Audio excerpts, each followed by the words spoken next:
Hey everybody, today we're debating Islam versus Judaism, which caused the Israel-Palestine conflict, and we are starting right now with AP's opening statement. AP, the floor is all yours. Hello, everybody. Hello, James. First, I want to start with remembering that on October 7, Hamas, the terrorist organization known as the Islamic Resistance Movement, by their own name, attacked Israeli civilians and killed over 1,200 people, mostly civilians. 100 days have passed over that. By now, there are still hostages, including babies, kept as we are speaking. So I want to show solidarity, remembrance, and also hope and express that the hostages are freed as soon as possible and that Hamas is destroyed as soon as possible. I want to start with thanking James for hosting this. And I also want to start my opponent. I also want to thank my opponent, Daniel Haqiqatjou, who happens to be a very prominent advocate of pedophilia and also a Muslim apologist. I know some might say, why are you throwing that in?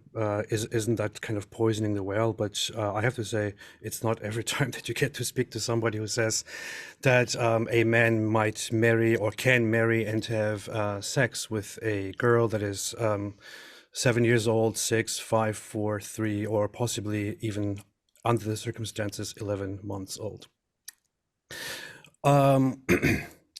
Let's start with the debate topic. So the debate topic is Islam versus Judaism. Which religion is responsible for the Israel-Palestine conflict? I initially didn't really like the topic. It is one that Daniel Haqiqatjou offered, and I eventually accepted because he would not accept anything else. He insisted that we go with this title, and any slight change to it would make him reject this and back out of it, the very debate that he offered.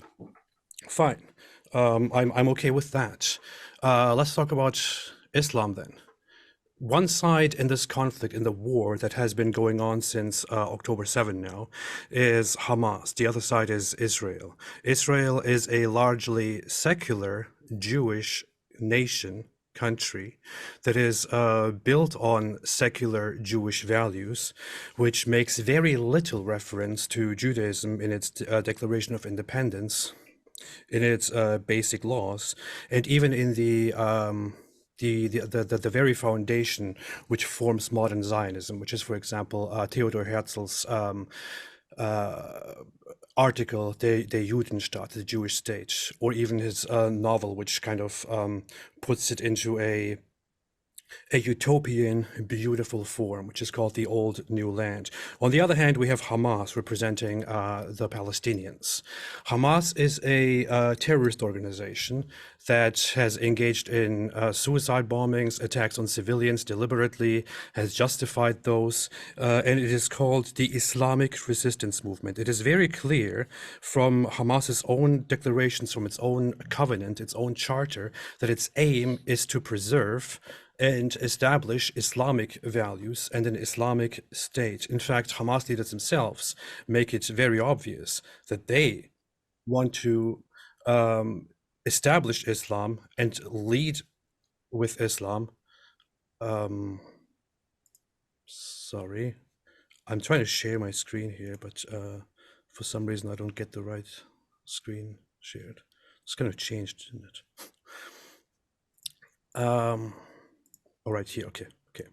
So, I want to start with this narration here. Now, this is a report which is attributed to Muhammad. The vast majority of Muslims around the world are Sunni Muslims. Sunni Muslims make up more than 80% of the Muslim world. They believe that Muhammad made prophecies about the future, about the end times, and this is one of those prophecies. According to Sunni Muslim studies and studies of reports about Muhammad, this is undoubtedly verified, and authentic. In this prophecy, Muhammad is reported to have said, "The hour will not come unless the Muslims will fight the Jews and kill them. Fight the Jews and kill them until the Jews hide behind a stone or a tree. And a stone or a tree will say, 'Muslim, there is a Jew behind me, come and kill him.' But the garget tree would not say, for it is the tree of the Jews." So allegedly, there is this tree called a garget tree in this strange fantasy world that exists, which Muhammad initiated, and that specific tree is an evil tree, like the Jews. Other trees and rocks will give the Jews away and will say, "Come and kill him." Now, this is not something that just came into existence today. This is not something that came into existence since the creation of Israel or since the beginning of the 20th century. This is something that was in existence, was reported as early as the 8th century, 9th century, or maybe possibly even the 7th century, around the time of Muhammad. This is no coincidence, because in Muhammad's time, the Jews were not treated very well. He initially liked the Jews. Later, he ended up persecuting them, expelling them, exterminating them, and so on. And it is also prominently said that Muhammad wanted to expel the Jews. He made that very clear. This hadith is not something that is just found in Islamic history and in Islamic belief, and has nothing to do with the conflict. Here is an excerpt from the Hamas Covenant, 1988, in which they make one thing very clear. They say that they aspire to fulfill or look forward to Allah's promise, no matter how long that should take. And they then say, the Prophet, Allah bless him and grant him salvation, has said, the day of judgment will not come about until Muslims fight the Jews, killing the Jews, when the Jew will hide behind stones and trees, and the trees say there's a Jew behind me, come and kill him. So very same narrative, again, found right here in the charter, the covenant of none other than Hamas. So you can see one very clear sign here, which is that the one side in this conflict bases their entire fight on a promise, a prophecy by Muhammad, which is, regardless of the history of Israel, regardless of the future of Israel, they believe that they will fight and kill the Jews. If today Israel ceased to exist, this hadith would still be applicable. If today Israel said, we will dismantle this state and we will merge into one nation with the Arab Muslims and began living among them, this promise here, this prophecy would still stand. Not only Hamas, but most Muslims around the world, and most Muslims are aware of this hadith, would still stand. If Israel completely disappeared, this would still stand. And they would still aim for the destruction, the annihilation, the genocide, the complete extermination of Jews. If you only look at this hadith, it already answers every single question that we have. It already brings an end to the discussion. Islam is responsible for the violent war. Islam is responsible for extermination wars. Islam is responsible for any rejection of the existence and the self-determination of Jews and their statehood. We see here an example of from one of the recent rallies that are pro-Palestine or pro-Hamas. It says here on this sign, "Now do you understand why the trees and rocks will have to speak?" For others who don't know, this might not need much of an explanation, but for Muslims around the world, it's quite clear what is being meant here. And this is the issue. When people stand with Palestine or make excuses for Hamas and attack Israel, they usually don't know what Muslims believe. Muslim people believe in this, which is why they don't need to further explain it. They simply need to put it up, and that's all that needs to be done for everyone to get it. Now, Hamas is not the only side, unfortunately. This here is an original document from the West Bank, the Palestinian territories, the West Bank, Fatah, the Palestinian Authority, which is supposed to be separate from Hamas, which is supposed to be less radical, which is supposed to be, not Islamist, and they are even at conflict with Hamas. This document was issued on October 20th or October 19th, only 2 weeks after the Hamas attacks, and is a document that is an instruction by the Ministry of Religious Affairs in Jerusalem, an instruction to mosques in the West Bank to preach this sermon, this message during the Friday prayer, where all the Muslims gather. If you look through it, it basically vilifies the Zionists and Israel and all of that, and then it shares a few sources here. It says Sharia proofs, and here it is again highlighted. The hour will not be established until the Muslims fight the Jews, so the Jews will hide behind stones and trees, and so on. The very same thing once again. So you might say, why is this one issue so important? Well, it appears again and again and again from Hamas, from Muslim people around the world, and here even from the supposedly secular, peaceful Palestinian Authority in the West Bank. It's quite clear, isn't it, that this hadith, which we have here, which motivates Muslims around the world, which I learned when I was a little child, is something that they take very seriously and that lies at the core of this conflict. Muhammad himself is supposed to have said, "Let there be curse of Allah upon the Jews and Christians, for they have taken the graves of their prophets as places of worship." He is supposed to have said, "I will expel the Jews and Christians from the Arabian Peninsula and will not leave anyone except Muslims." And the Quran says, "O you who have believed, do not take the Jews and Christians as allies. They are in fact allies of one another, and whoever is an ally to them among you, then indeed he is one of them." I want to ask just one question to finish this, which is, if Israel today became completely secular and completely stopped believing in their religion, Israel would still continue existing and would only fight for its existence. If the other side, if Hamas, for example, suddenly turned completely secular and let go of their religion, would there still be this conflict, which according to them, by their own leaders, is all based on a religious idea? It wouldn't be there. There would probably be more understanding. That's all I have to say. Thank you.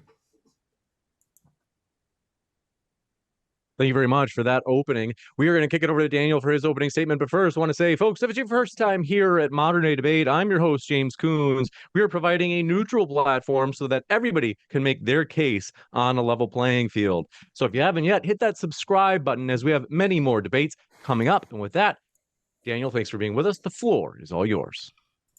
Bismillah, alhamdulillah, wa salatu wa salam ala rasulillah. A note to the audience, all the references to Jewish texts I'll make in this opening statement, I've compiled them all in a document. If you go to muslimskeptic.com, you can see it there on the home page. That way you can double check all the references for yourself. So which religion is responsible for the Israel-Palestine war? Is it Islam or Judaism? Judaism has many unique teachings that explain why Israel, as a Jewish ethno-religious state, acts the way it does.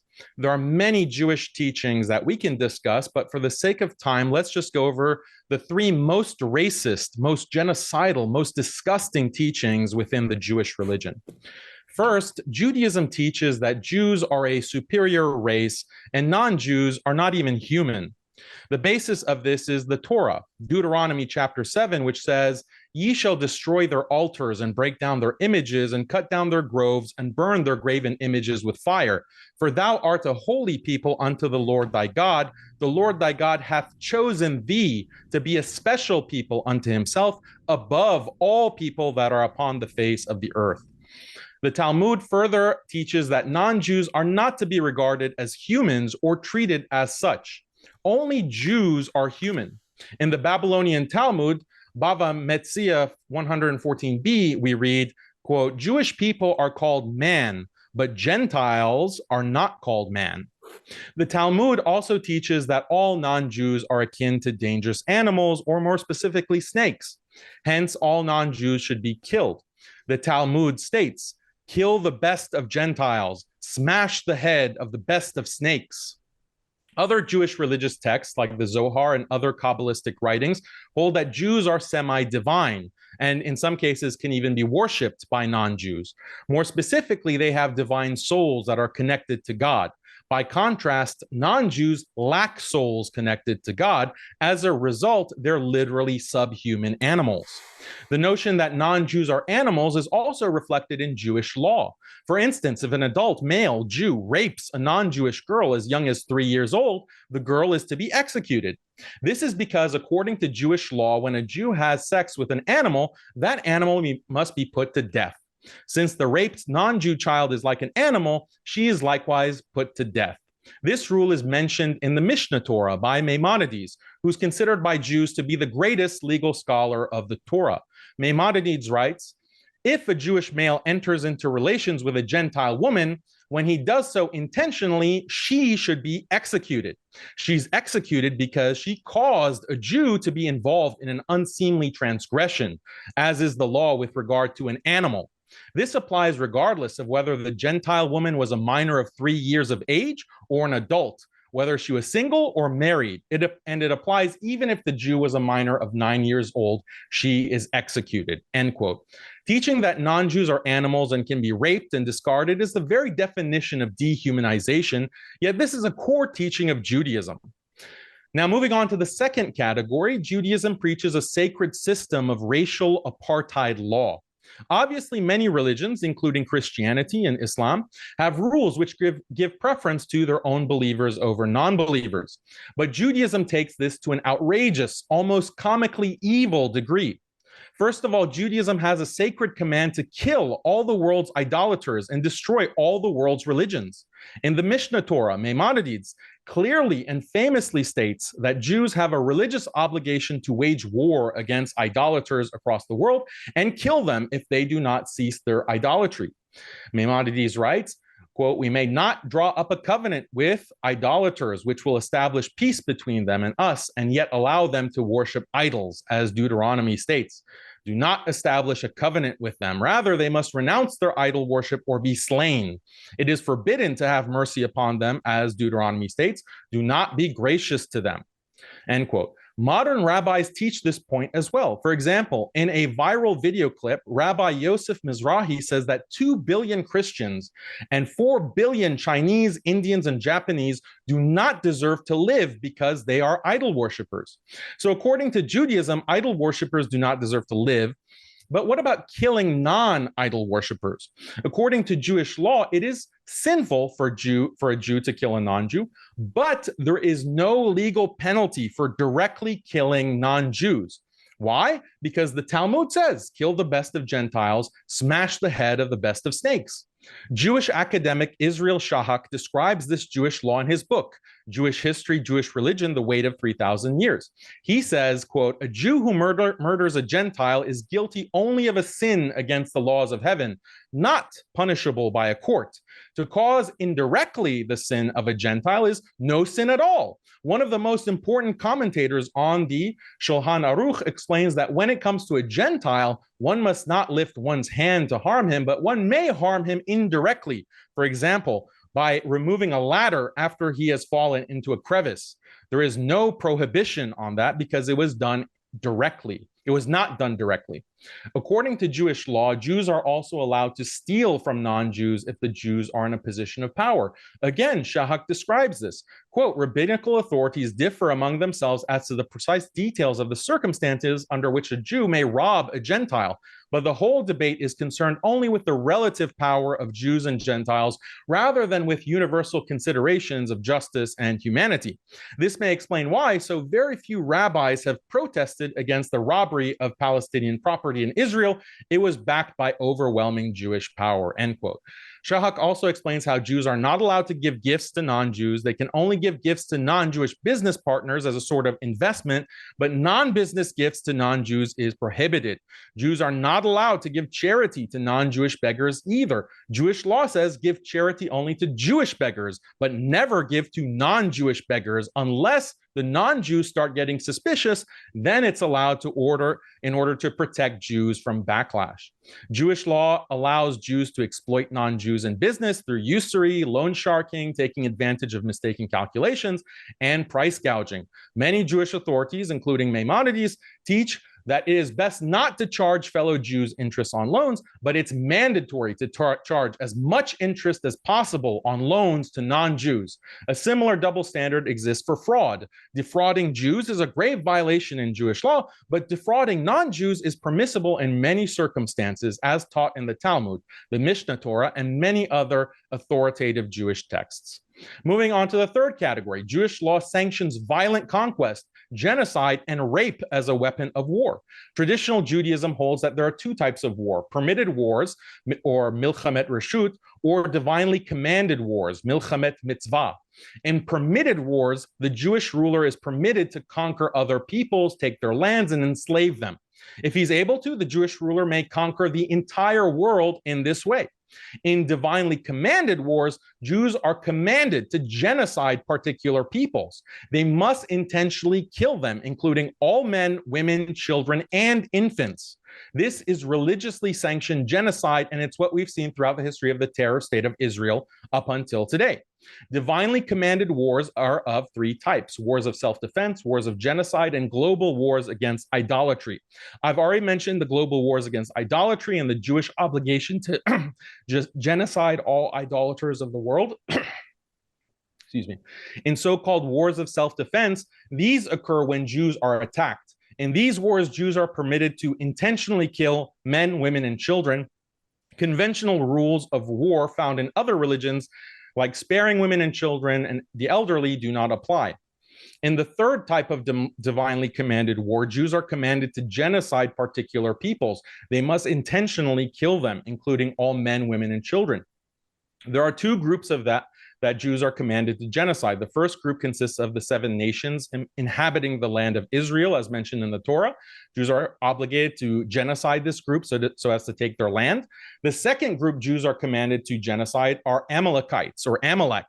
The Torah describes the Amalekites as people hostile to Jews. Later, Jewish thinkers came to interpret Amalekites as any group that showed itself to be an enemy to the Jews. It's thought that Jews have a sacred obligation to genocide Amalek in all times, in all places. Over the years, Jewish scholars have applied the term Amalekite to Romans, Christians, Nazis, and Palestinians. All these details can be found when referencing Jewish religious texts. For another academic reference, see the book Holy War in Judaism by Reuven Firestone, published by Oxford. Besides genocide, Jewish soldiers are also given the right to rape any non-Jewish female they wish, regardless of her age, even as young as 3 years old, and even if she's married and has children. The Jewish soldier is allowed to simply take the woman to a vacant area, violently subdue her, and then satisfy himself. Jewish law then has some technicalities as to what happens to this woman or child. In some cases, the Jewish soldier has the divine right to simply kill the woman or the child and move on. Because the entire Jewish army is entitled to engage in such behavior, every Jewish war is a mass rape campaign directed at non-Jews and their children. These rules are discussed in both the Talmud and the Mishnah Torah. Also, Reuters reported not too long ago that the chief rabbi of the Israeli military, Eyal Karim, taught soldiers that raping non-Jews in war is divinely permitted. And of course, we've all seen Israeli soldiers on TikTok videos and elsewhere bragging about how they've been doing this to the Palestinians. Now, there are a few apologetic moves that are constantly used to defend the Jewish community in light of these shocking teachings of Judaism. First, some will simply deny that these teachings are a part of Judaism, but this is just a blatant lie. These teachings are firmly established in the most authoritative Jewish religious texts, including the Torah, the Talmud, the Mishnah Torah, and so on. Furthermore, senior rabbis in Israel regularly preach these doctrines. As a second line of apologetics, some will say that these doctrines are mere isolated opinions that were debated in Jewish history, but they don't represent the official doctrine of Judaism. This is also a blatant lie. Yes, you do find plenty of debate in Jewish religious texts over the centuries, but these debates were resolved through the development of authoritative commentaries from major Jewish religious figures like Rashi, and then later through the legal codes of Maimonides and Joseph Caro. A third line of apologetic is to say, fine, maybe these doctrines are an official part of Judaism as a religion, but modern Jews are not religious and they don't take their religious teachings seriously. This is also a lie. Yes, it's true that most Ashkenazi Jews in the West are not religious, but according to polls, most Jews in Israel take their religion seriously. Israel is a very religious society and is becoming more religious every day because the religious Jews there have the highest birth rates by far. But even putting the fact aside and pretending that no modern Jew takes Judaism seriously, even in that case, these Jewish religious doctrines would still indirectly influence non-religious Jews. This is because religion still affects culture. This is the idea behind the tongue-in-cheek statement that most Jews don't believe in God, but they do believe he promised them the land of Israel. Even if 0% of Jews in the world were religious, Judaism has still deeply impacted Jewish culture. The Talmud has shaped Jewish culture for thousands of years. It's not that every Jew accepts the Talmud, but they do accept the general ideas, namely that Jews are a superior race, non-Jewish life has no value, you can kill, rape, and cheat non-Jews, therefore it's okay to genocide men, women, and children. You can absorb these general ideas even as a secular Jew, even if you're not specifically following the Talmud by the letter.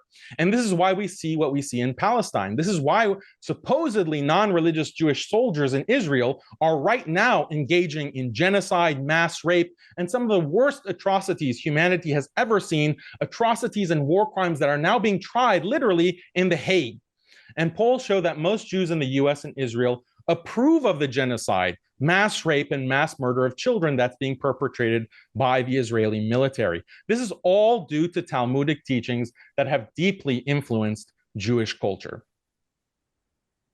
Thank you very much for that opening as well. We're going to kick it over to rebuttals, but I want to say, folks, a couple of things. First, in particular, after our rebuttals and open dialogue, we'll have the Q&A. So if you happen to have a question, feel free to tag me in the live chat at Modern Day Debate. Otherwise, you can also submit a question via Super Chat. Those go to the top of the list. And last but not least, we'll jump into those rebuttals. Thanks very much, AP. The floor is all yours. Thank you. Daniel did a few things, or lots of things, that I expected he would do. Now, first off, there is something very interesting and very funny that needs to be pointed out. He acted like he is predicting one of the rebuttals that will come, and said that, people say that modern Jews don't take their religion seriously, or don't believe in their religion, or don't respect their religion, and so on. No, it's actually not like that. It's much... The objection is much better than that. The objection is that Israel, when it was established by the Zionists, was established as a secular country with a secular movement, when Theodor Herzl, for example, advocated for the establishment of a Jewish state, he made some remarks about what this state would look like, which are very interesting to read, and which form the foundation of how Israel functioned from the very beginning until, you could say, quite recent times. And I would like to just share that here to show that. So this is directly from Theodor Herzl's book, The Jewish State. It says, "Shall we end by having a theocracy? No, indeed. Faith unites us, knowledge gives us freedom. We shall therefore prevent any theocratic tendencies from coming to the fore on the part of our priesthood. We shall keep our priests within the confines of their temples in the same way as we shall keep our professional army within the confines of their barracks. Army and priesthood shall receive honor as high as their valuable functions deserve, but they must not interfere in the administration of the state, which confers distinction upon them, else they will conjure up difficulties without and within. Every man will be as free and undisturbed in his faith or his disbelief as he is in his nationality," and so on. He says that they learned tolerance in Europe, and they should continue. They should teach tolerance and build their values on tolerance. So this is at the core of modern Zionism, of modern Zionist thinking, to establish such a state. When the state of Israel was established in 1948, there was a consideration on, there was a debate on what this new state should be called. So, and we have a document actually, which reports about the discussions that revolved around naming the state. And according to those discussions, the founding fathers of Israel had this discussion where they say that there are several options. They could name it Palestine or Zion or Israel. It is then pointed out that they say there will most likely be an Arab state established alongside the Jewish one, and we will also have an Arab population inside our own country. So we should probably not pick Palestine because that will cause confusion. We should not pick Zion because it might cause too much anger, because people will associate it with the Zionist movement, which they're already very much against. Let's just pick Israel, which is the historical land that it is. And once the declaration of Israel is made, you can see it very clearly in the Declaration of Independence of Israel. There is not a single mention of God. There is not a single religious reference except at the very end where it says the Rock of Israel, which was when the religious individuals insisted that there should be at least one hint. They included that, and that is then a matter of disagreement of what it actually refers to. Is it just a home for the Jewish people? Is it a metaphor for God, and so on? Throughout Israeli history, from the beginning to very recent times, Israel was mostly led by the labor, center-left, secular Jewish population, which didn't really care about religion. So it's very strange to say that Israel throughout its history based its decision-making, its policies, its attitudes of war, and its treatment of other religions on these very, very extreme religious Talmudic understandings. And I'm using the word extreme here because I remember very well that Daniel Haqiqatjou very curiously said on Twitter many times that it is Talmudic extremism or Jewish extremism that should be eradicated or rooted out, and that is a cancer to the world. So according to him, it is extremism, but somehow this very secular state that was led by left liberal people who didn't care about religion at all, which is why the religious Jews were often so much against it, somehow was abiding by these extremely religious laws. Very curious. I don't know how that happens. Connected issue. There are many Jewish people around the world who are known as anti-Zionist religious Jews. And Daniel Haqiqatjou knows this very well because he shared certain praises or certain reports about those people. For example, one certain group is known as Netzrei Karta. There are other groups like Satmar and other religious Jewish communities. Even his friend Mohammed Hijab, for example, or a friendly organization in the UK, Five Pillars UK, they prominently and lovingly promoted those Jewish people as real Jews, as good Jews, as anti-Zionist Jews who have humanity, and so on. I want to say something very funny about that. Those Jews are Talmudic Jews. They believe in the Talmud. They follow the Talmud. They take the Talmud very seriously. And do you know what their biggest criticism of Israel has been historically? Their biggest criticism of Israel has been that Israel is not following Judaism, that it's not following religion, that it is not taking the Talmud seriously, that it is a Zionist, that it is a secular movement which Jews should not stand for, because secularism is a rebellion against God. And Jews are supposed to wait for the Messiah, for the future, where God will eventually intervene and take over, and so on. So the religious Jews, the actual religious Jews who closely follow the Torah, who are known as ultra-Orthodox Jews, are the ones among whom you will find a very religious objection to the state of Israel, based on the idea that Israel doesn't follow religion, whereas the secular Jews are the ones who will who have been leading Israel, and who, according to Daniel Haqiqatjou here, have been committing genocides and oppressions and all of that based on religious teachings. None of this makes any sense. Daniel repeatedly cites the Talmud, and he very curiously cites certain passages from the Talmud, like the one where allegedly, according to him, Jews are described as not men, not humans.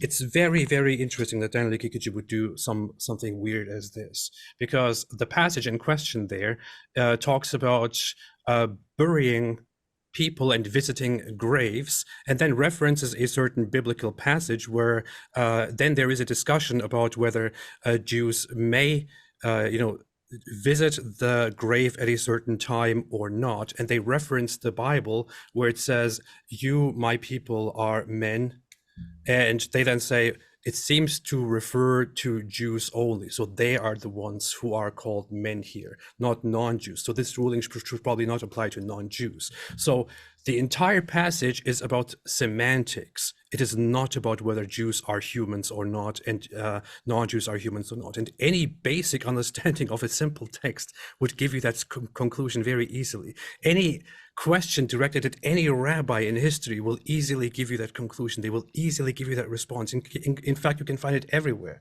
There are certain projects that have been established to just deal with these questions. One of them is prominently, let me see, angelfire.com, which is a very, very useful, very interesting, scholarly website that has been established just for this, where you can find, and just for those who have who are too lazy to actually look it up, I can put it right here on the screen, and you can do that right there at home. Angelfire.com Talmud. You can see here these basic responses with scholarly analysis to these objections brought up directly. And one of the most famous ones here is whether Gentiles are human or not. The very citation that Daniel Haqiqatjou just gave us, Baba Metzia 114a, 114b, only Jews are humans. And it explains it here very clearly, while also giving examples of how Gentiles are actually have rights according to the very Talmud that is supposedly calling them animals, that it tolerates them, and so on. That doesn't make any sense. But it's very hypocritical of Daniel Haqiqatjou to go into picking certain parts of the Talmud and then trying to send this message, when he would firmly object to citing the Quran, for example, when it says that the worst of creatures in the sight of Allah are those who disbelieve. That is directly in the Quran, chapter 98, verse 6. Another one is that those who disbelieve are less than cattle. Less than cattle is in the Quran. Then there is another one, which is the Jews and the Christians, or the disbelievers among the Jews and Christians and the polytheists are the worst of creatures, also from the Quran, directly from the Quran. If we cited that now, which are not just some allusions to how some are called men and others are not called men, but direct explicit verses in the Quran which say those are the worst creatures, so less than bacteria. What is Daniel Haqiqatjou going to say about that? Are we supposed to now accept that Islam is inherently and altogether genocidal, that it doesn't have any respect for any other people except Muslims at all? And all of that. I really wonder what Daniel Haqiqatjou's response to that will be, because he likes to do this. He likes to do the gish galloping, which he likes to accuse others of, and then, but when you do this about the Quran, then he suddenly gets all defensive. He doesn't want to accept those very same standards. He cited Amalek, which is very interesting. Daniel Haqiqatjou recently repeatedly mentioned that Netanyahu said, remember Amalek. Anyone who knows something about Judaism will know that every year there is a day in Judaism, Purim, the day before, the Sabbath before Purim, there is a passage that is read from the Bible directly, and that is in Deuteronomy, remember what Amalek did to you. This is historical in Judaism, has been done for thousands of years, and it was never, ever implied there that you should take Amalek as the enemies that are currently around us and you should go and kill them. It was always a message to remember, look out for each other, defend each other, be steadfast, be righteous, be an example to the nations, and so on. This is basic Jewish teaching. I recently talked to Dr. Einat Wilf, who is, by the way, an atheist Jewish scholar of Israel, and she confirmed the very same thing. You can read Maimonides, the very person that Daniel Haqiqatjou likes to cite. He repeats the very same thing and says that teachings about Amalek are not applicable today because it is obviously historically not possible. It is only applicable in a time where such tribes were around and may be applicable under different circumstances, and I want to be very fair here, in a time where there is a kingdom where God has interfered, where there is righteousness and so on. A very distant world. But hey, if you want to go to those contexts, then let's get back again to the very report which I cited, according to which the Prophet Muhammad said that you will fight the Jews and kill them wherever you find them, and you will exterminate them. Something that Muslims around the world are very, very proud of. And Daniel knows this. He himself knows this very well. And seriously, Daniel, when you cite something from a book, you make it look like you are quoting the Quran. What Daniel doesn't understand is that the Quran is a book, which he will confirm, that has commandments for every human, for all generations, timeless, no matter where in the world. The Talmud is not the very same thing at all. In Jewish history, any rabbi, any scholarly source will explain you the very same thing. The Talmud is not a book that is full of binding laws and every single word in there is to be followed. There is a passage which says that, which is often cited by these Jew haters, which says that that a non-Jew who studies the Torah should be executed. What's very funny about that passage is that on the very same page, you will find that they should not be executed, and that Gentiles who study the Torah are considered scholars. How does that make sense? Well, because 30 seconds. Because the Talmud is a book which contains vast discussions between scholars in order to interpret the very texts that they believe in. It is not a book that is strictly made of explicit laws that everyone should follow. It is studied in Judaism, in Rabbinic Judaism, in order to understand Jewish scholarship, not in order to understand, okay, we will do this and this and this and this, because that's exactly what the Talmud says. You got it. Thank you very much for that rebuttal. We are going to kick it over to Daniel for his rebuttal as well. Do want to let you know, folks, hey, if you haven't yet, hit that like button, not for me, but for you, so that you can tell YouTube that you enjoy content like this, juicy, controversial topics, so that YouTube can serve you exactly what you like. With that, I'm going to go over to Daniel. Thank you very much, Daniel. The floor is all yours. Yeah, so I want to also dedicate this debate to the over 24,000 Palestinians that have been murdered by the terror state of Israel, the over 8,000 children that have been killed and sent to heaven by the terror state of Israel. So, this is a debate about genocide and the religious roots of genocide. The attacks of October 7th, this was a military operation. It has not been proven that most of those who were killed on October 7th or who died on October 7th were civilians. In fact, indications are that most of them were part of the IDF as either soldiers or reservists. And furthermore, it seems that most of them were actually killed by Israel itself. You have now eyewitnesses and even members of the Israeli military saying that actually it was Israeli tanks and Israeli helicopters who were launching Hellfire missiles at both Palestinians and Israelis indiscriminately. And this happened at the music festival. It happened in the kibbutzim.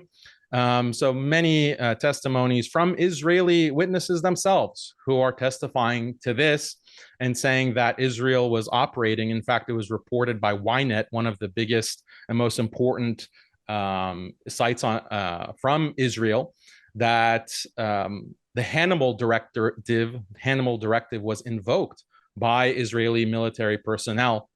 And the Hannibal directive is that Israel, the military, will attack not only combatants, but also its own civilians if those civilians are being taken as hostages. This is the Hannibal doctrine, and it's meant to prevent Israel being in a position of having to negotiate on the basis of releasing hostages. So many of these hostages, or many of the people at this music festival or on the kibbutzim in southern Israel, they occupied southern Israel, they were actually killed by the IDF itself.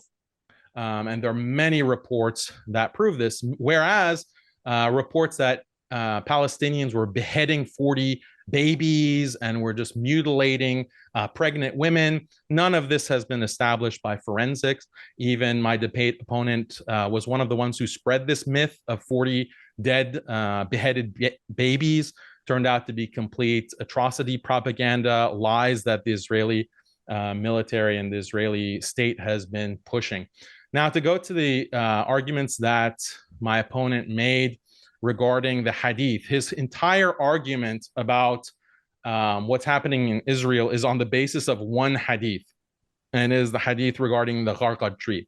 And he claims that this hadith, which he presented on the screen, proves that Muslims are commanded to just kill Jews everywhere that you find them. But even the hadith that he read disproves what he was saying, because the hadith says fight. It says fight, which means in war, that this is a war that is to be fought between Muslims and Jews. And the proof, like the one single evidence and proof that debunks his entire presentation and his entire argument, is that Jews have been living with Muslims historically for over 1,400 years, even within Palestine itself. Before 1917, you have Jews who were living in Palestine. They were the small minority, but they had their own villages. They had their own religious family court. They had their own villages in Palestine before 1917, before the occupation began. So if the command was for Muslims to just kill Jews wherever you find them, then how are Jews living there peacefully in Palestine? How is it that Jews throughout history have attested to the fact that when Christians were launching pogroms against them, it was the Muslims who protected them and the Muslims who actually sheltered Jews from the Christians? If the hadith was to kill all Jews no matter what till the end of time, then why didn't that actually take place? Why was there all of this protection of Jews and they're able to live in Muslim lands peacefully for literally centuries and generations? So this simple fact completely debunks Ridvan's argument. Furthermore, this hadith is about eschatology. It's about end of times. It's about a specific battle that will take place between Muslims and Jews. There's also a hadith about a battle, a major battle between Muslims and Christians that happen at the end of time. Now, if we want to talk about eschatology, why don't we talk about Jewish eschatology?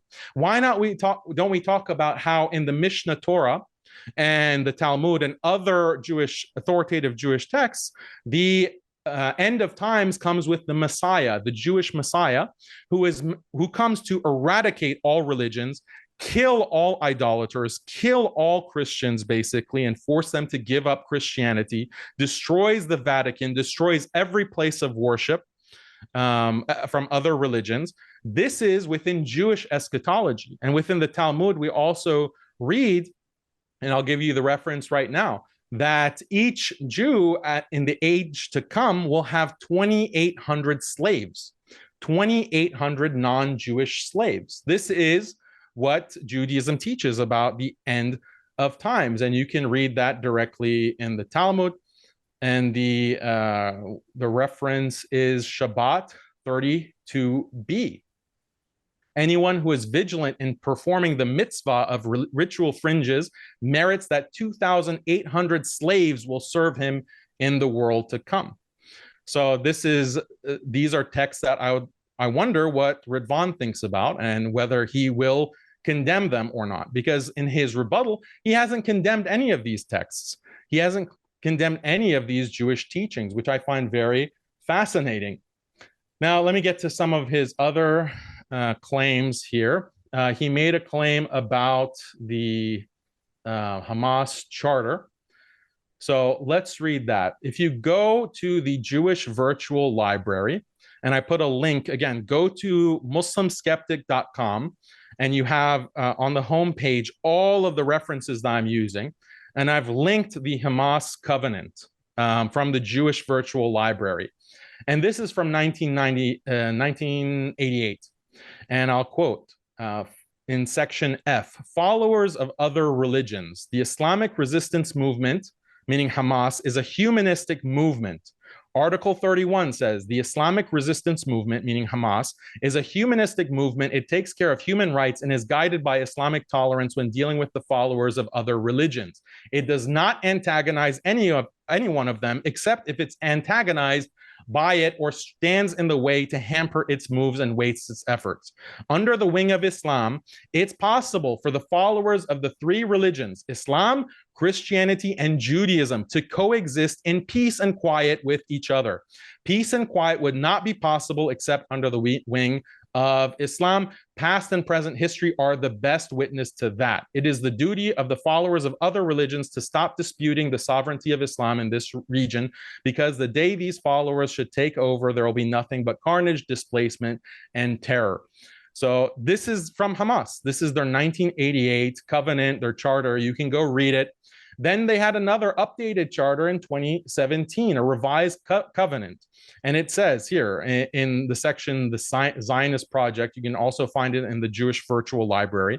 It says the Zionist Project is a racist, aggressive, colonial, and expansionist project based on seizing the properties of others. It's hostile to the Palestinian people and to their aspirations for freedom, liberation, return, and self-determination. The Israeli entity is the plaything of the Zionist Project and its base of aggression. The Zionist Project does not target the Palestinian people alone. It's the enemy of the Arab and Islamic Ummah, posing a grave threat to its security and interests. It's also hostile to the Ummah's aspirations for unity, renaissance, and liberation. Has been a major source of its troubles. The Zionist Project also poses a danger to international security and peace and to mankind and its interests and stability.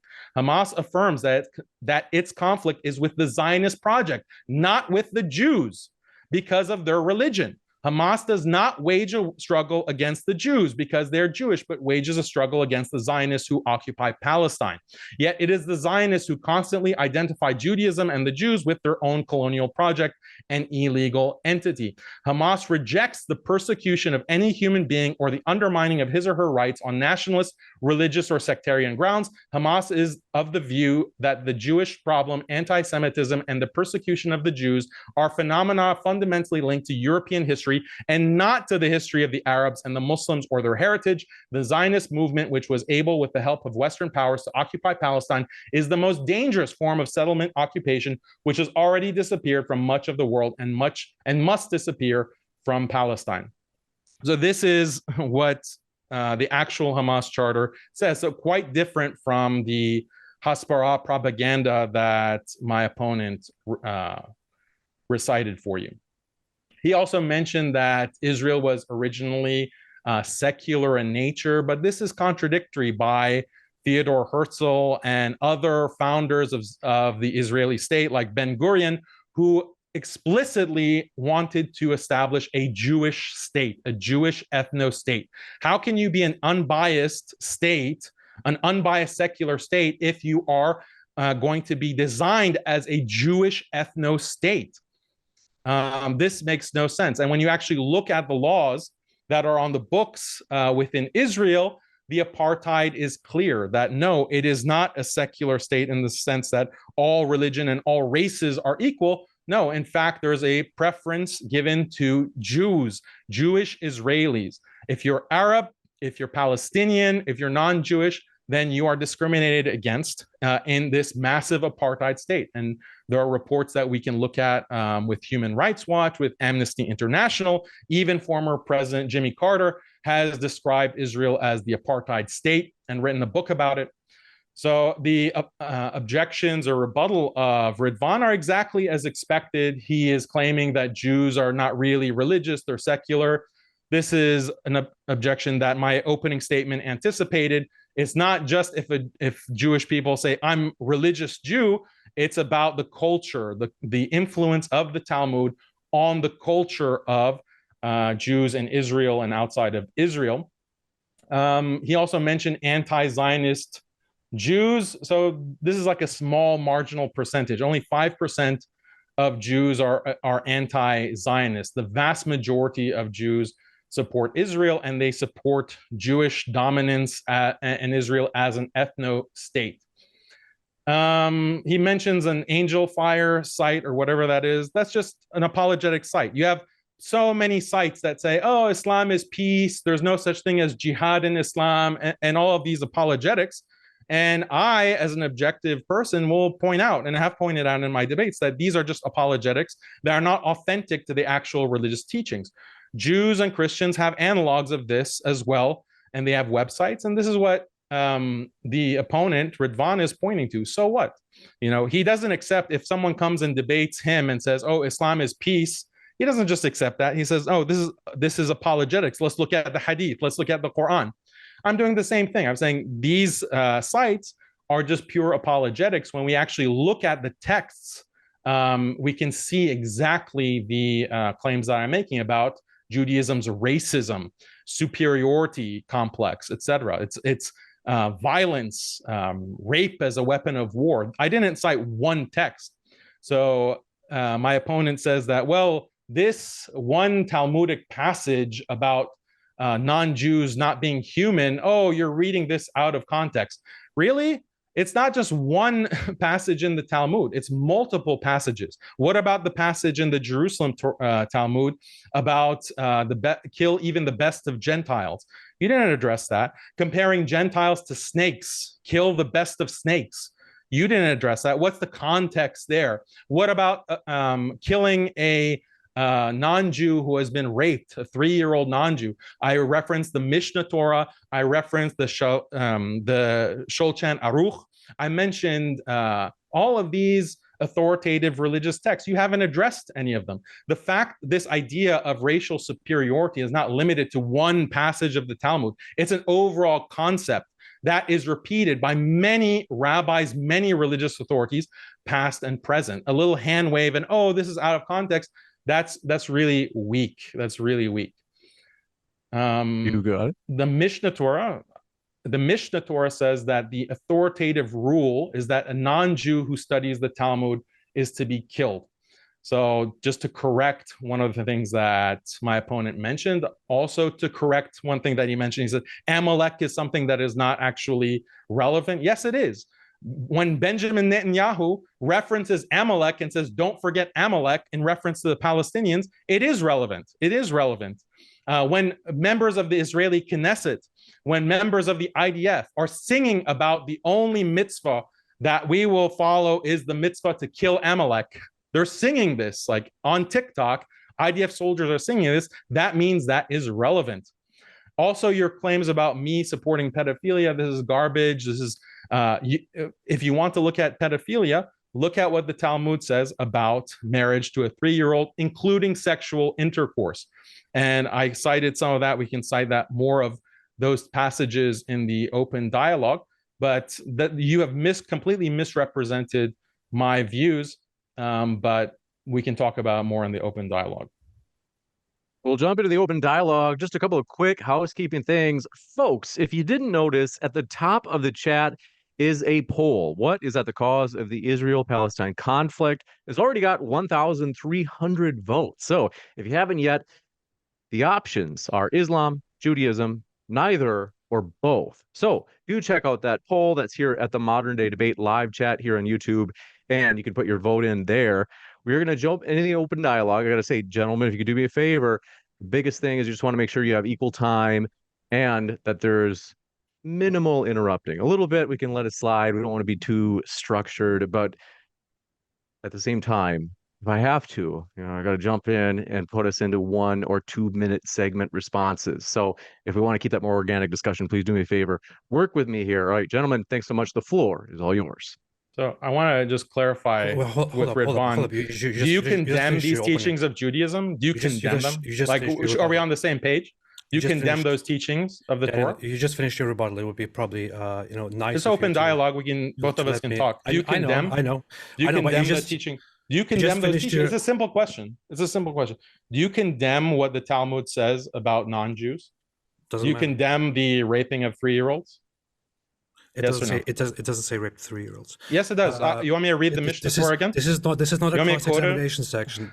This is not a cross-examination. I'm just asking you. Okay, no, I don't. You don't? Okay, so you're fine with killing the non-Gentile 3-year-old who has been raped. You're fine with that. Killing the non-Gentile? No, I'm not. I'm not fine with it. So you condemn. I said I don't condemn Judaism. it. This is a false choice. You are presenting it as if it is true and it must be condemned, or it is true and I approve of it. That's not the case here. This is a fallacy. As somebody who is supposed to have studied so much logic and psychology, you should know this. No, I don't condemn it, and I also don't acknowledge that it is a thing, so I don't approve of it. That's how simple it is. Okay, do you want me to read that it's a thing? You deny that it's a thing. You deny that it's a thing. So do you want me to read the passages again? You want me to read the passages again? Gentlemen, James. 1 second. I want to give you guys a chance if you want to talk about this, but this is the last thing. I want to give you a chance to ask Apostate Prophet Daniel, and then we're going to give Apostate Prophet a chance to ask if you wanted as well. If you wanted a cross-examination section, you should have asked for it. Okay, because that's how it works. We can have 1 minute, 2 minute back and forth. But if you'd really like it, if 2 questions at a time is too much, we can have it be for Apostate. If you want to ask one now, and then we'll let Daniel. No, you know what? My suggestion is actually, if Daniel wants to do this so much, let's have another debate and let's prepare for only cross-examination, and then we'll see what happens. How about that? You're not prepared to talk about the Judaism? No. I would like to, if you like to do cross-examination so much. I asked you a question. I would like to. I want to, as I mentioned, gentlemen, I have to jump in just because, as we mentioned. So it sounds like AP is saying, hey, why don't we just do one question each direction at a time? That's fine. We can do that. Yeah, it is stupid to say, I want to ask you this question, then I reject the question, and then you push me to respond to it the way you want, and otherwise you will not move on. That's ridiculous. This is not a fruitful conversation. We'll give you a chance to ask your question now, AP, of Daniel. Okay. So Daniel gave a long speech here, and he included something at the very end. And I want to ask him about that, because he seems to be very sure, and he seems to be presenting to the audience this idea that I misrepresented him. Daniel, do you accept for me to play a brief video of you saying that it's okay for men to marry little children? People know the clip. Are you okay with it or not? We can play it, yeah. Okay, all right. I'll play the video now. Since you said that I misrepresented you, I will share the sound of it and play it right here. So you said this is garbage, I misrepresented you. When there are signs of physical maturity, it becomes permissible for the husband in Islamic law to have marital relationships or consummate the relation with his bride. And this is the example of the Prophet, peace be upon him. Do you know what precocious puberty is? Starting puberty unusually early. Is there anything in Islam that prevents you from, a man marrying a 5-year-old that started precocious puberty? You can arrange a marriage even as an infant, but that doesn't mean that sex is allowed. Could a man have a marriage to a 5-year-old, consummate it if she started precocious puberty? If she starts showing signs of physical maturity, then yes, that's permissible as I said. Age 4? If there are signs 3. So this is something that becomes biologically impossible because precocity, I have a study that shows it goes as early as 11 months. Well, that's something that the parents would not. See, the thing about Islamic marriage is that parents are involved at these ages. And when you look at the marriage. There you have it. All right, so can I respond to your misrepresentation? Presented you, yeah. Go ahead. Yeah, so. Yeah, I mean, I gave you a chance to condemn the rape of a 3-year-old and killing the 3-year-old after. You didn't have a condemnation for that. So your moral compass is not really a standard here. So I didn't. If you have like, yeah, you did. Yeah, you did, because you said that I support pedophilia. I support marriage, like every other religion, like every other culture within history. Yeah, laugh it up, but we're laughing at you, Apos. we're laughing at the fact that I read you about raping 3-year-olds and killing them, and you couldn't condemn that, right? So when you have marriage tied to puberty, you can give these ridiculous scenarios like, oh, what if a 11th month old has puberty, or what if the embryo in the womb has puberty, like, you know, Googling philosophy was talking about. Like, that's ridiculous. In every culture, you have when girls and boys, they reach puberty, which can happen as young as 8 or 9 years old, then marriage is going to be considered. In the current secular world, there's plenty of sex that 8 and 9 and 10-year-olds are having. You have no problem, Apos, with 8 and 9-year-olds having sex in these public schools. You have no problem with that. Why? Because you don't support any kind of legislation to ban it.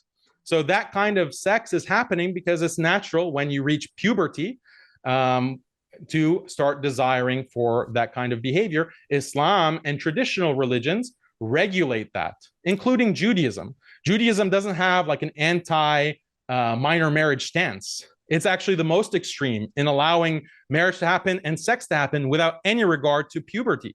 And those are the passages that I read you from the Mishnah Torah. And you don't want to talk about Judaism, you want to talk about me. So I'm just explaining to you that the stance that I have is the stance that every religion has had traditionally, that Judaism has. And your stance is incoherent because you're fine with 8 and 9-year-olds or even younger having sex in public schools. Are you done? So this is not about what I think of child marriage. This is about what you said. It's very interesting. I said that you are a pedophilia activist, and you said that men should be able to marry and have sex with 7, 5, 4-year-olds and so on. You said that is garbage, and I misrepresented you. Then I played the video, and now you say I misrepresented you as a pedophilia activist. You're not a pedophilia activist. You are pro-marriage. So marriage to little children, not just sex with.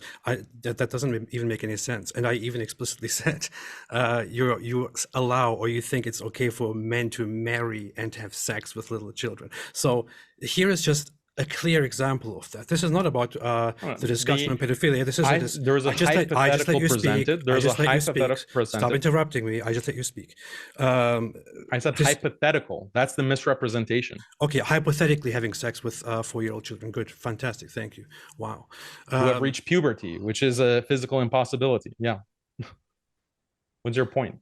So in that scenario, you accepted that as a possibility and said, if there are signs, it would be okay. But now you are saying it's not possible. If that were possible in some bizarre world, yeah. So in some bizarre world, an 11-month-old, or even a 1-month-old could be hitting puberty. Daniel, hypothetical alternative reality. Yes. Can a 4-year-old girl have precocious puberty, early signs of puberty?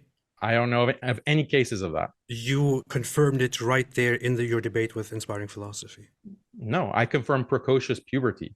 That's what precocious puberty is 7 or 8. Yeah, not 4-year-old. No, Michael cited the study to you. It goes as early as 11 months. And we debunked the study that he cited. He doesn't know he doesn't know how to read a study.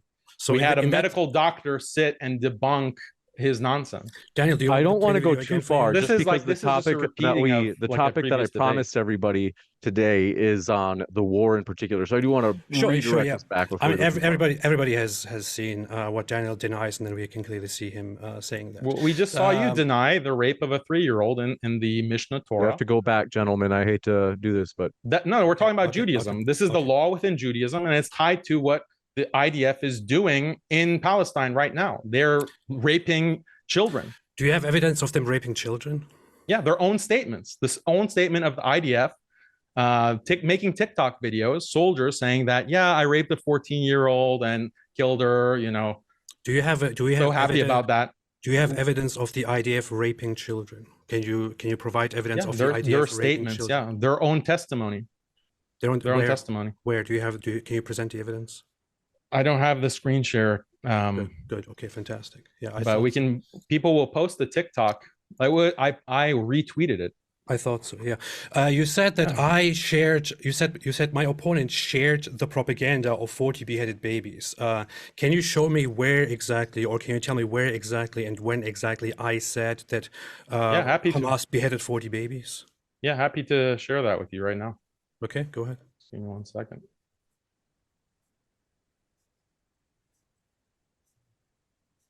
In the meantime, folks, do want to remind you our guests are linked in the description. That includes at the podcast. You can find our guests linked below. Give you a chance, Daniel. Okay. TikTok is the best. Yeah, on October 10th, you tweeted, they indiscriminately eradicated entire families and communities and then complained about the retaliations. Savages. So you're quoting a Hamas article. This was October 10th. Then someone replied, so this article that you shared, Hamas slaughtered babies and children in kibbutz massacre. Bodies of dead infants discovered as Israeli soldiers enter Kfar Aza, one of the last villages to be recaptured from the territories. Then someone replied to you, last I heard, the claim about baby slaughter is not confirmed yet. It's just some people claiming they saw bodies. And then you replied, it is confirmed that children and babies are killed. The specific claim about 40 babies, some of which were beheaded, was confirmed by multiple different sources and only disputed by one source. That was your tweet on 12:45 a.m., October 11th, 2023. So, according to what you just quoted from me, I said that multiple sources have confirmed that children and a report of babies killed, some of them beheaded. However, you said in your rebuttal, that I promoted or shared the theory or the propaganda that 40 babies were beheaded. Yeah, you did. The tweet that I just read. Yet you just quoted me not saying that at all, but just confirming that there are confirmed reports of babies killed, some beheaded. Yeah, you're spreading this. You're spreading this nonsense. Which one is it now? Did I say there are confirmed reports of children and babies killed, some beheaded, or did I say 40 babies were beheaded? You said reports of 40 babies killed, some of them beheaded, confirmed. Yeah, good, you spread that. Good. You spread that. So I didn't say I didn't say 40 babies were beheaded. Good. Yes, fantastic. You did. You said 40 babies, some of them beheaded. Yeah. That's the entire propaganda that you were spreading. Now we know that it's not 40 babies. You can't understand. Now we know that there is no evidence of 40 babies. All of those confirmed reports were complete propaganda, complete lies, and you spread it just like you spread all these other lies about the supposed atrocities committed by Palestine. I don't understand if you are aware, but it looks like you don't understand simple English statements here. And this is not a big surprise because you recently cited an article which says that the IDF confirms that 3,000 Hamas militants have been killed. You made a video posting that and said this article confirms that 3,000 IDF soldiers were killed, which is so weird. How would you read the article, you put it on the screen, you highlighted it. You said, according to their own sources, 3,000 IDF soldiers were killed. And the article actually says 3,000 Hamas militants were killed. Are you aware of this? May have been an editing mistake. But, great. It was a but your statement, you're pushing the 40 dead baby myth. You haven't retracted that. You doubled down on it. Actually, I doubled down it. Actually, I have. Okay, so now you do retract. No, I didn't retract. I actually explained it very well, and it's so right here. What do you mean you didn't retract it? It's right here. Short explanation on the 40 beheaded baby story. If you want to look at it so much through my Twitter, yeah, they did. IDF did claim. IDF never claimed 40 babies were beheaded. The Israeli government and the U.S. government. Joe Biden went on TV and he said that there are 40 dead babies, beheaded babies. Actually, no, he did not. Yes, he did. Yes, He did not. His exact he words did. were not that. He said that. Like, why does he get screen sharing privileges? Can I share my screen? He did. Biden never said there were Definitely. 40 Yeah, beheaded let's make this babies. neutral, James. Like, he can just share his screen whenever he wants. Joe Biden never said there were 40 You've beheaded already babies. shut up for a second, AP. I'm trying to pardon my impatience, but Okay, what I'm okay, trying to okay. say is before, as Daniel was trying to make it seem as if he wasn't able to this entire time. Daniel, I don't know if you're familiar with Zoom, but you can already. It's not like AP was the only one that could. Okay. In fact, well, people wanted in to previous see. debates, we agreed to share screen for opening statements, not just in the open dialogue. People didn't share. Otherwise, how am I going to coordinate my nervous? Okay, so OBS? does Does it okay, make you well, nervous? hold on, AP, just a second. I think he was asking me, not you. Is that you can as well if you'd like. There was never any rule that said you can't share during I wasn't aware of that. dialogue. I wasn't aware of that. Okay, well, you're welcome to. So if you It was probably the Jews. do you hold on, AP. If you want a chance to right now, Daniel, since you didn't know, not a big deal. If you want to right now, feel free to launch into it. People will see it You have to as set long it as you up. know it's. Okay, this is a fantastic opportunity. You just claimed that Joe Biden said there were 40 beheaded babies. Can you show us that? Yeah, let me pull it up. And it has to be that, not something else that you say could refer to that. It has to be him saying 40 beheaded babies or 40 babies, 40 dead babies, something like that. Go ahead and show us, please. I'm very curious to see that. This is going so very, very well so far. I really appreciate this debate. Yeah, it's going really well for you, Apos. You didn't address any of the claims of Judaism. You didn't condemn Judaism. It's very interesting that you have all these critiques of Islam, but when I talk about Jewish law, you have nothing to say. It's actually looking very good for you. That's very good. By the way, I want to say one good thing, just one disclaimer. Now you repeatedly call me Apus, which is an insult. Which is an insult that was created by You call me a pedophile. One of your dear friends. Pedophile advocate. That's what you're calling me, right? Okay, I just want to clarify. That's not. Is that insult? Is that insult? No, it's a fact. I just want to clarify one thing. So I'm okay with you insulting me, but I have to say, if you continue insulting me, I will also refer to Muhammad as a child molester. Is that okay with you? Do you see my screen now? Is that okay with you? I just asked you a question. Do you see my screen or no? Yes, we can. Yeah. Okay. Well, you know, if you call me, do you see this? White House walks back Biden's claim he saw children beheaded by Hamas. Okay. U.S. president spokesperson say comments were based on news reports and claims of Israeli officials. So let me get on my screen because now I have to set up a screen share on this as well. Hold on. Folks, in the meantime, I want to let you know you can find both of our guests linked in the description. And also want to let you know that poll at the top of the chat has over 2,000 votes now. That's what is at the cause of the Israel-Palestine war. And the choices are Islam, Judaism, neither or both. We're going to close that shortly. With that, I'll kick it back over to you, Daniel. Fantastic. Okay, so you see this? What do you have to say about this? This is a report. Okay, where do you have Joe Biden? White House claims Biden saw photos of terrorists beheading children. In Israel-Hamas war. You just claimed Joe Biden also said. So how are you going to work this out? How are you going to work this out? Are you scared of me asking you the actual question, Daniel? You just claimed that Joe Biden himself said that there are beheaded babies. Where can you tell me where he said that, please? White House, NBC News. White House clarifies Biden's claim he saw photos of terrorists beheading children. So not only did he see pictures of beheaded babies, he actually claimed to see Hamas beheading babies. Okay, he said beheading children. You just said Joe Biden talked about beheaded babies or spread the same story about beheaded babies. Can you show us where he said that? President Joe Biden painted a vivid picture of the horrors of the Israel-Hamas war in remarks to Jewish community leaders Wednesday, but the White House later had to clarify his claims. I never really thought that I would see and have confirmed pictures of terrorists beheading children. Biden said in broader remarks about his administration's support for Israel amid its war with Hamas and efforts to free American hostages. The White House did not immediately respond to requests for further details about Biden's remarks. Two senior administration officials said Biden was referring to reports from Israel about beheaded children and cited several media reports of beheadings. NBC News has not confirmed those reports. IDF spokesperson Doran Spielman told NBC News that specific report and that number I can't confirm.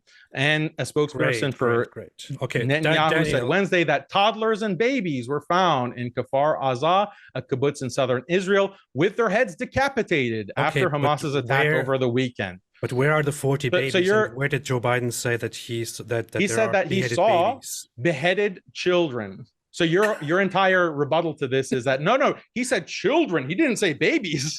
Okay, so here is a thing. Let's say Joe Biden makes a statement that is inaccurate, right, or that is wrong, and we can criticize him for that, and many did, and I did too, by the way. Not at the time. Not at the time. So, okay. After the fact, when it was debunked, it's easy to say that. Oh, well, okay, I don't stand by that. Nothing is being granted here, Daniel. You're lying here by omission. No, I'm not lying. Joe Biden. You said that Joe Biden confirmed the story of 40 beheaded babies. He said beheaded babies. Yet in the article we just read, right in front of us, it says that he saw confirmed pictures of children beheaded. So what is it now? Is it 40 beheaded babies or is it children beheaded? Which one is it now, Daniel? Because if you want to take one false statement or one ambiguous statement and say, look, he made a mistake, therefore he agreed to this, that's not how it works.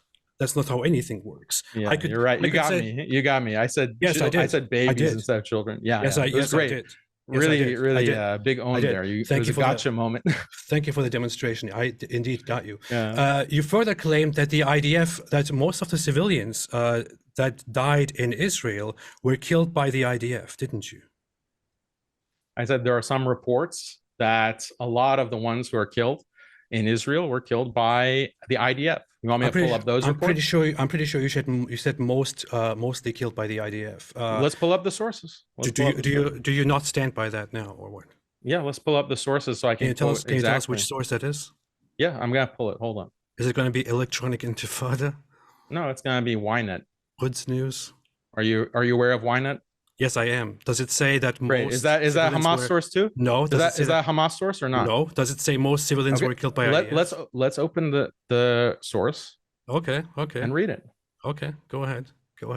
Because it is beyond reasonable doubt proven that the civilians were not mostly killed by IDF, and it is also not proven that many people were killed by the IDF. In fact, you presented a whole narrative here that it now shows that at the rave, the IDF came in with helicopters and killed people, and there are witness accounts. Daniel, can you name one witness or can you name one source which says that they saw the IDF come in and shoot at people at the rave from helicopters? I'm pressing you on every single one of these claims because all of this is a lie, and you do this every single time. Every debate that you go into, you make these baseless claims without any single piece of evidence. This is a complete lie. We're seeing the evidence. We're seeing the evidence right now. Yeah, go ahead. Go ahead, show us. Okay. Do you see my screen? Yep. Yes. Okay. So this is a Ynet article. Mm-hmm. We can go to it. It says Israel ordered all combat units on October 7th to stop Palestinian fighters from returning to Gaza with captives at all costs. Quote. Don't read it. Read the this article. was an order to use the Hannibal procedure, although without clearly mentioning this explicit name. About 70 vehicles were shot by a combat helicopter, an anti-tank missile, or a tank, and at least in some cases, everyone in the vehicle was killed. It is not clear. Dude, you're such an idiot. Here's the article. Like the article is misrepresenting. Okay. You see this? Yes. Can you show us where the article it's where it says that it is that there's evidence that is proven, there are witness accounts that the IDF helicopters went in and destroyed the or killed people. Go ahead, show us. Come on. Yeah. This is just like when you cite a research paper and you only read us what a summary by somebody says about it, whereas the content of it doesn't say anything like that at all. You're doing a fantastic job right now, by the way. Great track record. Hold on. Another lie exposed right there. Ynet article with Google Translate.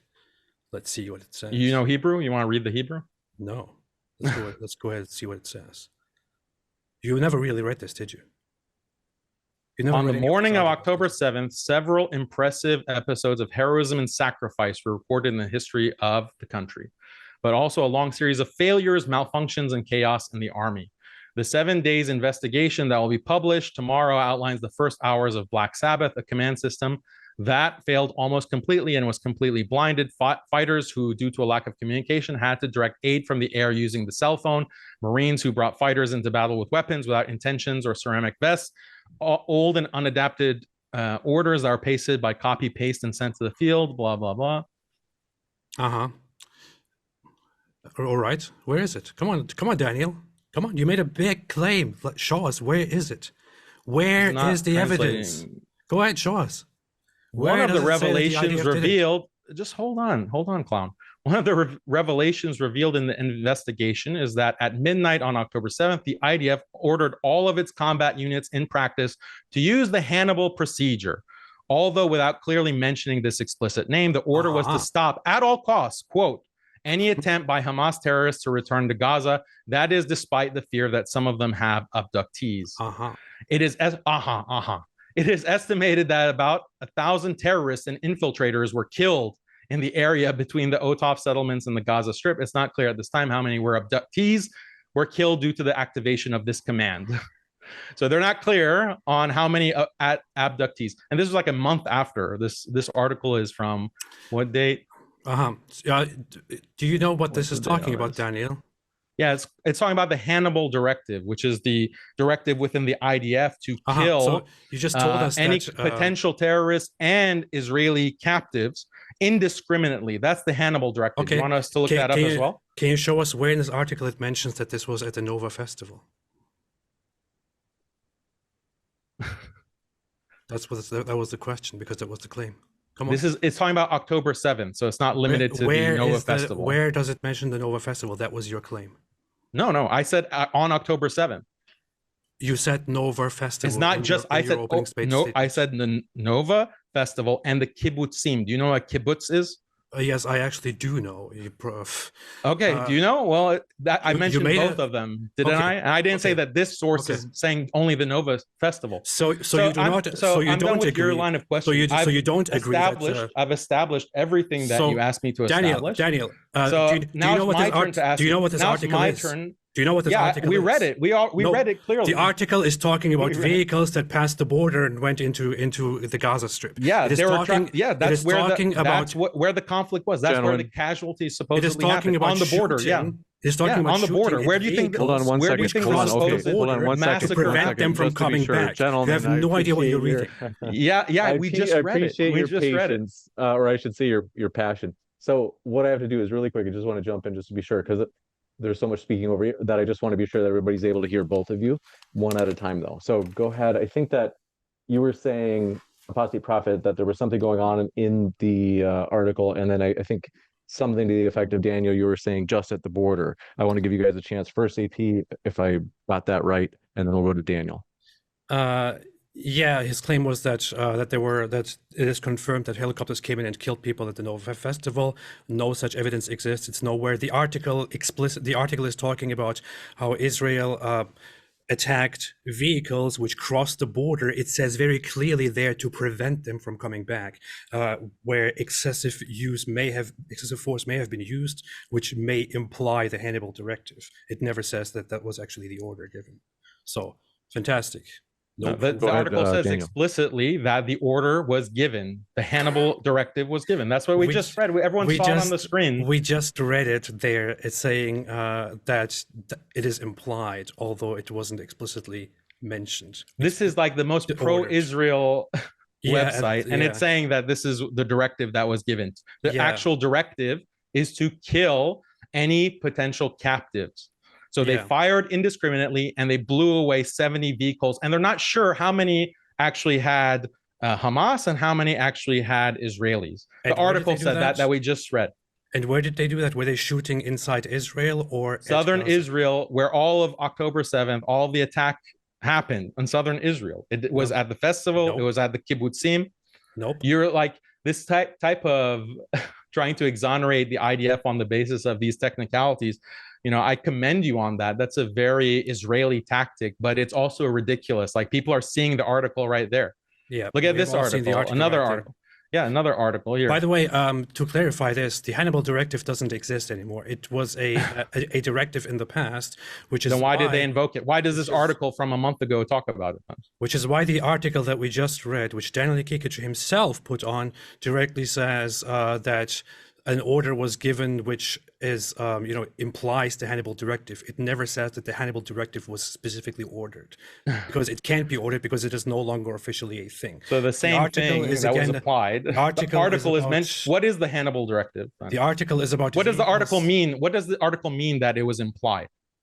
It says that they are supposed to, at all costs, shoot at the Hamas vehicles that are at the border to prevent them from coming back. That's what the article is actually about. No, that's not. What is the Hannibal Directive? What is the implied Hannibal Directive? That's exactly what it is. Shooting at the targets, knowing that there may be Israeli abductees in the vehicles, which they made a difficult decision and decided to shoot anyway, because they are preventing the thousands of Hamas terrorists from roaming inside Israel and coming back. That is what was the case there. It is not about helicopters shooting at the Nova Music Festival. You have no single evidence for that. I didn't say they're shooting at the Nova Festival, just killing random Israelis. They're killing a mixture of what they thought were Palestinian fighters and Israelis. All right. They indiscriminately fired, and they killed many of them, hundreds of them apparently. Okay. And you just acknowledged that that's the case. No, I did not. Yeah, you just explained that that's what the Hannibal Directive is. And that's what was ordered, or was implied. Explicitly described here many, many times that is not the case, but apparently you don't get it. Everyone else is getting it. Yeah, we all heard you say, describe what the Hannibal Directive actually is. So let me read from the Mishnah Torah right now. So I'm done with your questioning. You've asked me plenty of questions. Now it's my turn to ask you. So you have nobody. You have no. Now let me ask you questions. Let me ask you some questions. Okay, now. Go ahead. Okay. So Maimonides, the greatest legal scholar of the Torah in Judaism, says, if a Jewish male enters into relations with a Gentile woman, when he does so intentionally, she should be executed. She is executed because she caused a Jew to be involved in an unseemly transgression, as is the law with regard to an animal. This applies regardless of whether the Gentile woman was a minor of 3 years of age or an adult, whether she was single or married, and it applies even if the Jew was a minor of 9 years old. She, meaning the non-Jew, is executed. Do you, yes or no, do you condemn this teaching of the Mishnah Torah? I would have to look into it. Condemn it. Just assume, if put a conditional on it. If I presented it accurately, and people can go to Muslim Skeptic, they can go to the link and read it off of a Jewish website. If I've read it correctly and presented it correctly, do you condemn this? Yes or no? If it was precisely presented in the very in the most correct sense, just like that, the way you read it, yes, I would condemn it. Okay, so do you condemn the fact that in Judaism, if a Jew kills a non-Jew, he is not punishable by a Jewish court? Do you condemn that? I do not condemn it, because we cannot confirm that is actually the case. The Talmud talks about punishments applied within a Jewish environment, where Jews and non-Jews are judged separately, and Jews don't have proper jurisdiction over what actually happens to non-Jews. No, we're talking about a Jewish majority, which is discussed in the Talmud thoroughly, and you and I are not Talmud scholars. Well, some of us know more about the Talmud than others, but you clearly don't. Yes, I do. And also Israel Shahak, a Jewish historian and academic, when he says rabbinical authorities differ among themselves as to the precise details of the circumstances under which a Jew may rob a Gentile, but the whole debate is concerned only with the relative power of Jews and Gentiles rather than with universal considerations of justice and humanity. This may explain why so very few rabbis have protested against the robbery of Palestinian property in Israel. It was backed by overwhelming authority. He also says a Jew who murders a Gentile is guilty only of a sin against the laws of heaven, not punishable by a court. To cause directly the death of a Gentile is no sin at all. One of the two most important commentators on the Shulchan Aruch, which is a Jewish legal text, explains that when it comes to a Gentile, one must not lift one's hands to harm him, but one may harm him indirectly, for instance, by removing a ladder when he's fallen into a crevice. There's no prohibition there. So this apartheid, do you condemn this racial apartheid? Yes or no? Can you read that final part one more time? The one that you just read? Okay. The Shulchan Aruch explains that when it comes to a Gentile, one must not lift one's hands to harm him, but one may harm him indirectly, for instance, by removing a ladder after he has fallen into a crevice, meaning like a hole. So if you remove a ladder, okay, intentionally remove a ladder so that a Jew or a non-Jew rather cannot come up out of a hole, you'll kill him, but there's no problem there because it's indirect. You didn't kill him directly by shooting him or stabbing him. You just led to his death by removing the ladder. There's no problem with that. And even if you did kill him directly, you murdered the non-Jew directly, that's not punishable in any court of law. Now, this is very different than Islam. It's different from Christianity. This is specific to Judaism. So again, this is from an academic Jewish historian, well-known, Israel Shahak. Do you condemn this, yes or no? I can answer this very, very easily. First off, if it is presented exactly as it is, yes, I do condemn it. But here is the issue.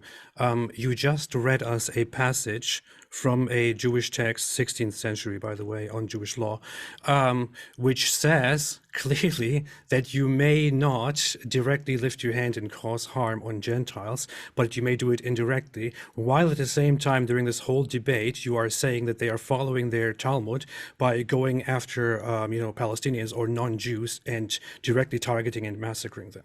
This is irrelevant. This is a contradiction. The quote is not about war. In war, there's a different set of teachings. Even in Islam, there's a different set of teachings between war and non-war. So this is like such a stupid objection. In war, it is actually there's obligatory war, there's obligatory war, and then there's voluntary war. In both types of war, Jews kill non-Jews. Obviously, they're commanded to kill non-Jews. In the obligatory wars, they are commanded to kill not only men but also women, children, and infants. This is melchamet mitzvah. So this is standard Jewish law. Okay, Daniel, you just said that this is unlike Islam, for example. Such a thing is not found in Islam, only in Judaism. Is it not true that according to Quran chapter 9, verse 29, it says that Muslims are to fight those who do not believe in Allah and don't accept the religion of Islam, fight them until they are humiliated and pay the jizya, upon which means, as Muhammad said it, that Muslims are supposed to fight and convert the disbelievers or make them pay jizya and become humiliated dhimmis, or kill and enslave them, which you even confirmed. Is that true, yes or no? Yeah, Islam has jihad. I've had many debates on jihad and the rules of jihad. But what differs is that in Islam, according to the explicit command of the Prophet sallallahu alaihi wasallam, as recorded in hadith found in Sahih Muslim and elsewhere, your Muslim soldiers are not supposed to deliberately kill women, children, priests, rabbis, and the elderly. This is Islamic law. But in Jewish law, you are supposed to, it's encouraging you, it's obligatory to kill women, children, the elderly, and even infants, even animals. And this is coming directly from Deuteronomy, also Numbers within the Old Testament. So this is a very clear difference between Islam's rules of jihad and the Jewish rules of war and that I've described to you. So according to you... So, and then on the screen, I'm sharing the screen, the quote, people are contesting that this is part of the Jewish law. Here's the Mishnah Torah. This site is Sefaria, a Jewish site. It says, If, by contrast, the Jewish male enters into relations with a Gentile woman, when he does so intentionally, she should be executed. She is executed because she caused the Jew to be involved in an unseemly transgression, as is the law with regard to an animal. So this is very clear. It's not just one verse in the Talmud saying that non-Jews are animals. This is in many, many Jewish texts, and it's found as a basic concept within Jewish law. And even in the case of rape, a Jew can rape a 3-year-old non-Jew and then kill, and then the non-Jew is killed. The 3-year-old is killed by the authorities. Why? Because this is like bestiality. The Jew committed bestiality by having sex with a non-Jew.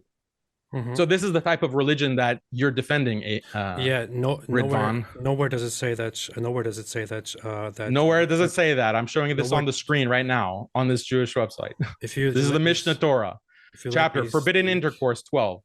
Nowhere does it say what? That they're animals? It says it right here. If you let me speak, I will actually. You cut me off halfway through a sentence, and you deny what I just said before I even complete the sentence. That's how you operate.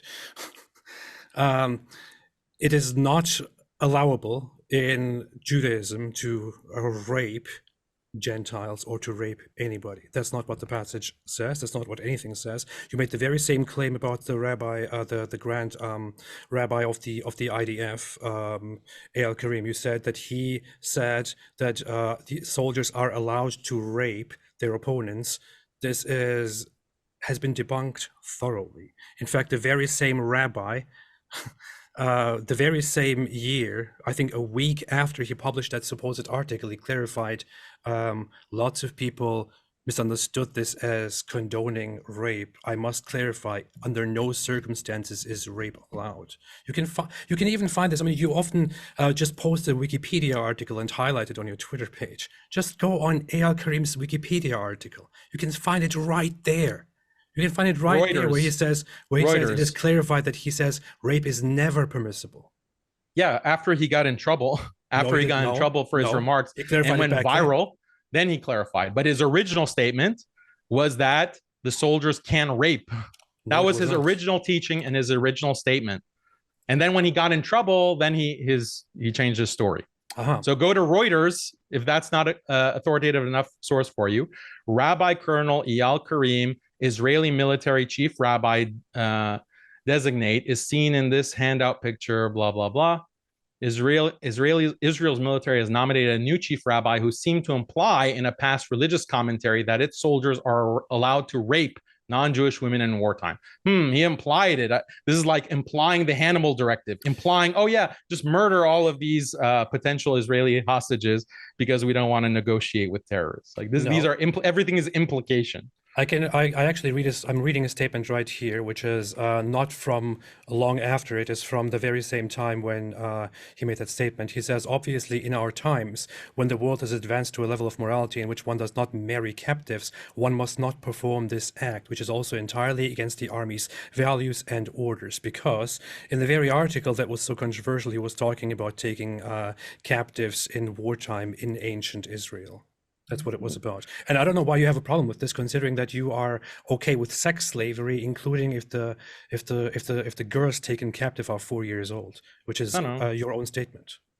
No. There's a big difference between concubinage that is practiced again in all of these religions. No, it's not. Because in the Mishnah Torah, you can kill the person that you've raped. So in Islam, you can't just rape someone. You have to take them as your concubine, which means you have to feed them. You have to feed them. You have to clothe them. You have to feed them. You have to clothe them. You have to take care of them. If you have any children, those children are free and they're your children. But in Judaism, there are different rules, yes. But if you're fighting Amalek, if you're fighting the enemy of the Jews, you are allowed, the soldier can rape. Basically you find a little girl in a Palestinian village in her room, and then you take her to an empty field and you rape her, and then you can kill her. That is completely kosher according to Jewish law, according to the Mishnah Torah. We just saw the passage. We can cite many other passages as well. I read them in the opening statement. There's nothing like that in Islam. In Islam, you cannot kill women and children at all, deliberately. So there's no analogy here. Deliberately. There's no analogy. Deliberately, but you can kill them indirectly, and it doesn't matter, right? If there is some kind of like weapon, like a catapult or something that, where there's potential casualties or civilians that indirectly are killed, then that's allowed. Okay, I want just to as a casualty of war, but not deliberately. Like, okay, there's women here, let's kill them. I want to Within cite Judaism, it's obligatory within the obligatory wars to kill women and children. You preached a lot. I want to you haven't said anything. What's shocking is you have nothing to say about these rules in Judaism.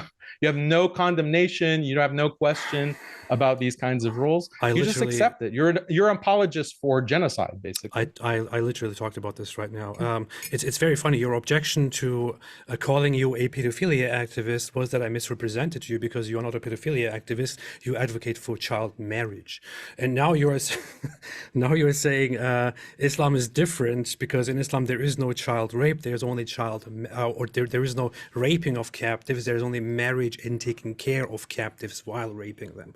I want to cite a hadith, a report about Muhammad, and just to get your confirmation that I'm representing it accurately. Muhammad's armies were raiding the polytheists, and they went to Muhammad and said, during our night raids, we kill the women and children of the polytheists. And Muhammad then says, they are from them. Is that true? Yeah, this is collateral damage, as I mentioned. This is collateral damage that they weren't intentionally. It was night and they couldn't see, and then in the morning they realized we have killed women and children. So no big deal. Yeah, collateral damage in war. It's in every war you have collateral damage. You deny that? Fantastic. Do you deny that? No, I completely accept it. That's also what's happening in Gaza right now, by the way. But you failed to recognize the distinction that I made. There's a distinction between collateral damage and deliberately targeting women and children. No, I and agree. infants. I agree. Which Jewish law prescribes. It actually obligates the killing of women and children. This is why we see over 8,000 children killed in Israel. All right, I'm going to grant something. Just because I do want to be sure that we're focusing on what caused the war. And by that, I mean, usually people think the cause is preceding the war. So if you want to, the cause of the war are these Jewish texts, the Jewish culture, the Talmud, the Mishnah Torah, the teachings of Maimonides, the greatest legal scholar of Judaism. This is what causes this kind of genocidal behavior from Israel. Speaking of Maimonides, you said that you cited Maimonides a lot, and then you proceeded to say that Jews lived with Muslims forever and everything was okay. Maimonides is the very same guy who wrote what is known as the Epistle to Yemen. Upon complaints from Yemeni Jews because of their treatment and their persecution by Muslims, they asked for help, and Maimonides writes a letter to Yemen where he says, these people, the Arabs and Muslims, have treated us worse than any other people. He complains thoroughly about them, calls Muhammad a madman, and says that no other people ever have been as cruel to them and as disrespectful and bullying to them as the Muslims have been. So it's very interesting that you don't seem to be quite that's consistent. A letter to Maimonides. What did Maimonides respond? No, that's the letter by Maimonides to Yemen. That's his response to the Yemenis, to the Yemeni Jews who complain about persecution. He says, nobody treated us worse than these people. That's in his letter called the Epistle to Yemen by Maimonides, who lived in a very supposedly tolerant Muslim Spain. Well, I don't understand how tolerant Muslim Spain was worse than what was to come. I was being sarcastic. Yeah, I could definitely agree that the Reconquista and the Inquisition afterwards, when it was taken back by the Christian Iberians, was terrible and was probably worse. I can definitely say that. But the point I'm making here is that Maimonides doesn't agree with you that things were brilliant under the Muslims for Jews. Quite the contrary. In the 19th century, there is a very famous event known as the Damascus Affair, where the Jewish community was accused of of ritual murder, typical blood libel, which, by the way, you also recently engaged in, where Jews were accused of abducting a Christian and a Muslim, and then the Jews were thoroughly persecuted, and this sent shockwaves around the Muslim world, and also led to one of the formal ideas of modern Zionism.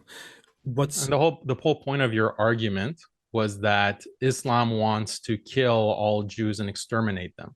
The whole point, Maimonides, if he can complain about Muslims, so what? But the fact that he was living with Muslims means that he wasn't being killed, he wasn't being imprisoned even. So that debunks your entire argument. I don't understand. Now you're shifting your argument to say that, yeah, well, Jews didn't have such a great time. Your original argument was that Muslims have to exterminate all Jews. So what happened to that argument? I never said that. That was your entire opening statement. That Muslims have a command by Islam because of this hadith that you butchered to kill all Jews. So now you're walking that back. How did I butcher it? Because you explained it as this hadith means that Muslims should kill all Jews till the end of time. I never said that. But this is very interesting, because I'm quoting something that is directly in your own sources, and you are then taking that and turning that into a complete straw man. I never said that because of this prophecy, and I called it a prophecy. I'm not sure if I called it a command. If I said that, that was probably a very wrong choice of words, but I don't think I did.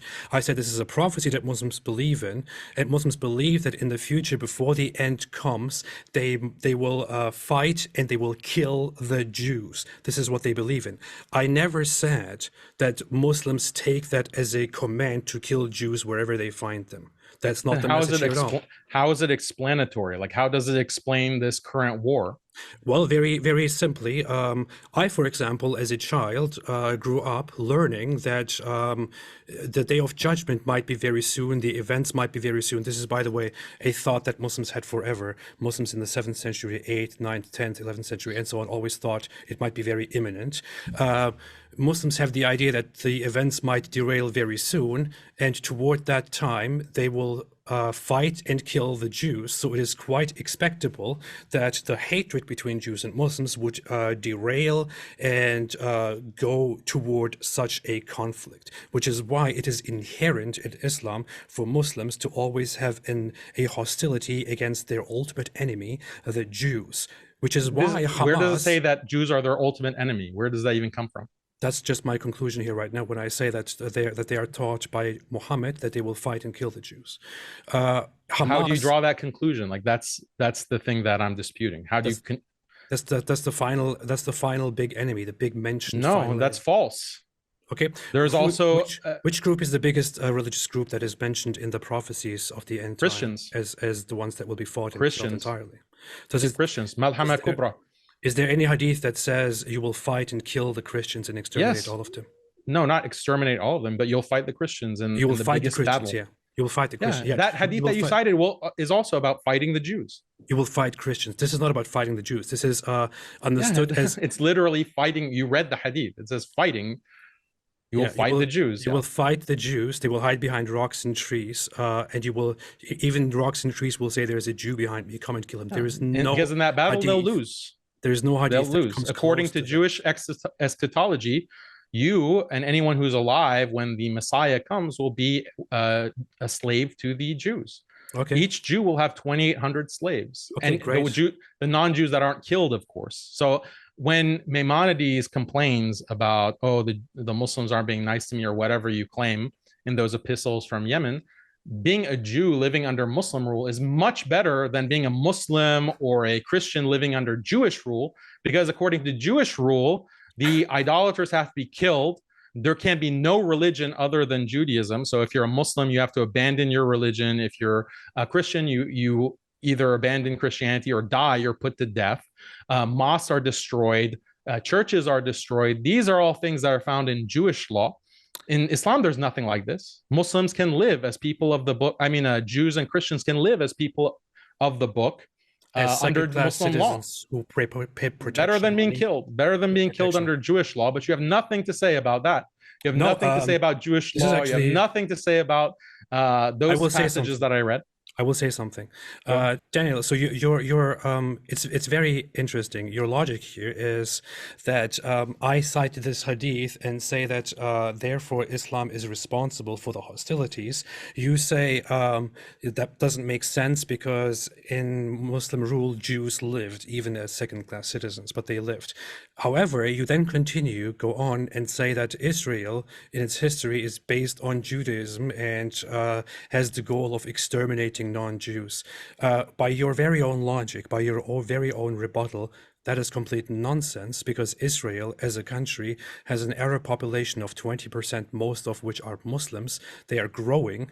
It's a very fast, rapidly growing population, has been growing. There was never a decrease in that population. Plus, recent studies actually by the Konrad Adenauer Institution say that the majority, by the Washington Institute and by the Palestinian Research Institute together conducted, say that 70% of Israeli Arabs feel tied to the Israeli government, and the most popular identification among Israeli Arabs is to identify as an Israeli citizenship, more so than as an Arab or as a Muslim. So this is, I can put the study on the screen if you want me to, but this is directly from surveys of Israeli Arabs. So by your very own logic then, this means that Israel is not genocidal and Judaism is not genocidal, because under Judaism, under Israel, Muslims seem to thrive quite happily, as it seems. Thriving is not being ethnically cleansed. The definition of ethnic cleansing is when you're forced from your land. So Palestinians who are in, what's called Israel are refugees. They've been pushed from their land, the ones that weren't executed or exterminated in the Nakba in 1948. The rest have been made refugees. They've been literally pushed off the land. The land has been cleansed. And this is according to the understanding of Greater Israel, from the Nile to the Euphrates River, also based on the Torah, that Jews are entitled to. So they're entitled, according to their doctrine of obligatory war, to cleanse the land. And they call it, like, what's the term that they use now? Like voluntary resettlement, except it's not voluntary because you're bombing Gaza and pushing the Palestinians out. Nearly 2 million Palestinians are being evacuated from their land forcefully, something that you, I guess, don't understand to be ethnic cleansing because you're an ethnic cleansing apologist. But that is the definition of ethnic cleansing, when you push people off of the land. The Arabs who are within Israel, they are systematically discriminated against through apartheid laws because they are not Jewish. They do not have the same rights as the Jewish Israeli population. Is this your tweet, Daniel? It says, isn't it hilarious that the number one thing the Tradcons are citing to justify their diehard support for Israel, genociding Palestine, is one 5-second clip of some rave prostitute? Plenty of footage of traditional families and so on. Is this what we are seeing here, your tweet? Yep, that's my tweet. So What's your point? This is what you actually think about the civilian population inside Israel, and then you actually really want to sit here and talk about how non-Jews are viewed and this. Where's the statement about the population of Israel? The population of Israel is a bunch of settlers who have stolen the land of Palestinians through genocide and ethnic cleansing. That's what I think about the population of Israel.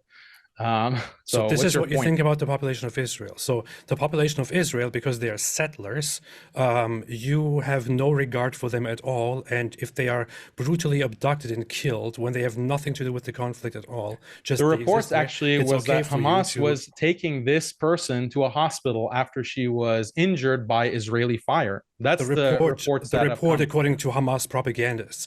We also have a video. So we should have IDF propagandists instead. No, we actually have a video. This is from a video, this photo here, where she has a hole in her head and she's paraded on the back of a pickup truck by these Hamas terrorists who put their the video is on her. And in the video doesn't show any. In the video, Gazans are cheering, applauding, and spitting on her and even beating her. No, the video didn't show any of that. The video shows Are you kidding me? rushing her. Do you want me to play it? you want me to play it? Spitting on her? People are spitting Yes, on they her. are spitting on her. They're hitting her. They are, and so on. No, show me where they're hitting her. Yeah. Okay, yeah, go ahead. I can show you that. It might be a little bit too graphic. Maybe I have a censored version. I actually, if I show that, due to the nature of the barbaric Hamas terrorist, the stream might get affected, James. If I have a censored version here, I might have that right away. But hey, you know what? Everybody knows this. This is one of the most well-known footages from the conflict from October 7. And I can show it, I can post it to you right after the debate and tag you on it, and you can then correct yourself. I can show you the full footage of her being paraded while Palestinians in Gaza are What do you mean spitting at her and beating paraded? her. What do you mean paraded? Hamas terrorists have her on a pickup truck. They drive her through Gaza while the crowds are cheering and going and spitting on her. And How do you know that they're cheering about her? Oh my God.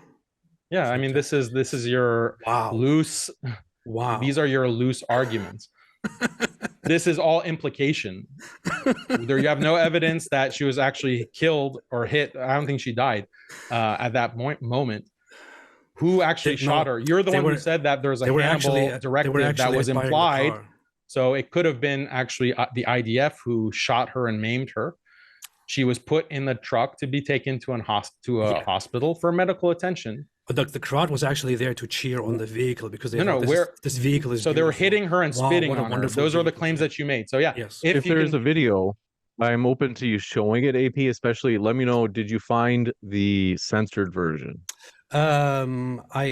If I look at it right now, I can I'm show it. potentially even open to the non-censored version. You are? Okay.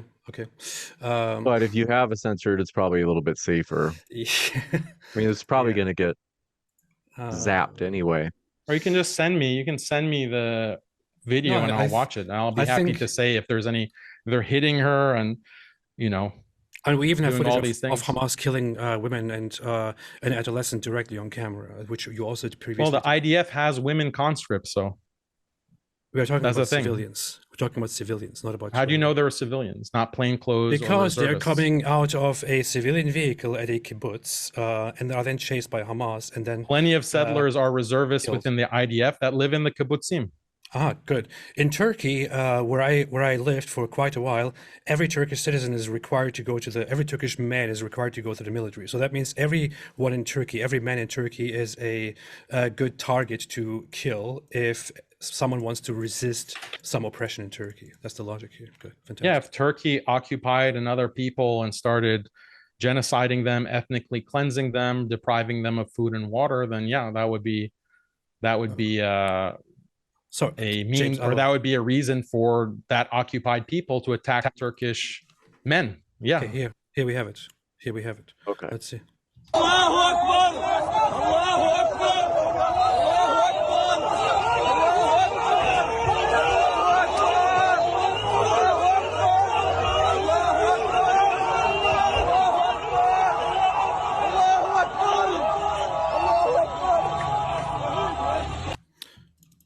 So we have footage. To be fair, I cannot immediately confirm or see the beating that I described. There are different videos of them beating people on the back of pickup trucks. There's another video where they do such a thing. I don't know if that's her though. In this case, you can see somebody spitting on her while everyone is screaming Allahu Akbar and celebrating this moment.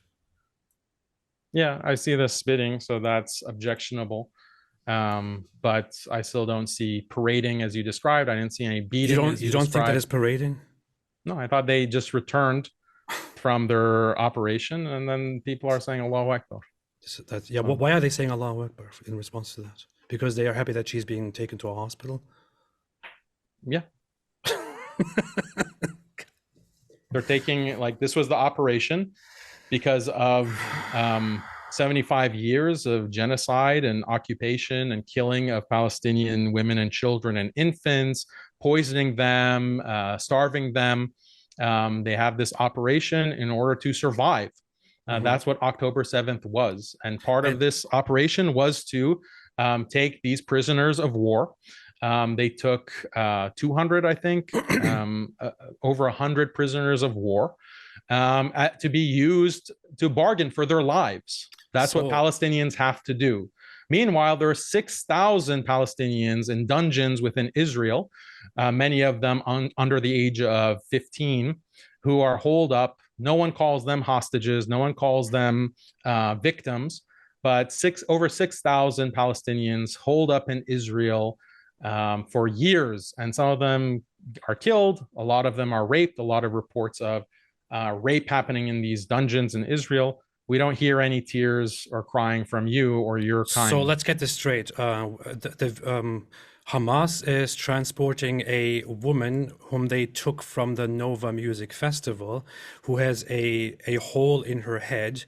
They're transferring her on the back of a pickup truck from Israel, from Reim, into Gaza to take her to a hospital. Wow, man. It's just amazing how that makes sense to you. What do you think about this footage here? Well, no, you played one footage. Let me play footage now. You can play footage of people being, people dying. To be fair, Daniel, just as you asked for one question at a time at the start of the debate, AP will do Daniel the same in terms of videos being shown. Okay, sure, yeah, can go ahead. But you can see here in this case, you just saw those civilians, a woman. By that I mean, Daniel, would you like to show a video now? Yeah, I'm just pulling it up. I'm gonna pop it out of share. We can come back to it, Apostate Prophet. Okay, sure. Just to be in alignment with what we did earlier. But while Daniel is looking up that video, I do want to say, folks, that poll is still up in the live chat. Thanks so much for your voting. It's up to 3,279 votes. The options in terms of the possible responses are for the question of what is the cause of the Israel-Palestine conflict: Islam, Judaism, neither or both. I would say so both. Do check that poll out. And if you haven't yet, hit that like button. As right now, both. Yeah, I would say both are responsible. So you think Judaism is responsible equally with Islam? No, I would say Judaism is definitely also responsible for the conflict, but in a good way. Where Islam is responsible in a bad way. Because if the ideals of the Jewish movement of Zionism came into full fruition as they were, there would be a peaceful nation in Israel. Whereas if the Islamic ideals came into full fruition, there would be the genocide of Jews. By the way, you said earlier that the texts I read, the Jewish text I read, talk about the elimination of all religions, talk about the genocide of idolaters, talk about how there should be no religion except Judaism on earth. These are the things I read you. So if Judaism is successful, and Israel is successful, those are the things that will come into fruition. Islam allows for the existence of other religions and the ability for Jews and Christians to worship, even when Muslims are in control. The same is not the case for Judaism. The majority this is a complete disanalogy between Islam and Judaism. The majority of Jews and all those in charge of Israel believe in peaceful coexistence. The majority of those in charge of the Palestinian territories, Hamas, they don't believe in that at all. False. The majority of people in Israel, as well as the Jews in the United States, believe that Israel is for Jews, and they believe in a Jewish ethno-state, and they support the killing of civilians in Gaza. Like all the polls show that that Israel supports the IDF's tactics. And think that there should be even harsher tactics for the IDF to use against the Palestinian population. Do you want me to pull that up? Okay, that doesn't make the point that you were just trying to make. The point was that according to the majority of Jews and the majority of religious or non-religious authorities in charge of Israel, they should live together in coexistence with other religious groups. There is no belief in extermination or anything like that. Whereas under the Islamic side, there is no equality. And as for Hamas, Jews shouldn't even live there.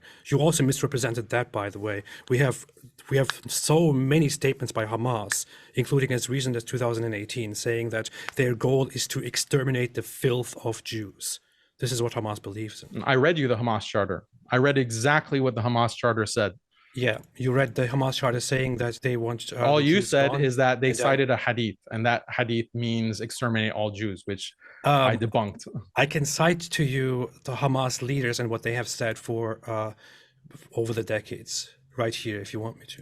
I can pointed read them to the you. Hamas charter, the official documentation. Anyone can say anything. I'm talking about Hamas leaders. I'm not talking about anything. I'm talking Okay, about look those at in this charge clip. of Hamas.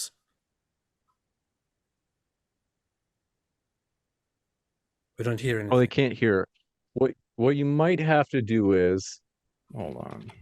so if you jump out of screen share just for a moment, and then, okay, go ahead and click it again, but then don't select which window you want to use.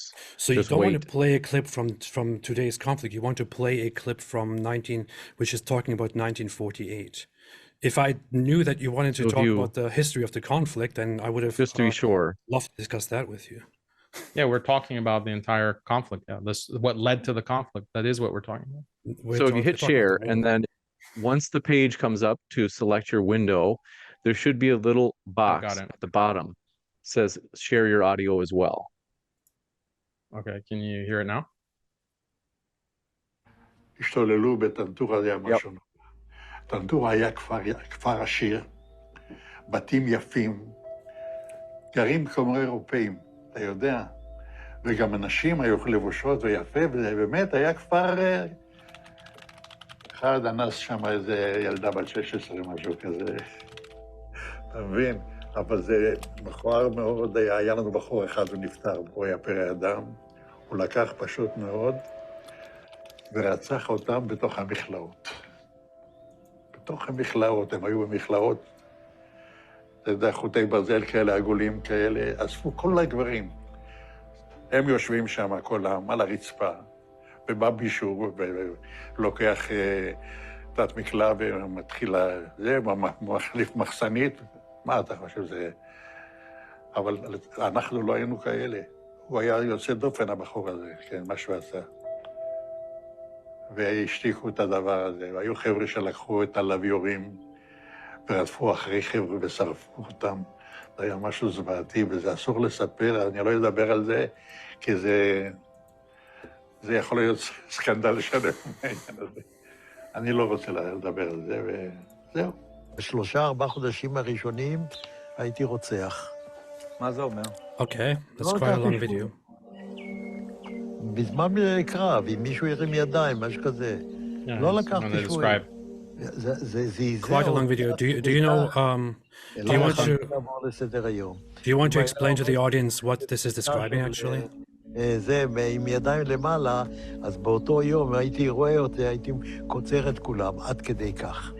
כמה אתה חושב אנשים הרגת ככה? לא ספרתי. אני לא יכול לדעת בחיי.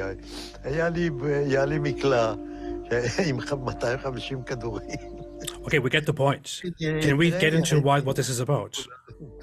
לא יכול לספור. Yeah, these are just IDF soldiers.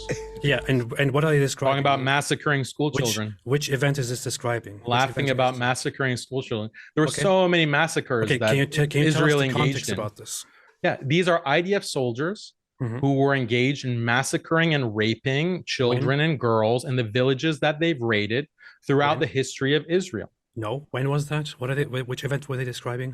They're describing massacres and rapes. Does that even disturb you? He's laughing about 250 children that he gunned down. It does. It disturbs you, right? You dispute that they're part of the IDF. Yeah, You dispute that they're part of the IDF. No, it disturbs me. That's what I said. Do you know when this is from? So they mentioned when this was and what event they are describing. Do you know when this is from? What is the point? What is the point that you're making? You don't even know what you are describing here. This is about Tantura, which is an event in 1948. They're talking about 1948 during the war with the Arab side between Israel and the Arabs. this comes 1 year after the 1947 civil war started by the Arabs against the Zionists, to an extermination war, by the way, to eradicate them and drive them out completely. In 1948, the Zionists establish Israel. The Arabs then unite with the neighboring Arab countries and invade Israel while evacuating large portions of their own population. And amid that, massacres happen. This is one of those massacres, which I think is terrifying and horrible. But that is what is being. Do you know how many villages Israeli soldiers liquidated in this civil war? Plenty of them, yeah. How many? Oh, a 5-minute warning. We do have 500 villages liquidated, over 700,000 Arabs displaced. Terrible, yes. Yeah, if it was a war, this was planned way before 1948. No, it wasn't. You had meetings, yes, and within August of 1947, Ben Gurion and other Israeli leaders met, and they drew out literally their vision for the Israeli state and the borders that became, you know, the so-called 1967 borders. And so that's what they actually implemented through planned genocide. And this is documented by historians. Read Ilan Pop, The Ethnic Cleansing of Palestine. And he describes the plot that they had from the beginning to cleanse the land. And what is this based on? This is based on Judaism. This is based on the Torah. This is based on the Talmud. All of the passages that I read to you promise if you want Israel for the land. Israel is the land of the Jews from the Niles to the Euphrates. So it includes the Sinai, it includes Jordan, it includes parts of Iraq, it includes parts of the Arabian Peninsula, it includes the Golan Heights in Syria. All of these are part of greater Israel that Zionists believe are promised to them religiously. They don't. Yes, they do. I earlier directly cited to you Ben Gurion himself during the creation of Israel, acknowledging that there will be a neighboring Arab state plus Arabs inside the country, which is what they take into consideration. If you wanted to discuss the history of the early history of the conflict, I would go into that largely with you. I know that you are clueless about it. You didn't even know what Tantura is. You just learned it a few days ago. You don't even understand that Israel was founded as a Jewish ethno state. You don't. You think it's a secular state where all religions are equal. I know that's how clueless you are. It actually is. You recently even claimed that during the Nakba, 700,000 Jews were killed. 700,000 Arabs were killed. That was a mistake. That's okay. That was a mistake, right? You admitted it. But then the follow-up you made to that was that 700,000 Arabs were killed and expelled. Instead of saying, I made a mistake, so here is the correction. Why would you say 700,000 were killed and expelled? Because that's true.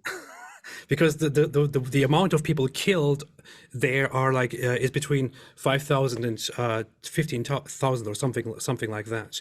Whereas those expelled and fled are around 700,000, not even expelled only. So expelled and fled. But this is like your whole argument. So incompetent. Your whole argument is like, oh, you said and, or oh, Biden said children, not babies. Like this is the type of argumentation you engage in. It's yes, a joke. Yes, when you say Biden said that, there are 40 then you say, babies. Oh, there's a video of this woman say, who's being beaten. If you say Biden, we don't see any beating. Where was the beating? Where was the beating? I just acknowledged it.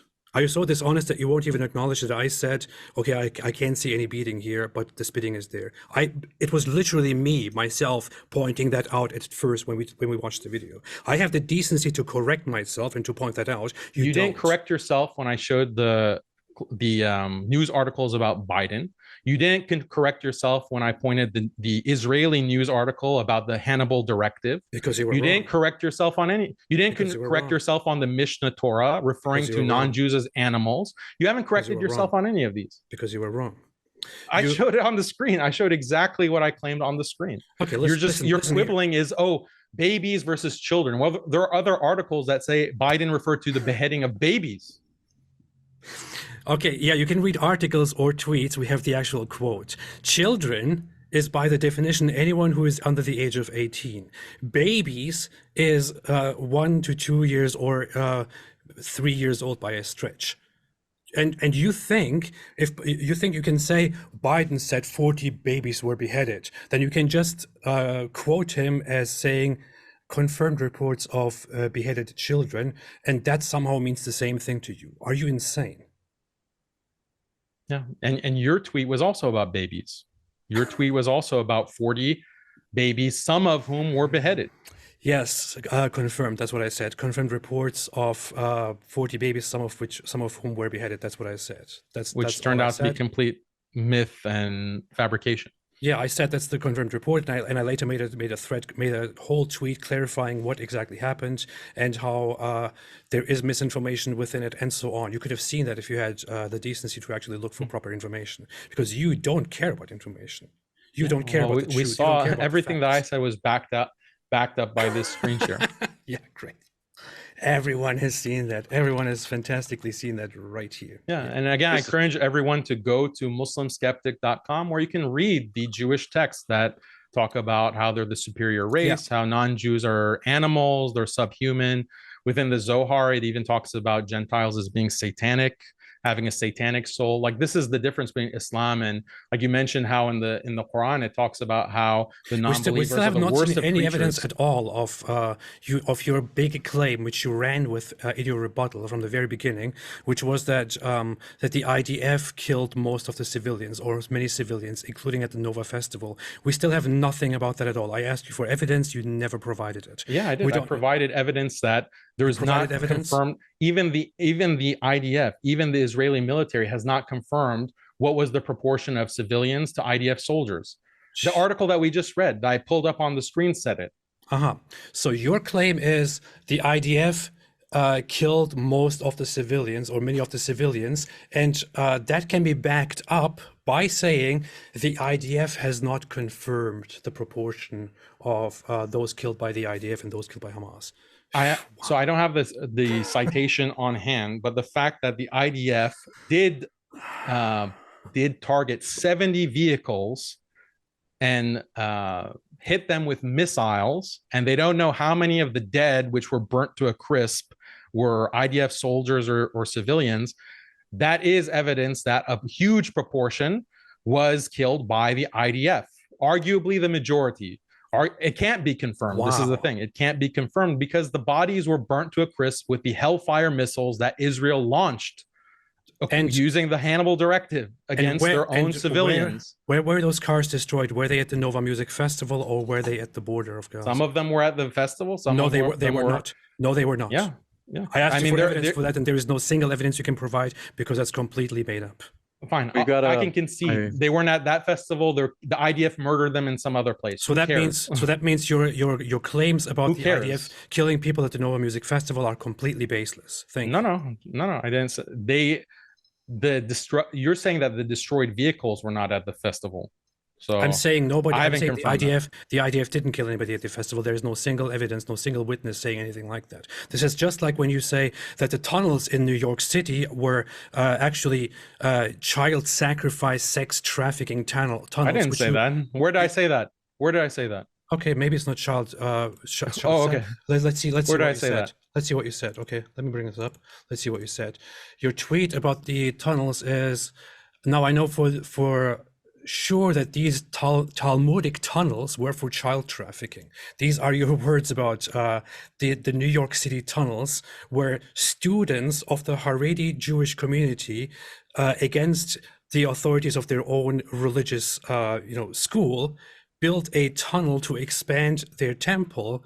You interpreted that, together with the neo-Nazis, as a child trafficking ring to abduct children and abuse them sexually. Do you have proof? Do you have proof that wasn't used for child trafficking? Wow. You want me to provide the proof to the contrary. Where is the, so it is true. Where's the peer-reviewed paper? It is true because I don't have proof to the contrary. That proves that it's not. Let's use your standards. Thank you for exposing yourself here, right here. So your conspiracy theory is true because I don't have proof to the contrary. Wow. Fantastic. No, this is my statement was just facetious. My statement was just facetious, and it's a possibility based on what Judaism actually teaches. This is what the Mishnah Torah says, that it's fine. They could, as Orthodox or Hasidic Jews, they could actually engage in the rape of 3-year-old children and then kill the children. That's consistent with the Mishnah Torah. Which is why you made multiple tweets where you described these tunnels as Talmudic tunnels, which are actually Are they not Talmudic? Are they not Talmudic? Which are a child trafficking. Are they not Talmudic tunnels? What are you talking about? You said Talmudic tunnels for child trafficking. Can we call them Talmudic tunnels? What does Talmudic tunnels mean? It means tunnels built according to the rules of the Talmud and Jewish law. What are you talking about? Are there directions in the Talmud saying yes, you may build tunnels under this community to expand it against the wishes of your own religious leaders? What are you talking about? What Talmudic tunnels? You described it as Talmudic. Hey, here's a question for you. Here's a question for you. This is your credibility. This is what you are. If you had to get rid of one religion, Christianity or Judaism, Islam, and you had to pick one, Judaism or Christianity, which would you get rid of? Neither. No, you have to pick one. Which one? Nope, that's a false choice. I don't do that. It's a hypothetical. I'm supposed to answer hypothetical questions. Why can't you? You can only get rid of one, Judaism or Christianity. Which one would you get rid of? If you had to kill one of your parents, your mother or your father, which one would you get rid of? Which one would you get rid of? If you had to Why kill can't you one of answer your that parents, question? Because it's a stupid question. Well, did you know that? If you had to kill one of your parents, which one would you kill, your father or your mother? If I had to, then the mother gets priority, so the father would have to be killed. Yeah. So I can answer hypothetical questions. Can you? Well, if you had to get rid of one religion, Judaism or Christianity, which one? Okay, if you had to rape one of your parents, your mother or your father. No. Why can't you answer the question? I answered your question. You guys are weird. Because that's how it works. Because this is a false dilemma. We know that you can't alienate your Jewish donors and you can't alienate your Christian donors. Oh, so yeah. You can't answer a simple question. But everyone heard you just smile and nod as I read about these passages from the Talmud and the Mishnah Torah and the Shulchan Aruch and the Zohar. Let's do closing. You guys, speeches. we're over time. I hate to do this, but we got to jump into the Q&A. But we had closing speeches. I don't remember that. Let me check. Oh, you're right. Okay. 5-minute closing for Apostate Prophet First. Do want to do a couple of quick housekeeping things. First, folks, thanks so much for all of your support. If you enjoyed this debate and you know of a friend or a group online where they would enjoy a controversial topic like this and a neutral debate platform like Modern Day Debate, hit that share button below. Share this debate with them. With that, we're going to jump into the closing statements. AP, the floor is all yours. So I would say that it has been very much confirmed throughout history and also even in this debate today that it is the Islamic side that is unfortunately incredibly violent and hostile, and that has an irreconcilable belief, irreconcilable with peace and mutual respect and tolerance. Despite Daniel Haqiqatjou deflecting from it and denying it, Hamas leaders, and I'm not saying anyone, I'm saying Hamas leaders, including Fatih Hamad, for example, who is the major propagandist in charge of Al-Aqsa TV, which is the main broadcasting channel in Gaza. He went out as recently as 2018 and said, in 4 years, brothers, in 4 years, we will rid Palestine of the filth of the Jews, and we will establish a caliphate from where we will lead the banner. This is what the Hamas propagandist said in the name of Hamas. For many decades, they have announced that their goal is to ultimately kill and eradicate the Jews, despite making slight changes and differences in their English or international announcements in their charters.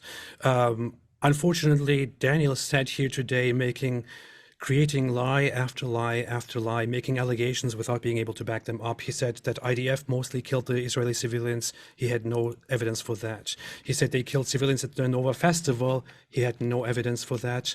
He said that they came in with helicopters and attacked their own civilians. He had no evidence for it. He said I spread the 40 beheaded baby story. No evidence. He said I claimed that Muslims are commanded to go out and kill Jews everywhere. Straw man, I never did. This just goes on forever. I don't know. I feel like I asked for the whole closing statement, but this open dialogue section was so telling that I think it is pretty much concluded here that The question has been answered. Everybody has seen it. And you know what? I am nothing but happy that Daniel actually agreed to this and allowed me to expose him for the liar, the fraud that he is, and for exposing Islam for the violent and hateful ideology that it is, and for exposing the Palestinian side and Hamas for the ridiculous stuff that it follows and promotes. And also, one final remark. As you have just seen, according to Daniel, you can say anything about everything out there as long as there's no proof to the contrary. You can push any kind of propaganda. He pushed the propaganda that Jews built tunnels in New York City to abduct and have sex with children. And his response to that was, well, do you have proof that it's not true? And just like that, I have to say, unfortunately, I'm not funded by the Jews. But you can say that I am funded by the Jews and that I have big donors for whom I'm doing this, because there is no proof to the contrary. So I will rest my case at that. Thank you. We'll kick it over to Daniel as well for his closing statement. Floor is all yours. Can you just give me a 30-second warning, James? Sure. Okay, so let's go to the closing statement. Here are, I need to share my screen though. Ready. Okay, here's an article from Haaretz that discusses how the IDF did fire at the Nova Festival and they hit some revelers at the festival. It also shows a military helicopter that fired at terrorists apparently also hit some revelers. So the Nova Festival was targeted by the IDF. This is a Haaretz article that you can go and refer to, and it's translated by Google Translate. Evidence of child rape happening in New York by American Jewish people. This is something that has also been reported on by Vice.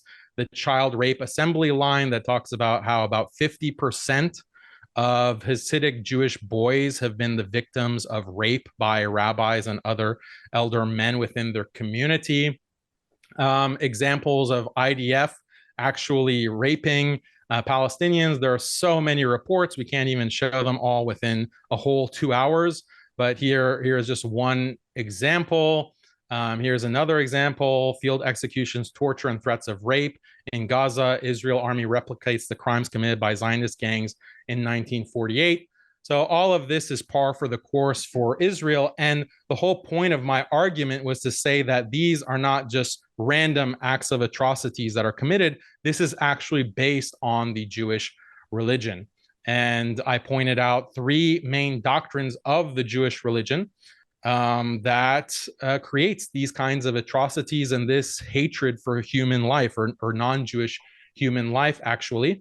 The first doctrine is that Jews believe, or the Jewish religion teaches rather, that Jews are a superior race and that non-Jews are not even human and in fact may have satanic souls.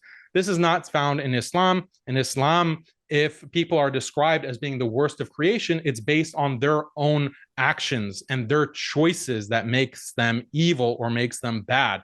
But within Judaism, simply because of not being a Jew, you are therefore inferior. In fact, you're not even human, and you may be even satanic, according to the Zohar and other Kabbalistic writings. So this is a clear difference between Islam and Judaism, and even Christianity and Judaism. The second doctrine, the second doctrine is Judaism preaches an apartheid system, a racial apartheid system based on whether you're born a Jew or not. This kind of apartheid system has led to this actual apartheid within the state of Israel, where non-Jews are systematically discriminated against.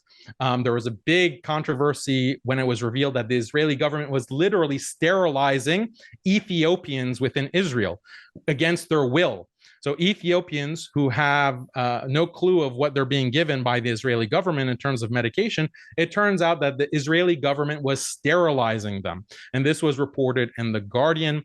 And you have many statements coming from rabbis within this conflict and even preceding it, explaining how even a million non-Jews are not worth the fingernail of a Jewish person. This is the teaching of the Talmud. This is the teaching of the Mishnah Torah, the Shulchan Aruch, etc.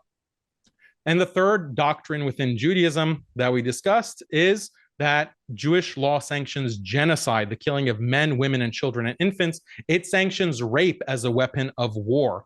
Now, whereas other religions, and in fact, the majority of them allow the taking of concubines, including Islam, within Judaism, they have a specific doctrine where the Jewish soldier can take a woman or child into a deserted area, rape that woman and child, and then discard that woman or child through murder, through killing.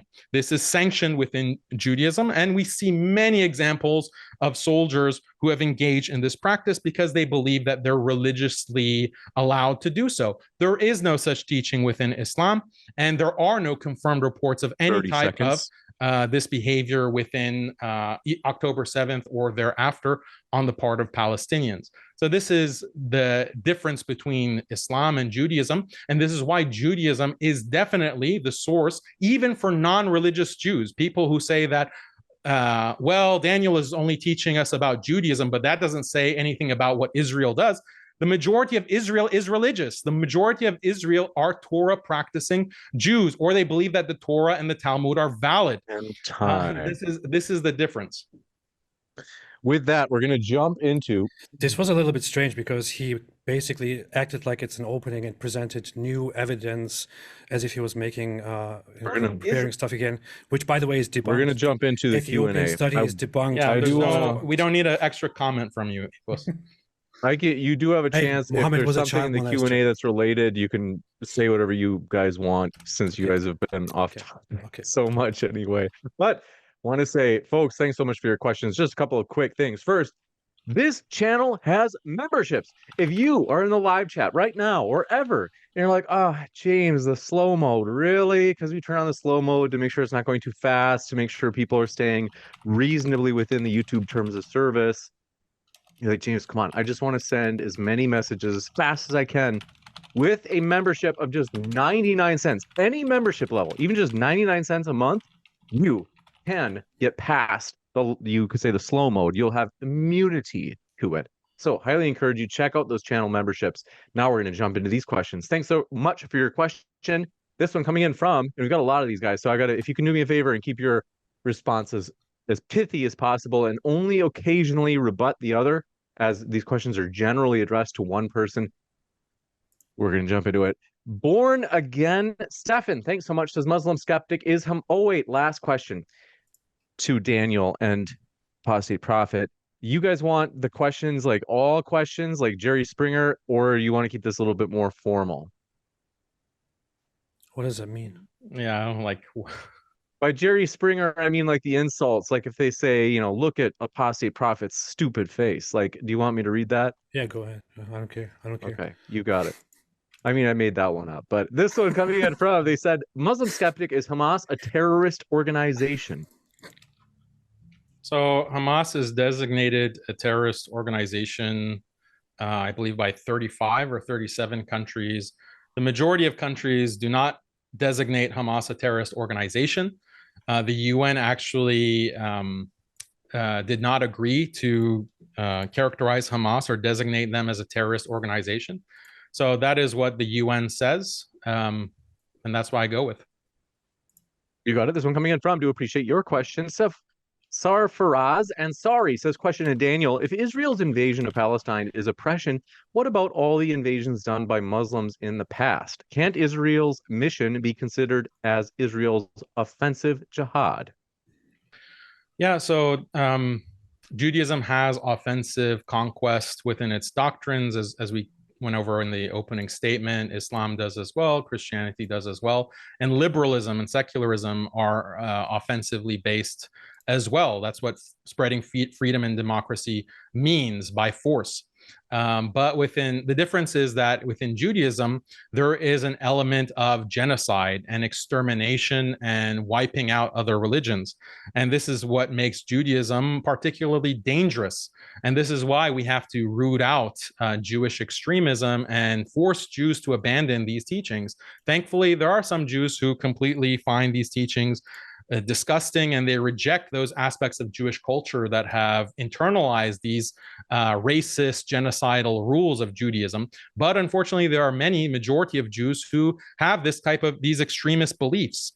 They believe in genociding men, women, and children and infants. They believe in mass rape as a weapon of war. They believe in actually exterminating all religions. But within Islam, we don't have this kind of doctrine. We don't have the doctrine of exterminating all religions. You can be a Jew, Christian, and according to two fiqh opinions, like the Hanafi school and the Maliki school, you can actually practice Hinduism. You can practice these other religions, Zoroastrianism, within a Muslim state. So this is a big difference between Islam and Judaism. This one coming in from 4AP. Stupid Beta Energy says, how does AP reconcile varying interpretations of Bible texts on Israel land claims with archaeological and historical evidence of diverse regional claims? I don't have a problem with it at all. It doesn't. I mean, it doesn't matter to the conflict at hand to me. I never argue from the perspective that Jews have a natural right to the place because of this ancestral history. That's never my point. I don't remember ever arguing from that point. My argument is vastly based on modern Zionism and that as a solution, and the rejection of the idea that this land belongs to some indigenous population that is right now there, because such a thing does not exist. It is correct. The historical aspect is that there is a huge mix of genetics and all of that in that region, and yeah, it doesn't. All of that doesn't matter too much to me, honestly. Like, would you be happy This one coming in from 60% Jew, like 60% Arabs taking up the population of Israel, or 70% or 80% of Israel being Arab? I don't think would you be fine with that demographically? I don't think it would have any impact on whether I'm happy or not. Or would you be happy with that or not? There's just so many. This one from my name is Sean says, Daniel, you can't grow a beard, just give and shave or give up. Oh my gosh, Daniel, you have a nice beard. This one from Azair Jibril says, Daniel, when was the last time you heard of a Jewish person proudly murdering an idolater in the name of religion? Many. Like, there's many examples that we see within TikTok and YouTube of rabbis who are talking about the extermination of Christians and saying that we're proud of this rule. Go to Yosef Mizrahi, Rabbi Yosef Mizrahi. I linked it on MuslimSkeptic.com, and he talks about how there are 2 billion Christians in the world. There are 4 billion Chinese, Indians, Japanese. They're idolaters, and they do not have the right to live. That is the statement of rabbis. There are many quotes like that. Yosef Mizrahi is just interesting because he puts it all, like it's all recorded and it's there for everyone to see. But this is what Judaism teaches. And everyone who claims that, oh no, this is not Judaism, this is just apologetics. And Judaism itself, actually, within the Talmud, tells Jews to actually conceal their teachings and to actually hide their teachings from the world. This is another part of the Talmud that we didn't have time to discuss. This one coming in from, do appreciate your question. AM says, never forget how Israel funded Al-Qaeda in Syria. I don't know anything about that. It's a conspiracy Matters. theory. Israel did engage in supporting different sides for regional strategic benefits. So did America, so did Turkey, and so did almost every party that was involved in the region. But there is no evidence at all behind the whole claim that Israel funded these hardline terrorist Islamist groups like ISIS or Al Qaeda. There is evidence of ISIS apologizing to Israel for accidentally attacking one of their soldiers or one of their bases. There's also evidence that ISIS apologized to Israel for that. There's also evidence of ISIS directly attacking and celebrating Israel. So, yeah.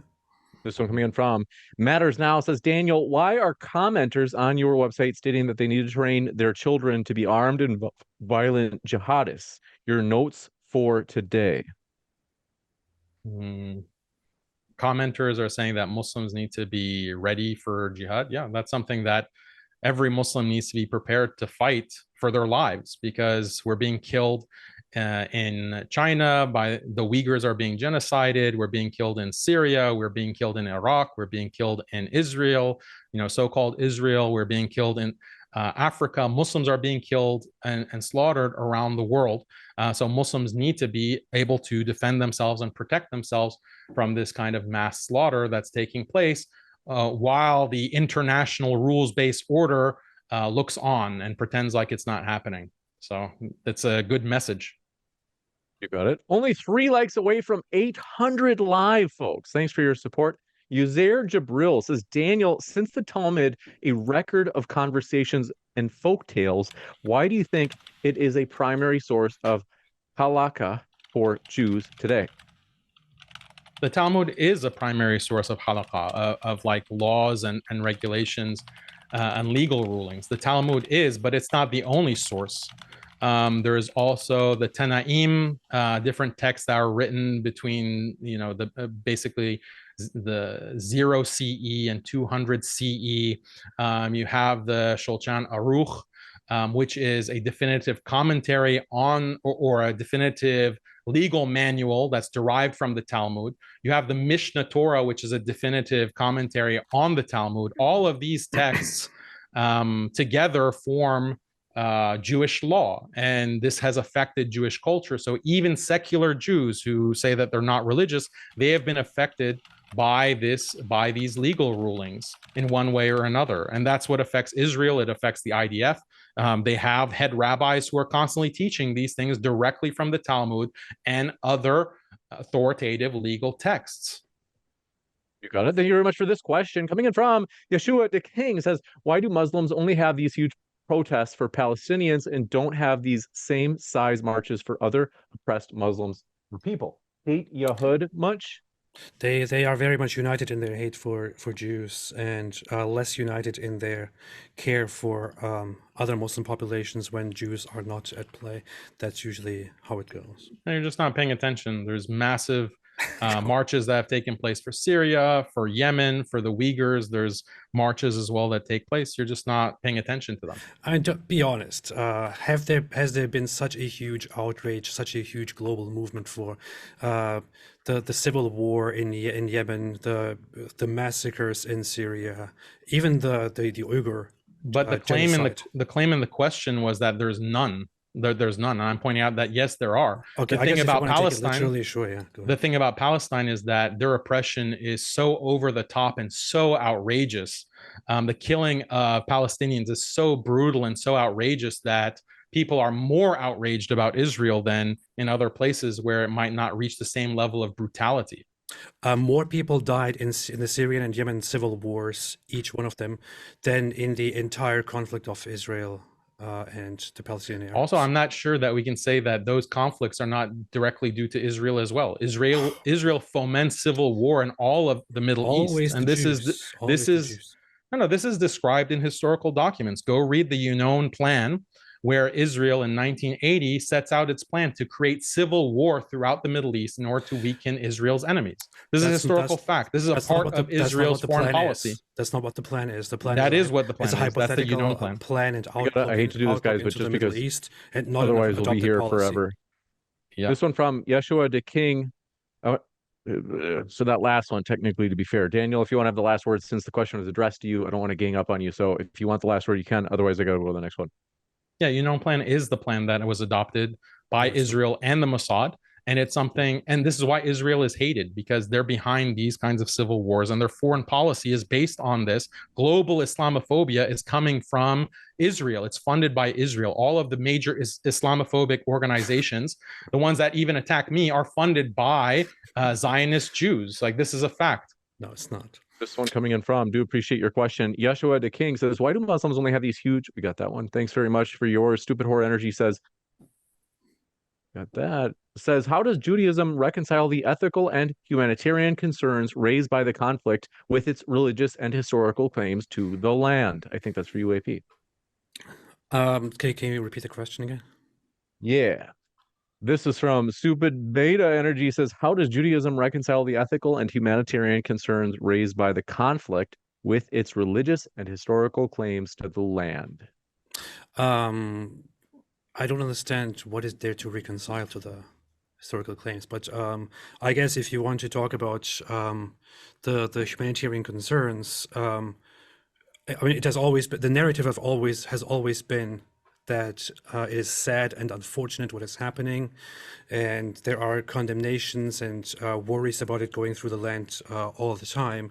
Right now, with the situation in the current Israel-Hamas war, what is happening is that in response to such a major brutal attack, which nobody accepts, there is an operation done that is seen as complete necessity to completely bomb and destroy Hamas, and while minimizing civilian loss, which is why Israel, from the beginning of the conflict, before they started bombing, long before, repeatedly said, go to safer areas. They never said safe areas, it said safer areas, because there will be targeting, you will be harmed.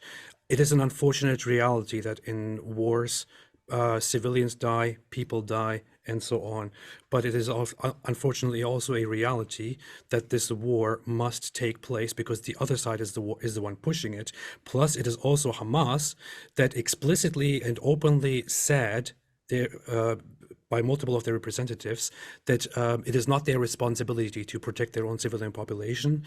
They build tunnels under the population in order to protect themselves when they fight the Zionists, and they are proud to martyr the civilization. Wow. Twitch, I just got an email from Twitch that says we have temporarily been suspended. Okay. Well, it's what are you gonna do? You can't please You're everybody. live streaming this So, to Twitch? yes.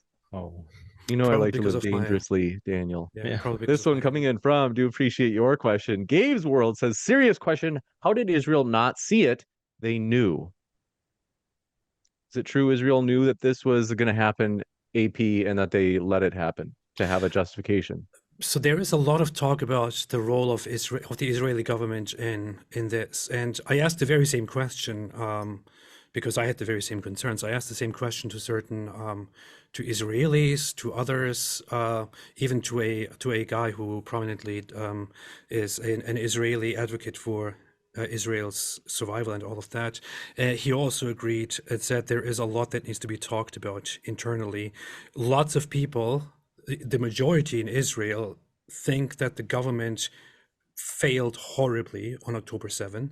There are a lot, of course, conspiracy theories about how they knew it and let it happen and all of that. But the majority consensus right now is that they were warned but didn't take it seriously.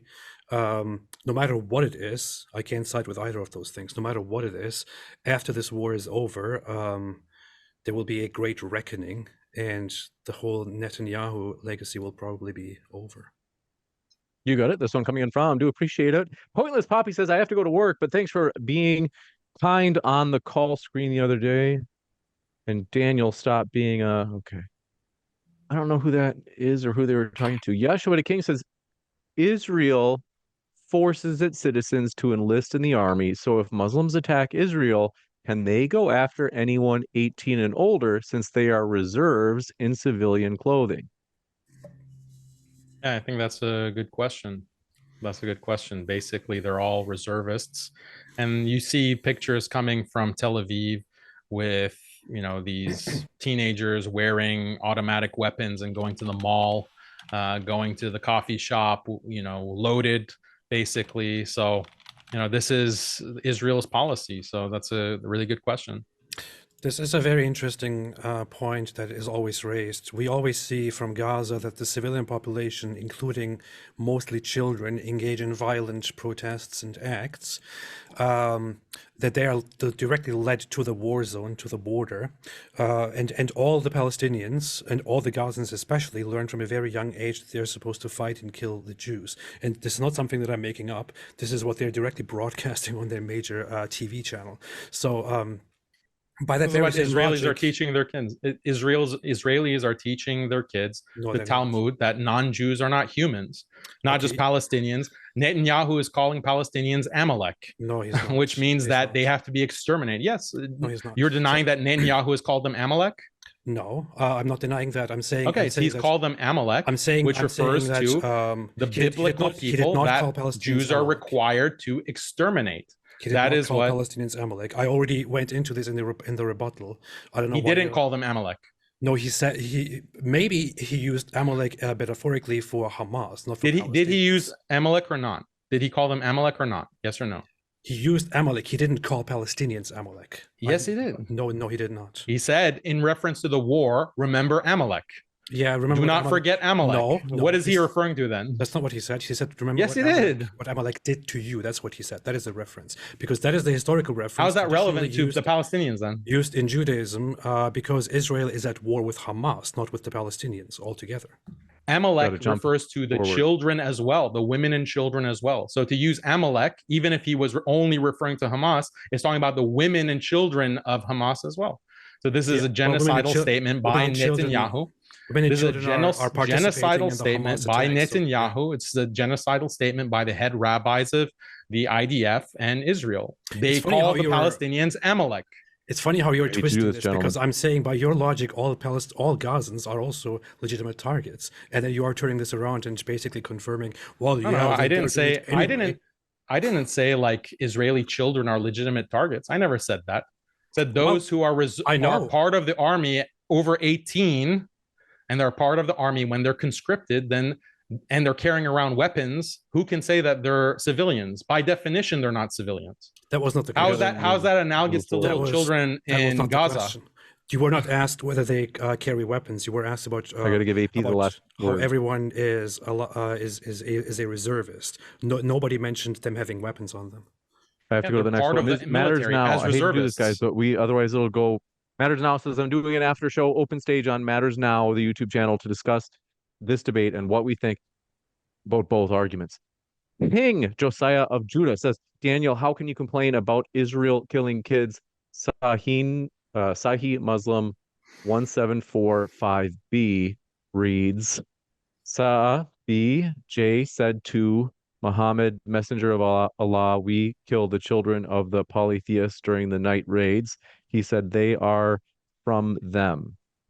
Yeah, I responded to that. That hadith is referring to collateral damage, and all of the authoritative legal commentaries on that hadith say that it's referring to collateral damage, not deliberate targeting of women and children. This is not the same in Judaism. In Judaism, you can go guns blazing, maybe rape a 3-year-old first before you blow her away with your automatic weapon. That's the difference between Islam and Judaism. Well, Israel is by no professional standard targeting civilians, but exposing civilians to Yeah. danger, even according to the harshest critics that are actual legitimate organizations. Oh, yeah, legit is being organizations. is being insensitive toward collateral damage. That's what the allegations are. I'm not talking- 24,000. I'm not talking about your. killed. I'm not talking about your Islamists. I'm talking about actual 8,000 children. 8,000 children. Yeah, that's really not targeting according civilians. to Hamas. According to Hamas, yeah. UN, according to UN fact finders, according to the official estimates, 8,000 is the Okay, lower. okay. estimate. Well, here is your thing. You say collateral damage is fine. Israel says this is collateral damage. So why are you complaining? No, their collateral damage is not, oh, I'm going to nuke a village and then everyone is going to die. Their collateral damage. That's not what they're doing. That go to the that next is one. what they're doing. They're dropping 2,000-pound bombs in heavily, densely populated Gaza, Dude, where if- 50% of the population is under 18 years old. If that was this what is what Israel Israel was is doing. It's if no that was what accident Israel that is doing- 8,000. It's no accident that 8,000 children are killed, and Netanyahu is talking about Amalek and wiping out Amalek. and If their that is what soldiers Israel was are doing, their Gaza wouldn't exist right soldiers now. are singing and dancing about Amalek. We're going to wipe out their children. We're going to I've got to rape jump them. forward. This is the IDF and the most moral army in the world. Yeah. The Uralic tribe says, for Daniel, why are Muslims always taking verses and scriptures of the Bible out of context and not separating the stories and ways of the Old Testament away from the New Testament? I don't know about the Old Testament. I never take anything out of context.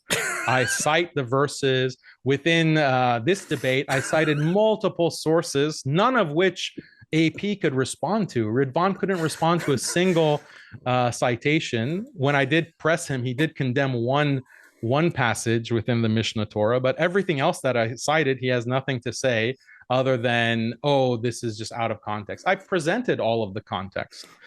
So this is just an apologetic to get out of the shocking things. Like, everyone is shocked about these passages and how a supposed atheist can't condemn them. This one coming in from the Uralic tribes as well. Also, why is Daniel lying that there would be peace under Islam for Christians when Muslims forcefully converted and enslaved my people in Central Europe into Islam for 150 years during the Ottoman Empire? Which Daniel Haqiqatjou endorsed, by the way. No, there's no forced conversion in Islam. If that happened, which I object to, and I don't agree with that presentation of history, in Islam, there's no forced conversion of Christians. Christians can live as protected peoples according to Islamic law. This falls under the ahkam ahlul dhimma, the rulings pertaining to the protected people. There is no forced conversion of Christians within Islam.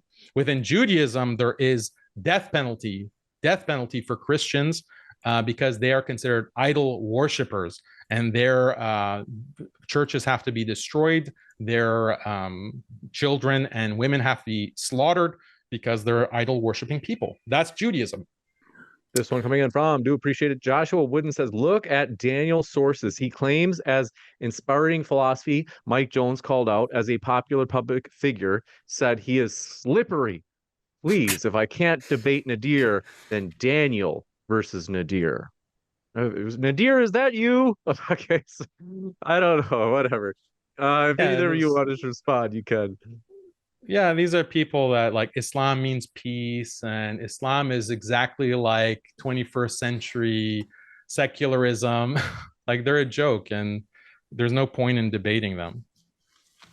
You got it. This one coming in from, do appreciate your question. Hector says, every source Daniel cites, he misrepresents. He still has a video up falsely claiming that 3,000 IDF were killed. Will he own up to that mistake? No, I didn't. The claim is not a mistake, but what was shown on the screen was not the source that I was referring to. The editor made a mistake from what you're describing, but the actual claim that 3,000 soldiers, that there are reports of that many soldiers being killed. There's over 10,000 soldiers who are IDF soldiers that are injured. And that's coming from Israeli sources itself. So something is not adding up with the total casualties of the IDF.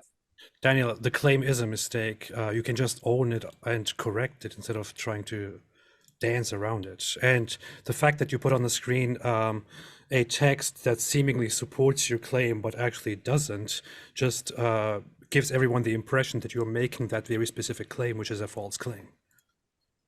This one coming in. Oh, got to remind you, folks, if you didn't know about this, Jay Dyer is going to be facing Daniel's pal, Jake, the Muslim metaphysician. Oof. This is going to be a huge debate. Folks, you have to see this February 17th. That's a reason to subscribe. You don't want to miss this debate. It's going to be gigantic. I can tell you, Muslim metaphysician, regardless of what you think of his views, the same thing with Jay Dyer. These guys are buzzsaws. They are really good debaters. They are very quick on their feet. You don't want to miss that Christian versus Muslim debate coming up in less than a month.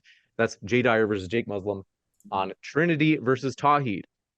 With that, we're going to jump into the next question. Messianic Apostate says, Daniel, hello. What is Islamic law's policy of deporting people? I don't know, like deporting people. So within a Islamic state or Islamic nation, people, you can have a minority, like a non-Muslim group of people of the book, etc., that they can live and they are given rights. Like they have a right to life, They have a right not to be defrauded. They have a right to their property.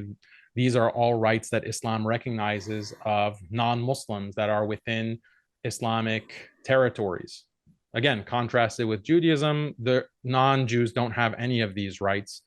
And this is explained in their legal texts. So I don't know exactly what is being referred to. It's Judaism that has this policy of cleansing the land, cleansing Israel by force, by removing non-Jews. But there's no analog to this in Islam. And that's why you have so many non-Muslim populations living throughout the Muslim world. To this day, they've lived there for 1,400 years, and they have their churches, they have their synagogues, they have their schools, and they've been able to live as their religion for generation after generation. But within Israel, Christians are dying out. Christians are having a mass exodus. Arabs have to live under apartheid, and the Gazans are being cleansed off of their land as we speak. But Muhammad and his question. caliphs did expel Jews as collective punishment, didn't they? Yeah, after the Jewish tribes backstabbed the Muslims and reneged on their agreement in an attempt to kill all the Muslims. As collective punishment. Coming in, I hate to do this, but Joshua Wooden says, well done, atheist AP. You know Thank good from evil, as God's law is in everyone. So all gods, quote unquote, are not the transcendent objective truth, as Daniel always shows. I'm not sure who that's supposed to insult or compliment. The heavy hearts show Daniel has no civility. Oh my goodness. This is what they always do. Cleverness of speech, in quotes, absent of truth, as Paul condemns. Dude takes pride in his shame. I'm always amused by Christians who take offense at a critique of Judaism. Like, are you a Christian or are you a Jew? Which one is it? Because within Judaism, they have this extreme hatred. They hate no one more than Jesus Christ, and they hate no one more than Christians. But you have these Christians who will simp for Judaism. It's really funny. It's funny because most Jews in Israel think positively of Christians according to all the data. That's why they spit on them. And that's why there are all these viral videos of Jews spitting on Christians within Israel, and Jerusalem specifically, of certain Jewish communities. But you are acting as the religious Jews. Yeah, they're spitting on Christians. Yeah, no, not religious Jews, not just religious Jews. Oh, secular Jews too. They're all spitting on Christians. Taking back Eden. Flat Earth says, challenge to all in chat. Memorize the 10 Commandments, parables of Jesus, and the good news today. Thank you, James. Keep up all the solid work. Thank you for that. Contemporary Compendium says, James. Okay. The Uralic tribe says, how is Muhammad the last prophet when, one, he was never prophesied, so to come as such, and two, in the book of Revelation 11:3, it is stated that God will send his final two prophets, including angels, in the final 7 years of the world. What was the last part? What's in the final 7 years? They said, stated that God will send his final two prophets, including angels, in the final 7 years of the world. Well, we do believe that the Messiah, Jesus Christ, is going to return in the final stages of the world. That's Muslim doctrine. Jesus will return as the Messiah in order to establish God's will on earth. That is Islamic belief. The claim about Muhammad, peace be upon him, is not prophesied. I disagree. He is prophesied within the Old Testament, and there are debates on this that you can watch between Muslims and Christians. Zakir Hussain, I believe, is one who has argued and debated this very effectively, that the Prophet Muhammad ﷺ is prophesied within the Bible, going to the Hebrew and going to the oldest sources. So, totally. This one coming in from, do appreciate your question as well. This one from Spart344 says, Daniel, in your debate with Inspiring Philosophy, you defended men having sex with minors. And by that, they don't mean gold miners. They say as long as they had their period. Why are you now so outraged by another religion condoning sex with minors? AP, what are your thoughts as well? Well, I was just pointing out within this debate, the double standard, that you have people who are supporting Judaism and Jewish law, but criticize Islam, when in fact Judaism is more extreme in terms of what it permits between a man and a girl, in terms of a 3-year-old who has no period, is not going through puberty. Within Islam, It's marriage, and the sexual act can only happen after puberty, when the minor is able to engage in sexual intercourse. And as I explained in that debate with Inspiring Philosophy, this is the natural thing that human beings do. Naturally, reproduction is tied to puberty, and puberty in girls can happen as young as 8 or 9 or 10 years old. And 4. Within the secular world, within the secular West, you have 8, 9, 10, 11-year-olds who are extremely sexually promiscuous and active because their bodies biologically are calling them to do that. So they engage in all kinds of sexual behavior, sometimes with their teachers in school, sometimes with older boys, etc. But that is all socially permitted within the secular West. Islam says that, well, this needs to be sanctified by marriage. This needs to be protected by marriage.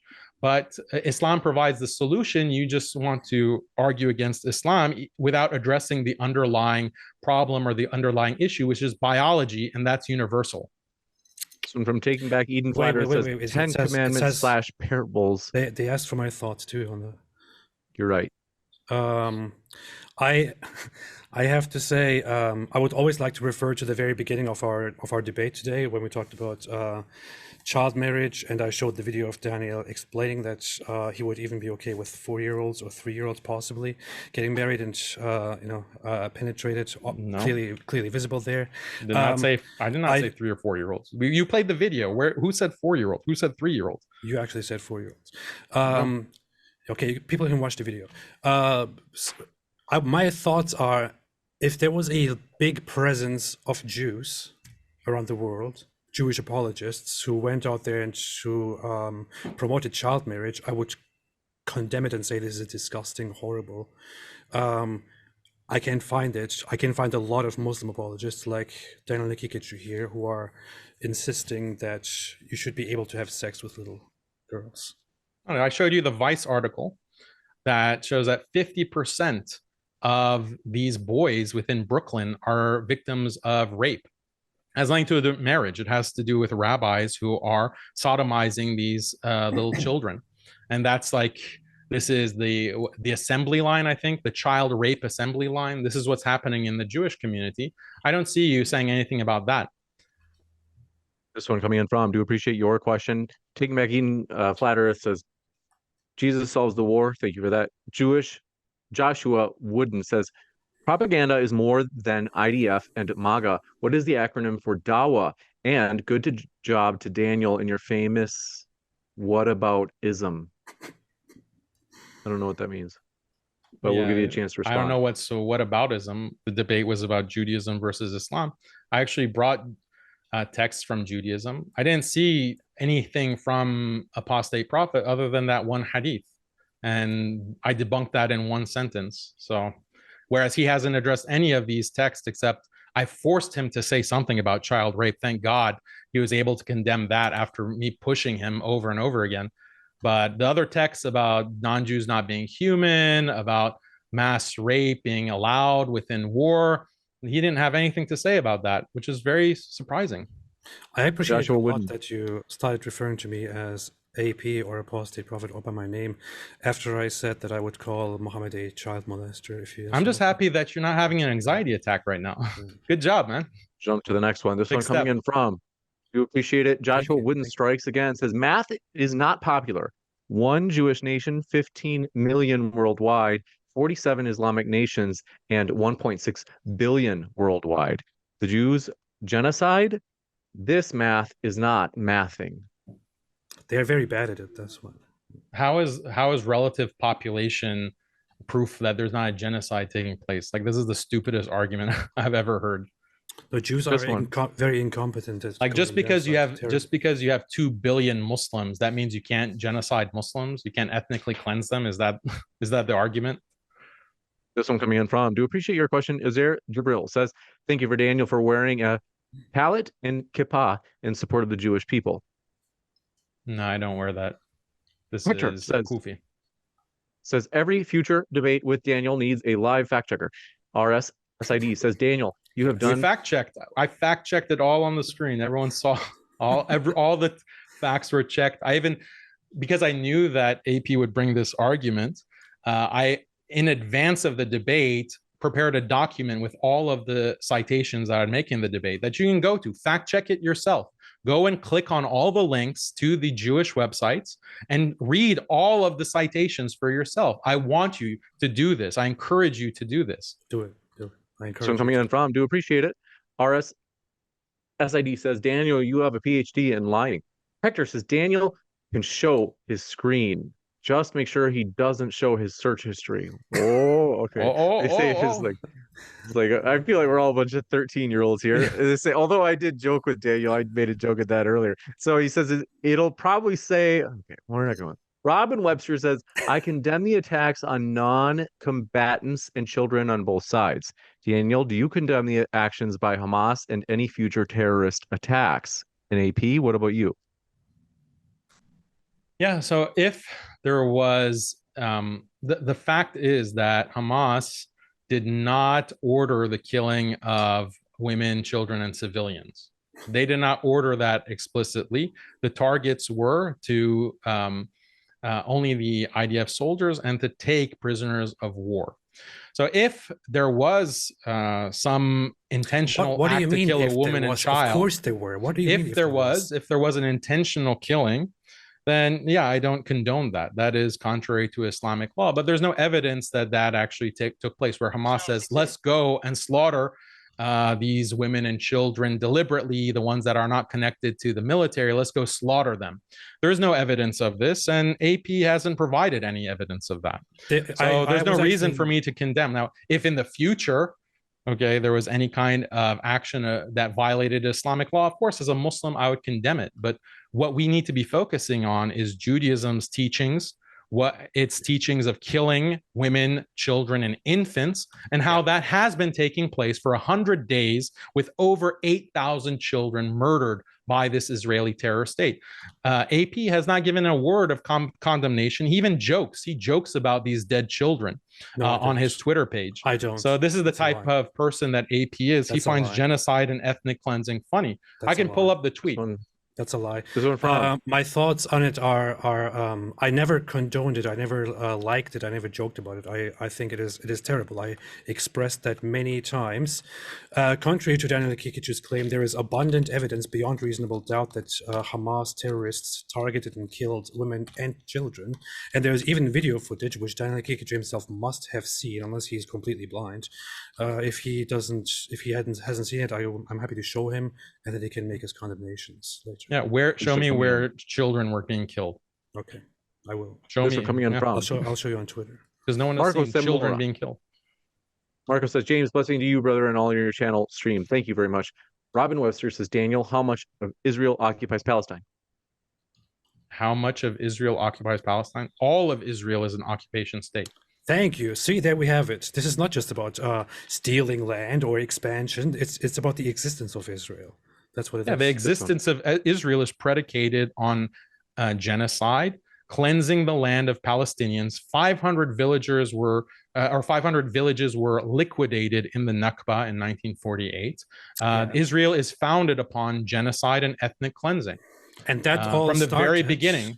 And that all started after the Palestinian Arabs made a clear plan to fight and exterminate the Zionists in 1936, 1947, 1943, and so on, where even the Palestinian Arab leader, Amin al-Husseini, was an ally of Adolf Hitler, and Hitler promised him that they would, once they defeat the British and the communists, come in and exterminate all the Jews in the Arab territories. No, Zionists actually collaborated with Hitler to transfer German Jews to Israel so that they could bolster their population and overtake Arab lands. To get rid of the Jews from Germany and transfer them into Palestinian land within Palestine. That was the collaboration of Zionists with the Third Reich, and this is historically documented. Why? Because the whole plan of Zionism from 1917 and actually before that in the 19th century was to establish a Jewish state that is demographically majority Jewish. So that means you have to liquidate the 90% population of Palestinians within the Palestinian territories in order to create a Jewish state, and that's why in 1948 this is like they liquidated 500. villages. 500. We watched the Israeli soldiers as old men, 80-year-old men, laughing about how they're using flamethrowers on Palestinian women and children. Like, they're laughing and joking about, oh, how many children did I kill? Oh, I don't know. Like, this is the founding of the state of Israel. We learn in that you're history, just smiling and nodding about. We learn I in hate to basic do this, but just history. because there have been so many, we got to go. Matthew Okay, says, can I do a very quick response to this? It was a lot of no, time. this one No. from Matthew. I hate to Come do on. it, but AP, okay, if it's super fast. I just presented it's a known historical narrative. I learned this in high school in Germany, or even before high school in Germany, that the Nazis initially wanted to deport the Jews, which is why they made such collaborations. It's known, that's not a controversy. I just mentioned to him, this is official German documents, Hitler directly giving Amin al-Husseini, the Palestinian leader, the promise to come in and eliminate the Jews. Of course, Haqiqatjou completely ignores that. This one coming in from Pointless Poppy says, we have mountains of peer review literature that tells us sleeping with minors is psychologically damaging. And all Daniel has is, quote, the kids want it. I give you a chance to respond, Daniel, as I would guess you wouldn't agree with that. Well, this is something that has been practiced for the entirety of human history. If it's psychologically damaged, then all of your ancestors have been psychologically damaged because your grandmother or your great-grandmother was practicing minor marriage, was married off as a minor. If not your great-grandmother, then the next matrilineal link in your family tree. So this is like, if you want to call your entire family tree psychologically disturbed or abused, go ahead. But this is something that has been practiced for the entirety of human history, literally. And when we actually analyze the psychological literature, this is a big challenge that they have. How can we consider minor marriage to be psychologically damaging? When we go to these societies that are practicing it, we don't see mental dysfunction, we don't see depression, we don't see any kind of problems. It's only within societies where it's taboo, it's socially taboo, then we find victims of sexual abuse, like diddling a little kid in the closet, which happens throughout the Western world in public schools and especially in synagogues. Apparently, this is something that is something that you'll find psychological damage because it's sexual abuse. It's not the same as marriage. Then this one coming in from Isa Kabir says, if we critique Judaism, do we also critique Islam? Yes. No, the standards of critique are not the same. Your standard of critique for Islam is one thing. Your standard of critique for Judaism is something completely different. This one coming in from double standard of atheists and AP himself. That the question was a Muslim, by the way. So yeah. Joshua Wooden says, genocide is bad, Daniel. What about Nigerian Christmas massacre end of 2023? What say you, Haqiqatjou? I haven't heard of this Nigerian Christmas massacre. Of course you haven't heard. You haven't heard about what's going on in Nigeria for decades, or in Sudan, for example. This one from Love Thy Neighbor. Daniel always does this, justifying the violence of Islam because others have committed violence as well. This is no argument in favor of Islam or Hamas. I refer to the Jewish texts. The violence is there in those texts, like these horrifying texts that I read. That's the violent stuff that you won't find in Islam. There's no analogy between Judaism and Islam. We don't have a doctrine of raping 3-year-olds on the battlefield. We don't have a doctrine of non-Muslims being non-humans. That's all in Judaism. Find me the analog within Islam. There is none. You got it. This one coming in from, do appreciate your question as well. Stupid Beta says, didn't Colonel Naf Erez, an Israeli reserve pilot, describe the Israeli army's response to the events of October 7th as, quote, a mass Hannibal event? Avi Rosenfeld called in an airstrike on his own position. So Exactly. that's exactly the dealing with the very specific thing that Daniel tried to cite, but then completely failed because he didn't get it. Yes, there was a response from the IDF operatives that in response to the attacks on October 7th on the border, as it was happening, there was massive fire on Hamas vehicles, so vehicles driven by Hamas into Gaza and out of Gaza to cause as much destruction as possible, with the aim of preventing anyone from coming in and stopping it from escalation, because it was a shock to everyone that there are thousands of Hamas and Gaza civilians, by the way, inside Israel wreaking havoc, and the authorities didn't really know what to do with it. So they did. The article described that we made some difficult choices, such as firing where we thought it could hit abductees. But this is talking about, again, as said, vehicles at the border. And there is also an incident where they were fighting at a kibbutz, which was vastly taken over by Hamas, and they did fire at it. And they may have killed some Israeli civilians in the process. That is recorded. It is true. I can't deny that. But these are instances which are described as, where there is an overwhelming Hamas presence, where they use force at all costs to stop it from escalating. There is no evidence of them firing into the civilian Israeli population. That is complete nonsense. And this is also, by the way, Daniel earlier shared that Haaretz report, which cites the police as saying that a helicopter targeted people at the Nova Music Festival. The police the very same day came out and said this is a false report. We never made such a statement. So yeah. Haaretz hasn't retracted the article. It's still up. Well, that's up to Haaretz. This one coming in from, do appreciate your question. Billionaire Mindset says, Apis think we are blind. Okay. Heavy heart show.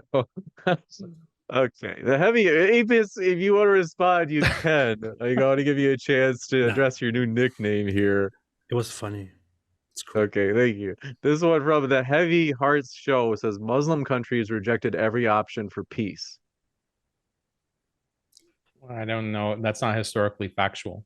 The entire project of Zionism is to displace the 90% Palestinian population from Palestine. That was their plan from the 19th century, and they executed that plan in 1948 with the Nakba, with this extermination and displacement of Palestinians.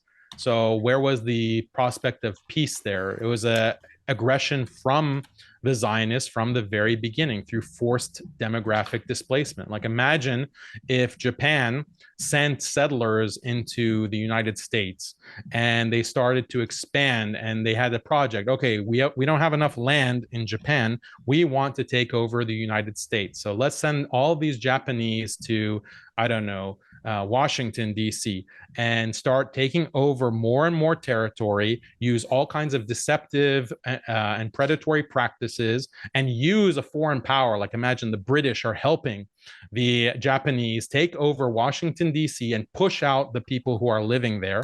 And then they have a plan that they've written up from 50 years earlier to actually turn the United States into a Japanese state. And then when the people of America fight back, you say, oh, this is terrorism. You are committing terrorism. This is a civil war. Oh, we have to defend ourselves. And the Japanese then start carpet bombing different United States cities and killing the refugees that have been displaced. This is the analogy for what happened. This is the history, the 75-year history of Israel and what they've done to the Palestinian people. None of that actually happened. Yeah, all of it happened. The British assisted the Israelis. The British assisted with the Jewish settlers in killing and displacing the Palestinians. This is all documented history. A horrible summary of the history. I'm not surprised that you don't want to discuss that and want to focus on religion. I am discussing it right now. Okay, debate with me the history of the conflict. And this was the debate. This was the debate. No, it wasn't. This was about religion, but which you insisted on because you would reject. Because a religion is a big part of it. No, it's the religion is a central part of it. It is, but you have no clue about the history by the Talmud. You have no clue about the history of it at all. Okay, yeah, sure. Joshua Wooden says, Daniel says Islamic tolerance, his friend who sounds like Farfour, people will convert to Islam because of our intolerance. Who is right? Yeah. Farfour? Who's Farfour? I don't know.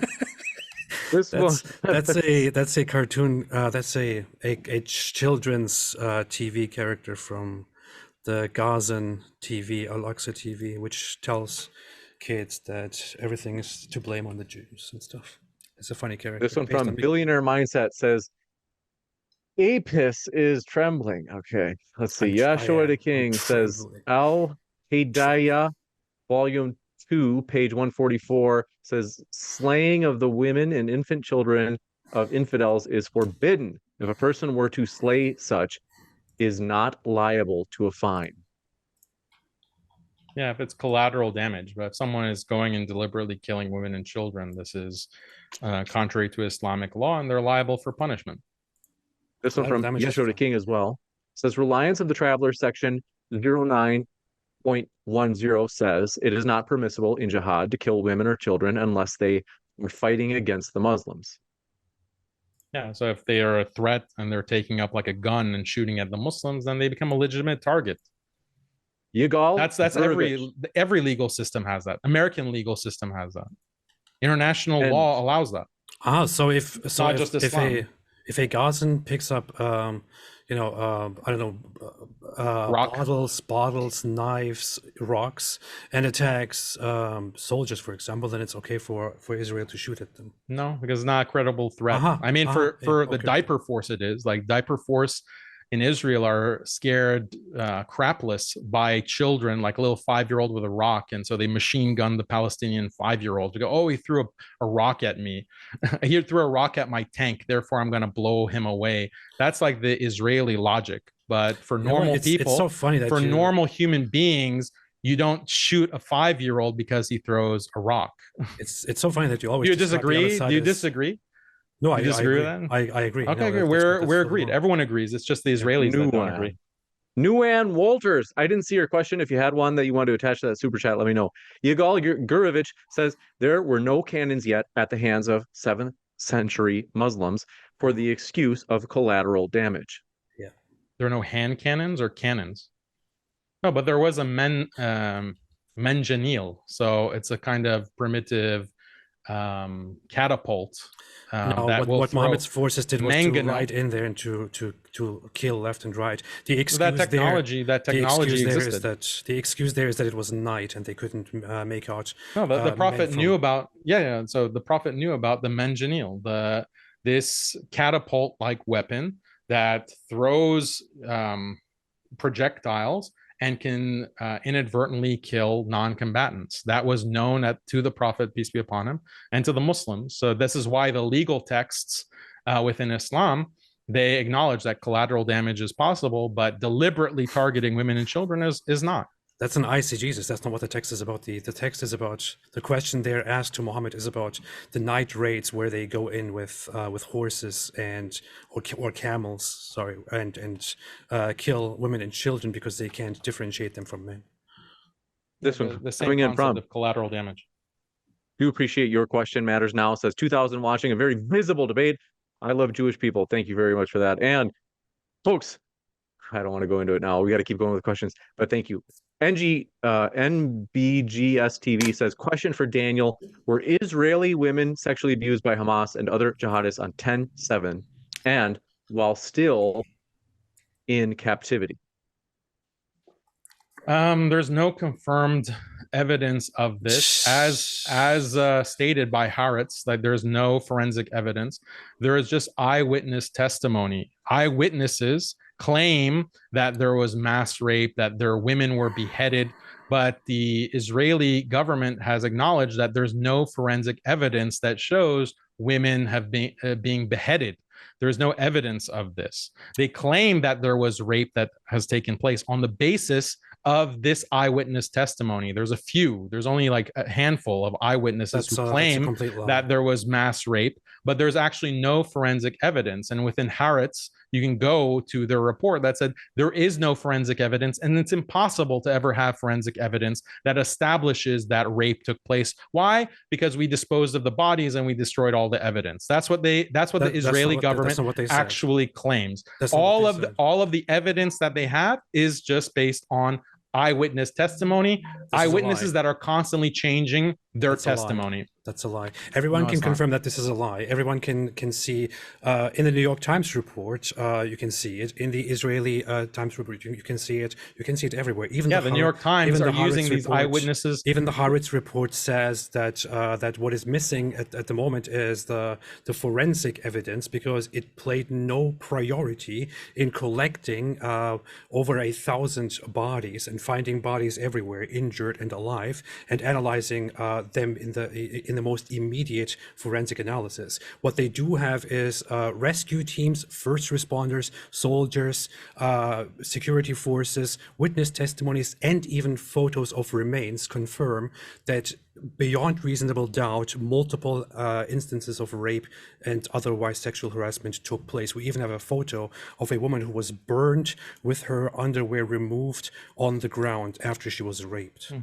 Yeah, there's no actual evidence of the supposed rape that took place. You would think that for these areas that the attacks took place that are covered with CCTV cameras, you would think, given on the border of Gaza, there's no video evidence of these supposed rapes. The underwear being removed, there's no...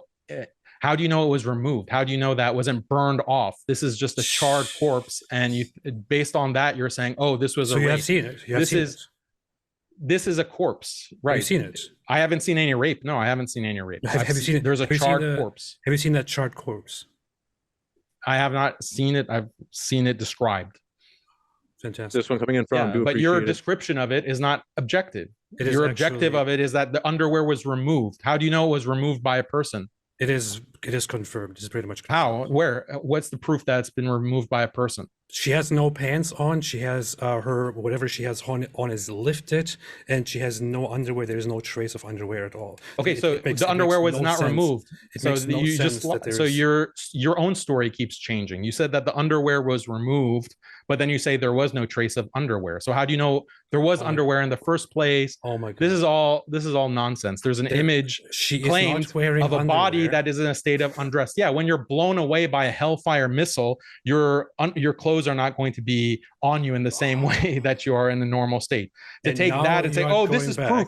This is proof of rape, mass rape that has taken place." This is a joke. Like the international and now you're going back joke. to the conspiracy theory that it's not conspiracy theory. You have failed. You and the Israeli state. The international community acknowledges, and nobody believes your rapist regime. We just have to no international community acknowledges. I mean, Islam is a rapist. Everyone knows it.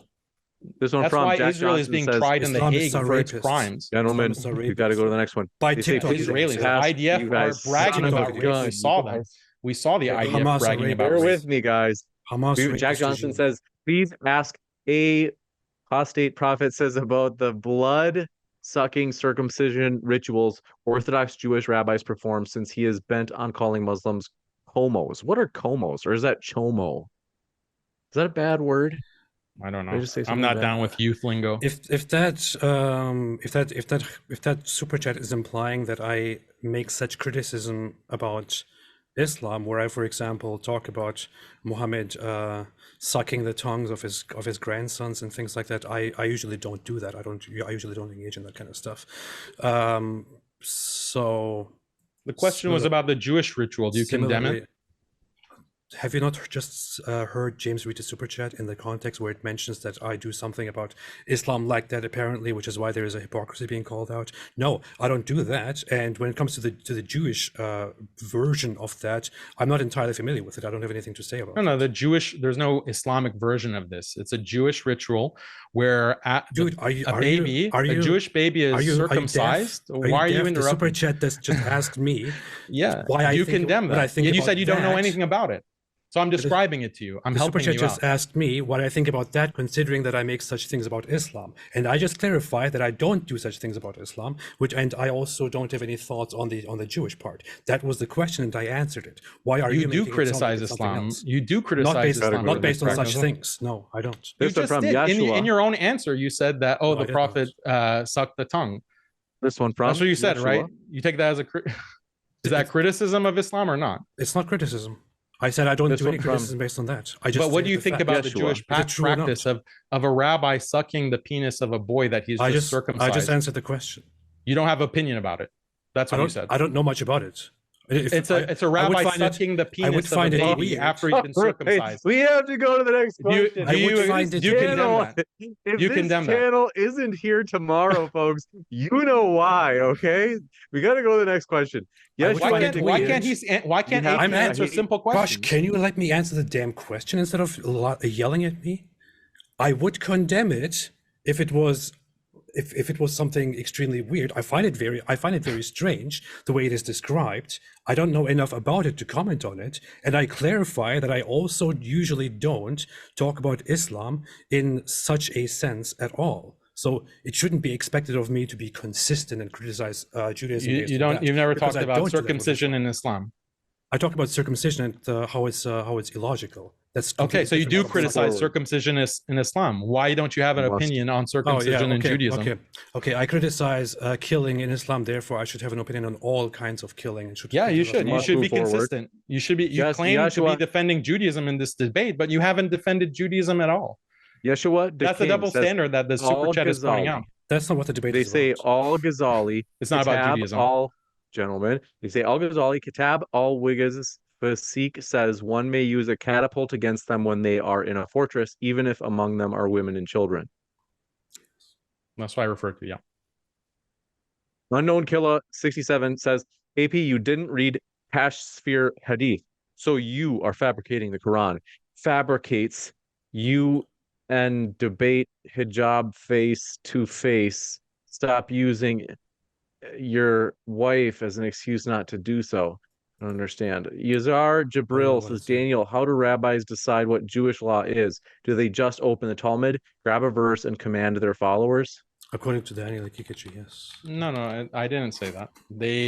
The rabbis base Jewish law on a long tradition, over 2,000-year tradition of analysis of the Talmud, the Tanaim, and other early Jewish texts. And then there are authoritative texts that have resolved many of the early debates that happened 1,000 years after or rather 500 years after the canonization of the Jerusalem Talmud and the Babylonian Talmud. So Jewish law is a very sophisticated thing. I cited many Jewish texts in order to give a representative sample of what Jewish law actually teaches. And I connected those Jewish teachings with the present day statements of Israeli government officials and the IDF. That is the line that I drew very clearly from Jewish religious law to Israel. That connection was not made by AP connecting Islam to any supposed crimes that have been committed by the Palestinians. That's the difference between me and him in this debate. The question has a So very coming in- simple question, actually, which is, do Jewish scholars open up the Talmud today and say, it says here, this should be done, therefore they Yeah, do sometimes whatever they it do. says?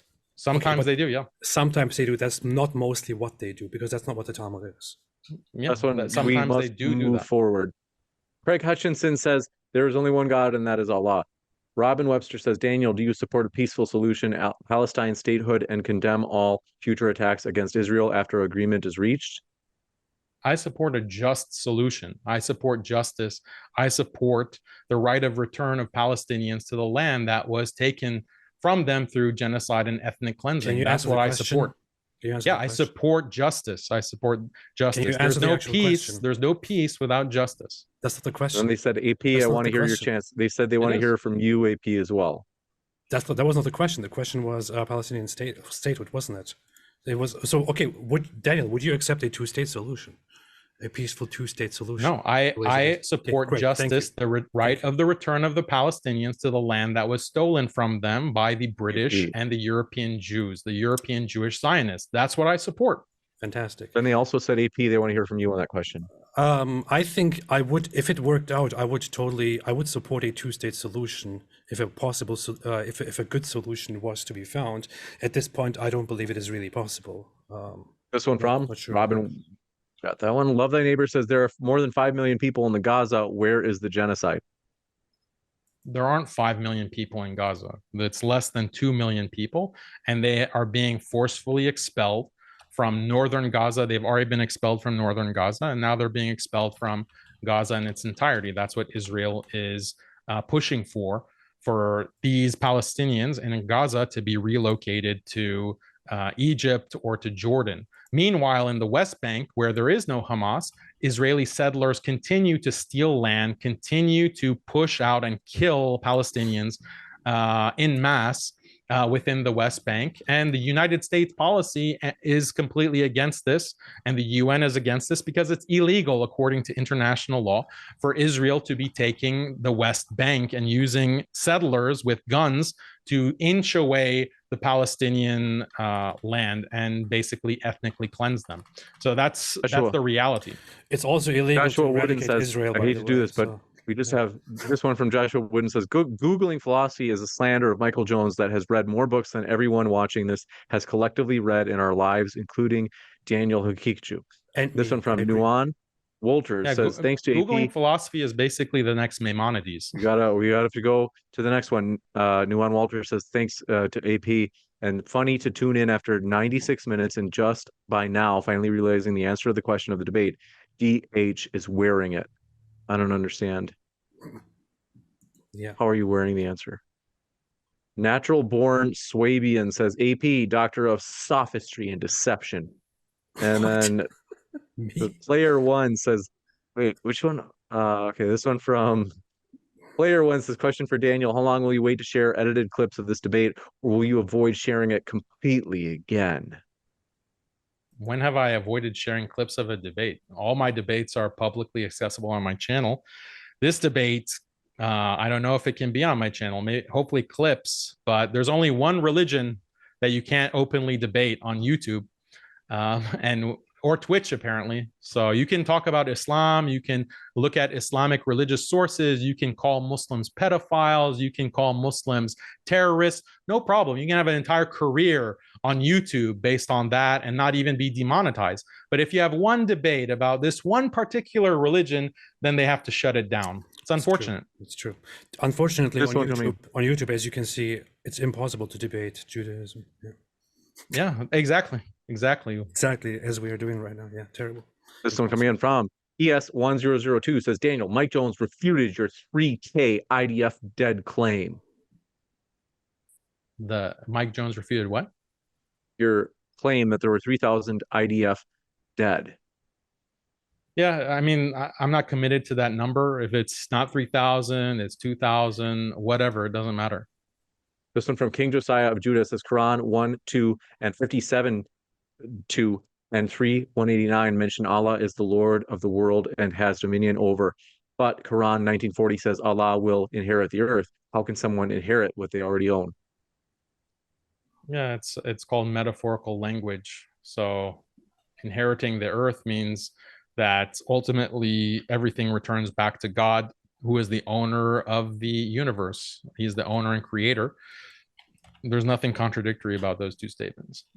This one coming in from ex-Muslim testimony says, no Islam, and KNOW, no Islam is, if you are familiar with it, then no Islam.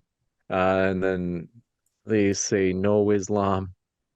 If you're putting in a super chat, wouldn't you want it to be grammatically correct? Like, you're paying good money for the chat to be read. This one from Joshua Wooden says, nice drip, James. What does that mean? Is that one Your of the young outfit. people? That's Okay, new thank language for, yeah. You look Okay, nice, thank yeah. you. And Addison Weir says, can AP respond to what Daniel said in his closing?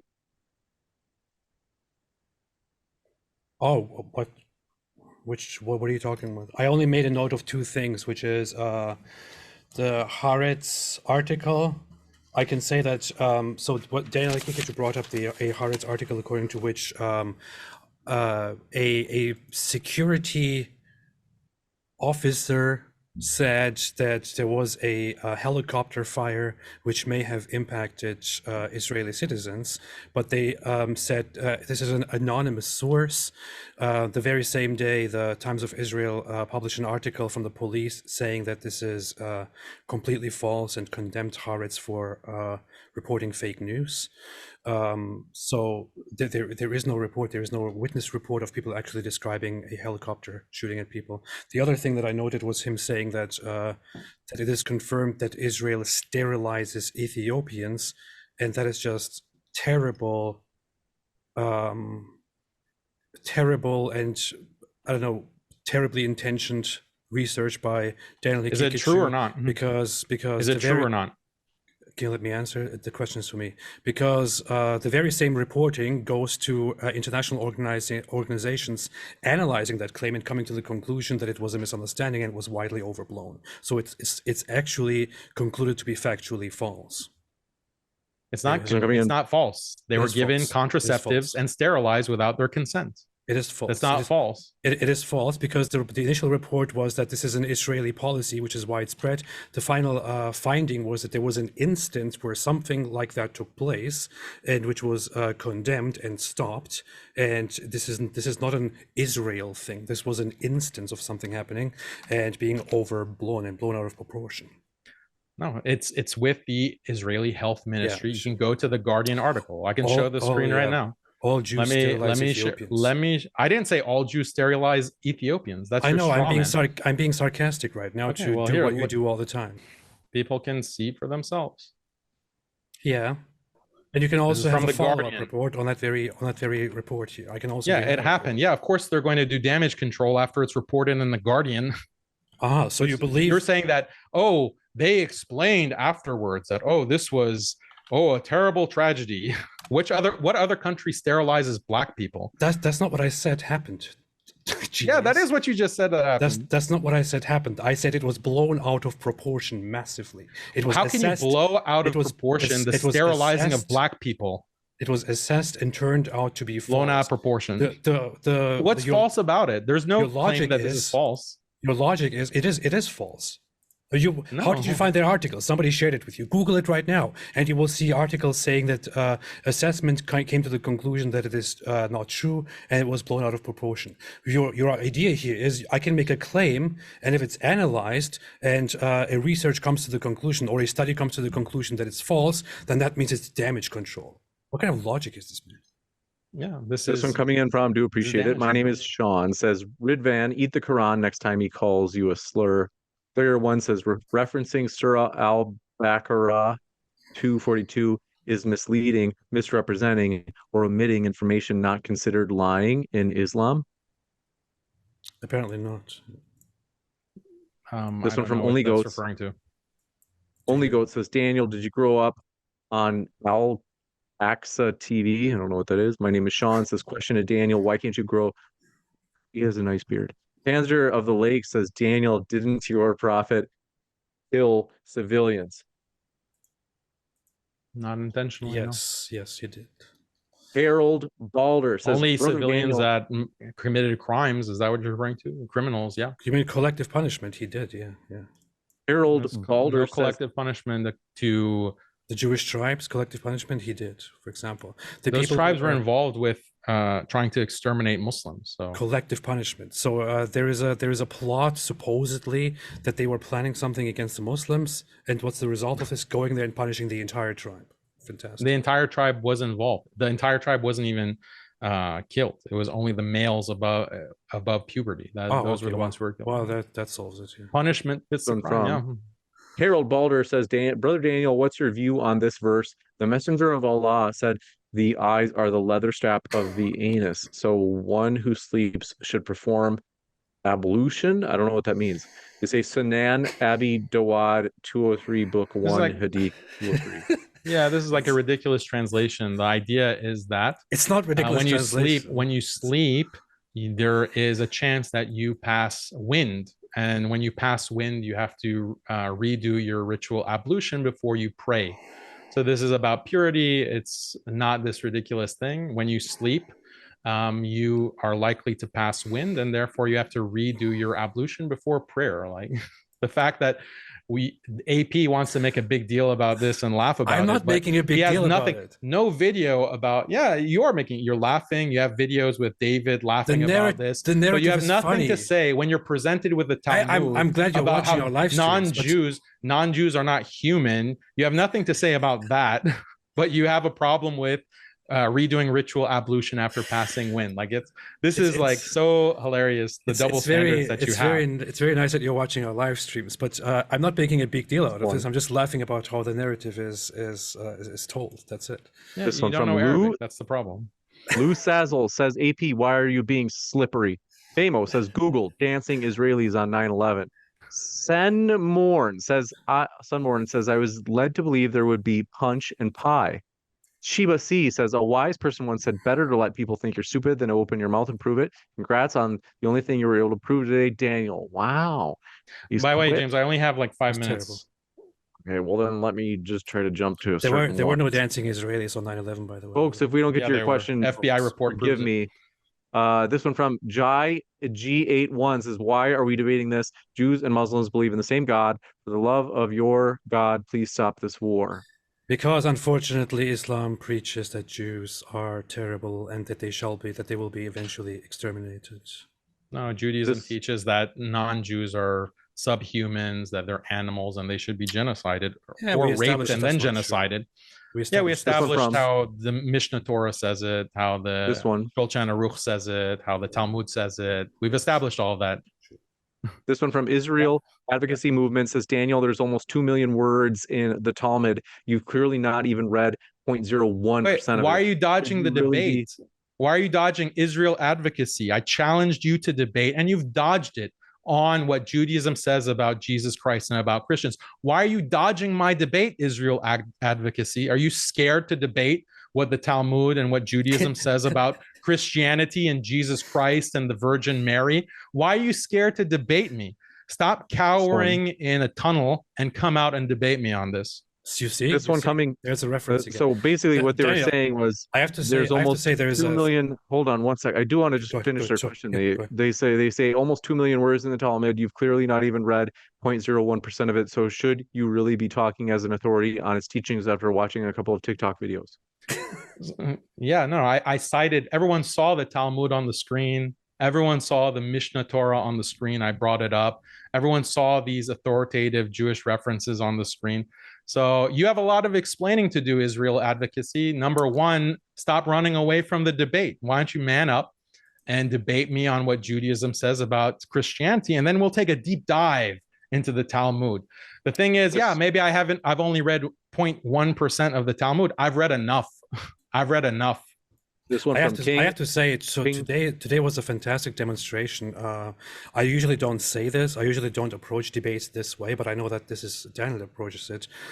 Today's debate is a demonstration of Daniel Haqiqatjou being completely demolished and exposed. Oh yeah. So, if you do say so yourself. it's probably, I don't know. I mean, it was a victory for you that just by not having an anxiety attack. That's like I want to give you guys each. W. I want to give You each didn't of you keel guys over. 10 seconds. I want to give each of you guys maybe like 1 to 2 sentences. GIEG81 said they didn't feel like their question was actually addressed. They said, well, why are we debating this? Like in 2 sentences. Let's say you just addressing this question of like, why are we debating this today? Just 1 to 2 sentences. Each of you, starting with, we'll go left to right. AP going first. My debate was actually going to be about Daniel Haqiqatjou's many lies. Why are we on the debating conflict. this? That's it. Why are we debating? I'm answering the question. We're talking about what you wanted to debate. No. I'm answering. We are debating this very specific thing because this is what Daniel Haqiqatjou insisted on when I actually wanted to discuss the many lies he was spreading about this whole conflict. Okay, Daniel, why are we debating this without attacking AP? Answer, please. We're debating this because religion affects the world, and we have to understand what different religions teach their followers. What's happening in Israel is determined to a large extent by the teachings of Judaism. So what are the teachings of Judaism? My purpose for this debate was to explain the teachings of Judaism that relate to Israel's lot of genocide. 2 sentences. Wait, this one, King Josiah of Judah says, Daniel, how can ye claim Israel is apartheid? 2 million Arabs live in Israel. How many Jews in Muslim countries? Since 1948, 99% of Jews have fled from Muslim countries. Also, Zakir Hussain did terrible. I don't know who that is. I agree. Yeah, so just because they have a large number of Arab Israelis or Arabs in Israel, that doesn't mean there's not an apartheid state. That was your logic. South Africa is overwhelmingly African, Black African. That doesn't mean there wasn't apartheid South Africa. Yeah, but that was The your whole logic point- about Jews in Muslim lands. So you're refuting yourself by that. No, Good no. job. My argument was based on the actual teachings of Islam and what Islam allows for the minority religious population according to Ahkam Ahlul Dhimma. And you said can't Israel follow- is based on, you can't- on Talmud. Yeah. Yeah, exactly. You can't follow an argument. You don't That's why even you see are how you debunk confused. You're yourself. Wow. confused. You're This one confused from- about the arguments that I'm making. If we Yeah, look at what the Talmud yeah. says about what to do to Gentiles or non-Jews, that's very different than what Islam teaches about what Muslims should do to Jews or Christians or other religions. Yeah, it's so This one confusing. coming in from, do appreciate it. Just a few more. NBGSTV says, please explain holding a 9-month-old baby hostage. You mean in Israeli dungeons? You mean I don't know. the 6,000 Palestinians that are held in Israeli dungeons? They're talking about babies kept as hostages by Hamas. Answer the question. I don't know what this report is. There's 9-month-olds. Yeah, there's an actual baby. You should probably be aware of this. That just turned 1 year old, and there are more other babies that were taken as captive. Let's by just Hamas. pray that Israel doesn't bomb that baby according to the Hannibal directive that you admit they used You against their own see, right? population. You see, this is the response. This is the response you get. Yeah, look at There you how have it. many prisoners of war, Israeli prisoners of war, have been killed by the IDF. It's shocking. They have no regard for their own people. So the They're just question blowing is, them away. The question is, what about That the baby- Hamas taking Look, we baby can ask the captives? It's like, what audience. about Israel? What about? Let's ask the audience: is that about 9-month-old safer with Hamas or with the IDF? Threatened Sanity says, Daniel said it's, quote, okay. Daniel said, quote, it's okay to marry a 5-year-old if they show signs of physical maturity, unquote. Can you show or read what is specifically considered as a, quote, sign of maturity for Islam, and who is responsible to judge? Yeah, it's puberty. The people who are assigned to judge are the parents who have the best interests of the child at heart. That's what Islamic law says. The standard within American schools is you send your kid to first grade, starts dating God knows when, maybe at 6, 7 years old, and starts promiscuous sex. That's completely legal and allowed and normal within American society. Americans don't bat an eye at that. So, in other words, if the parents allow it, then what's your problem with it? This is the standard within Judaism, within pre-modern Christianity, within whataboutism. Hinduism, This is within what they all call of these other whataboutism. religions. And This it's is what they based say on whataboutism. biology. Again, I've explained this so many times. All that people can argue against me is, oh, you're a pedophile. Like, that's the extent of the argument. Okay, yeah, we've heard it 500 million times. It doesn't matter. Amo says, according to Robert Clifton Robinson, the majority of school shooters are depressed atheists. AP, since you're a depressed atheist, why do you condemn this? What? Why do I condemn this? I don't understand the question. I think they're, I don't know if Doesn't it's make that sense. sincere of a question. They said, since you claim Israel is this utopia, I dare you to make a visit there posing as a Palestinian Muslim and see how they treat you for no reason, a puss. As a Palestinian, how do you? Palestinians have been working, employed, many of them in Israel forever, including Gazan Palestinians, by the way, crossing the border every day and going there to work. So this is a very interesting Yeah, they have to question. go through like a checkpoint where they're humiliated. Sometimes they're shot. Sometimes they're taken into dungeons. They have to go through checkpoint after checkpoint. There are specific streets that are Israeli only and Arab only. So if you're Arab and you're trying to get to work, you can't drive on certain streets because they're Israeli only. That's the apartheid system that has been implemented within Israel in this supposed democracy. Without fact-checking this, let's assume that you are right. Your response to the dhimmi system, where Jews and Christians are treated as secondary citizens with very big oppressions and double standards, by the way, was, well, it's better than getting killed. No, there's a very critical difference between the dhimmi system and the apartheid system of Israel. Apartheid system of Israel is racial. It is on the basis of being an Arab. Okay. Whereas in Islam, you can convert to Islam and you don't have to have any kind of second-class treatment. You convert and it doesn't matter what race you are. But the Jewish system is racial. If you are not a Jew, you are subhuman and you are not given the same rights. You don't have the right to life. You don't have the right to property. You can be defrauded according. So you're saying Israeli Arabs are oppressed and don't have the same rights? They're oppressed racially, yeah, and they don't have a right to Israeli Arabs. Yeah. Wow, man. You have This is why there's every no idea year, what you're talking about. every year there are Arab Israelis who are killed, and the settlers who kill them, or the Israelis who kill them, the Jews who kill them, are not prosecuted. Why? Because a Jew is never prosecuted for killing a non-Jew. One of the most pro-Zionist loyal group in Israel is the Arab Druze community. Yeah, so we can talk to them about how they're treated. Read Israel Shahak, read these Jewish historians, read Ilan Pop, read what they say about the treatment of Palestinians and Arabs in Israel. It is dehumanizing. They're treated like they don't have any life.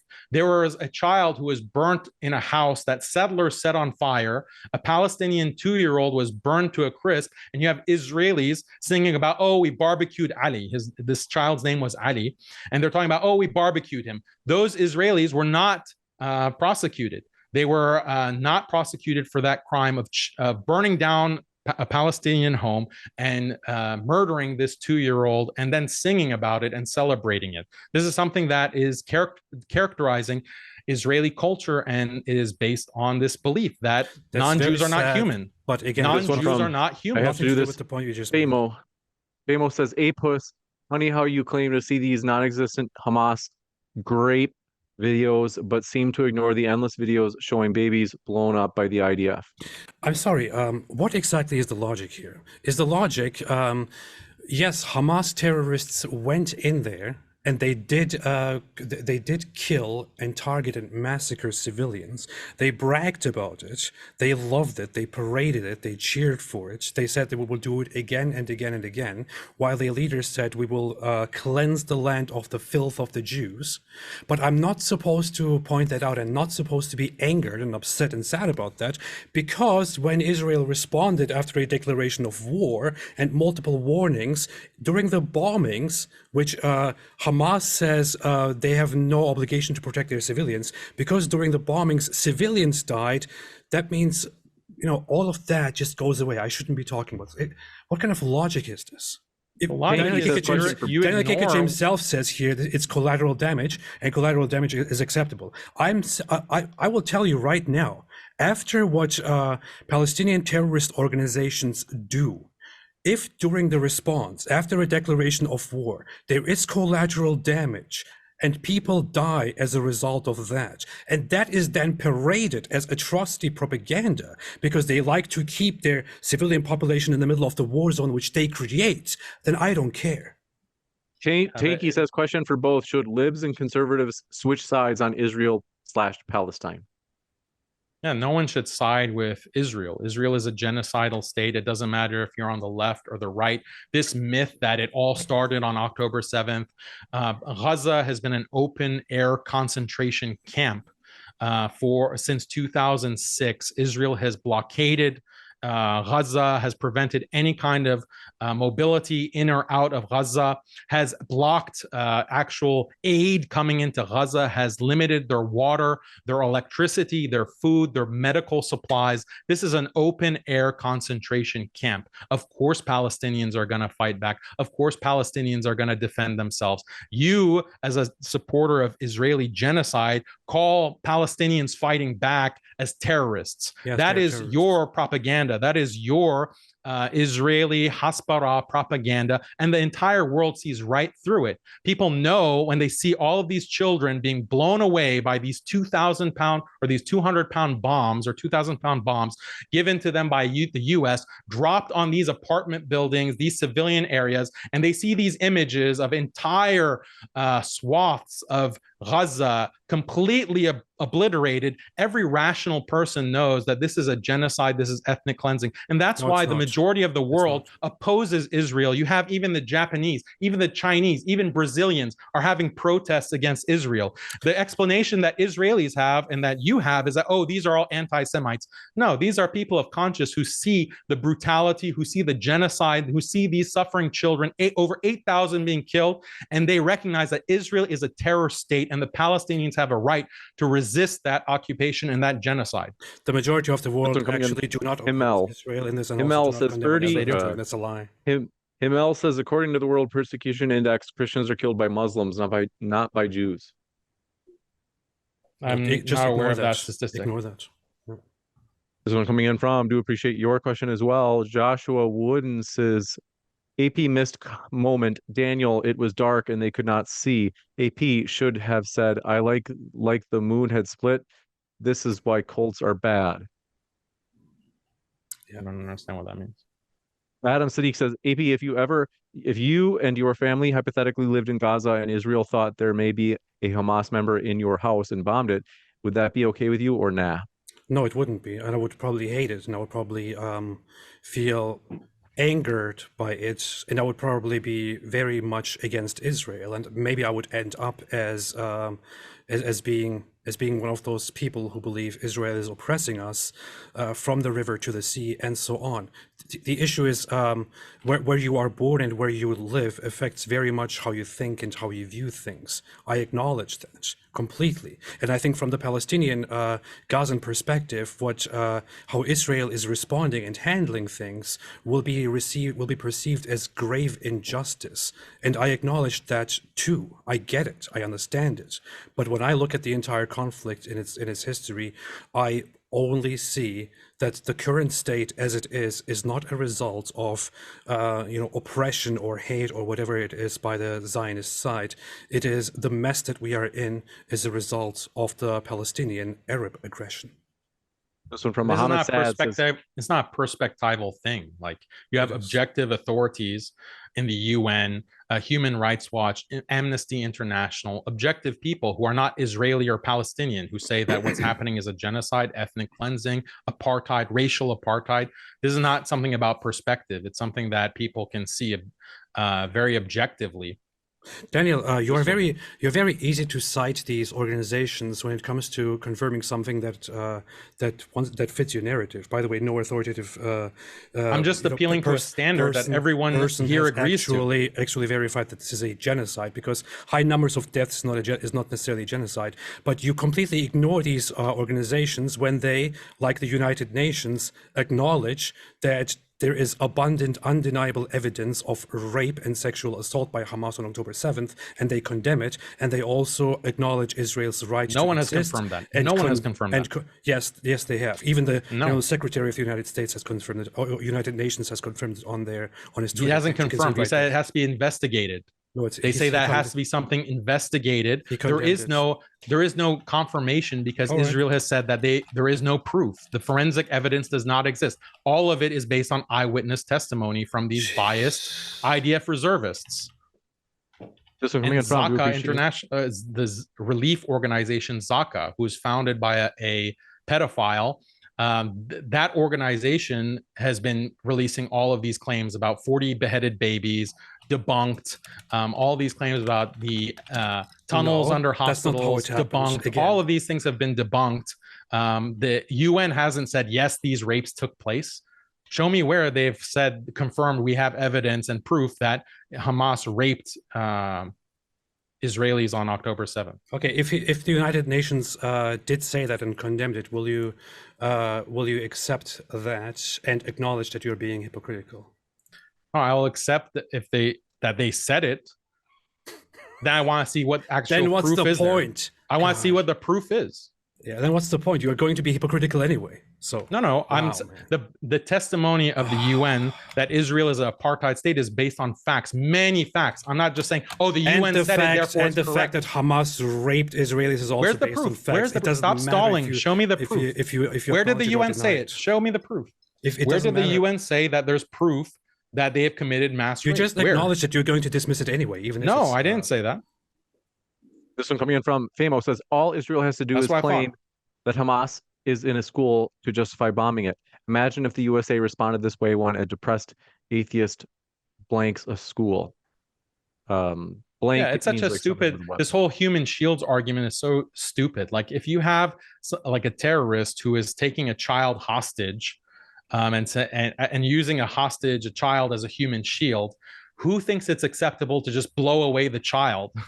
That's Israel's argument. Like, oh, Hamas is using human shields, so therefore we're justified in blowing them all away. So this is so morally backwards and disgusting, yet Israel is so blind, and these Zionists are so blind to this, the moral depravity of this argument. Like, oh, Hamas is using human shields, therefore we're justified in carpet bombing them. Like, okay, fine. Even assuming, let's assume that Hamas is using human shields for the sake of argument. Therefore, it's justified. Therefore, it's justified to blow the civilians away, to bomb them, and to murder them. Like, how is that justified? This is so funny. This is an acknowledged fact that Hamas does indeed do that. And whenever Daniel presents a thing that he himself doesn't want to outright agree with, he's like, let's assume it is true. Where's the proof of that? We're still waiting for the proof that the UN says that it's proved that Hamas engaged in mass rape. Where's the proof? You just told me. We're waiting. You just told me, even if they said that. No, I didn't. You just told me, even if they said that, you would just acknowledge that they said it and would still not let go of your hypocrisy. What's the point? No, I have to look at what the claim is based on. This one coming in from, do appreciate your question. Irviel Yagudaev says the land was never quote unquote Palestine. It was Ottoman, British, whatever. What do you base your claim for the land on? Yeah, there are different ruling authorities, but ethnically, Palestinians were living on that land. Yeah, there are different ruling authorities. The British were a ruling authority as well. That doesn't mean that they weren't Palestinian. They were ethnically Palestinian. And then that was demographically changed by the expulsion of Palestinians by force and through the liquidation of over 500 villages. And they used bullets, they used bombs, they used bullets, they used bombs, they used flamethrowers. This is the history of Israel. It's the forced expulsion of Palestinians. It doesn't matter what you call them. You can call them Arab, you can call them Palestinian. The point is that they were ethnically cleansed based on their ethnicity. This is the fact that you cannot actually address. May I ask you? No, don't ask me anything. I have to go. There never was such an ethnicity. We'll let Daniel go. Well, it's the Israelis who don't agree to DNA testing. The Israelis don't agree to DNA testing because it'll show that they're all from Europe and they don't have any kind of genetic connection to the Middle East. This is the Israeli policy. Palestinians are more than willing to. All of these DNA testings can be done on Palestinians because they have nothing to hide. They're from that region. They've been in that region for generations. You can order Israelis have made it illegal. Israelis have made it illegal for testing of the Israeli people. That's false. You can literally order test kits from Amazon to Israel. So that proves it's not illegal.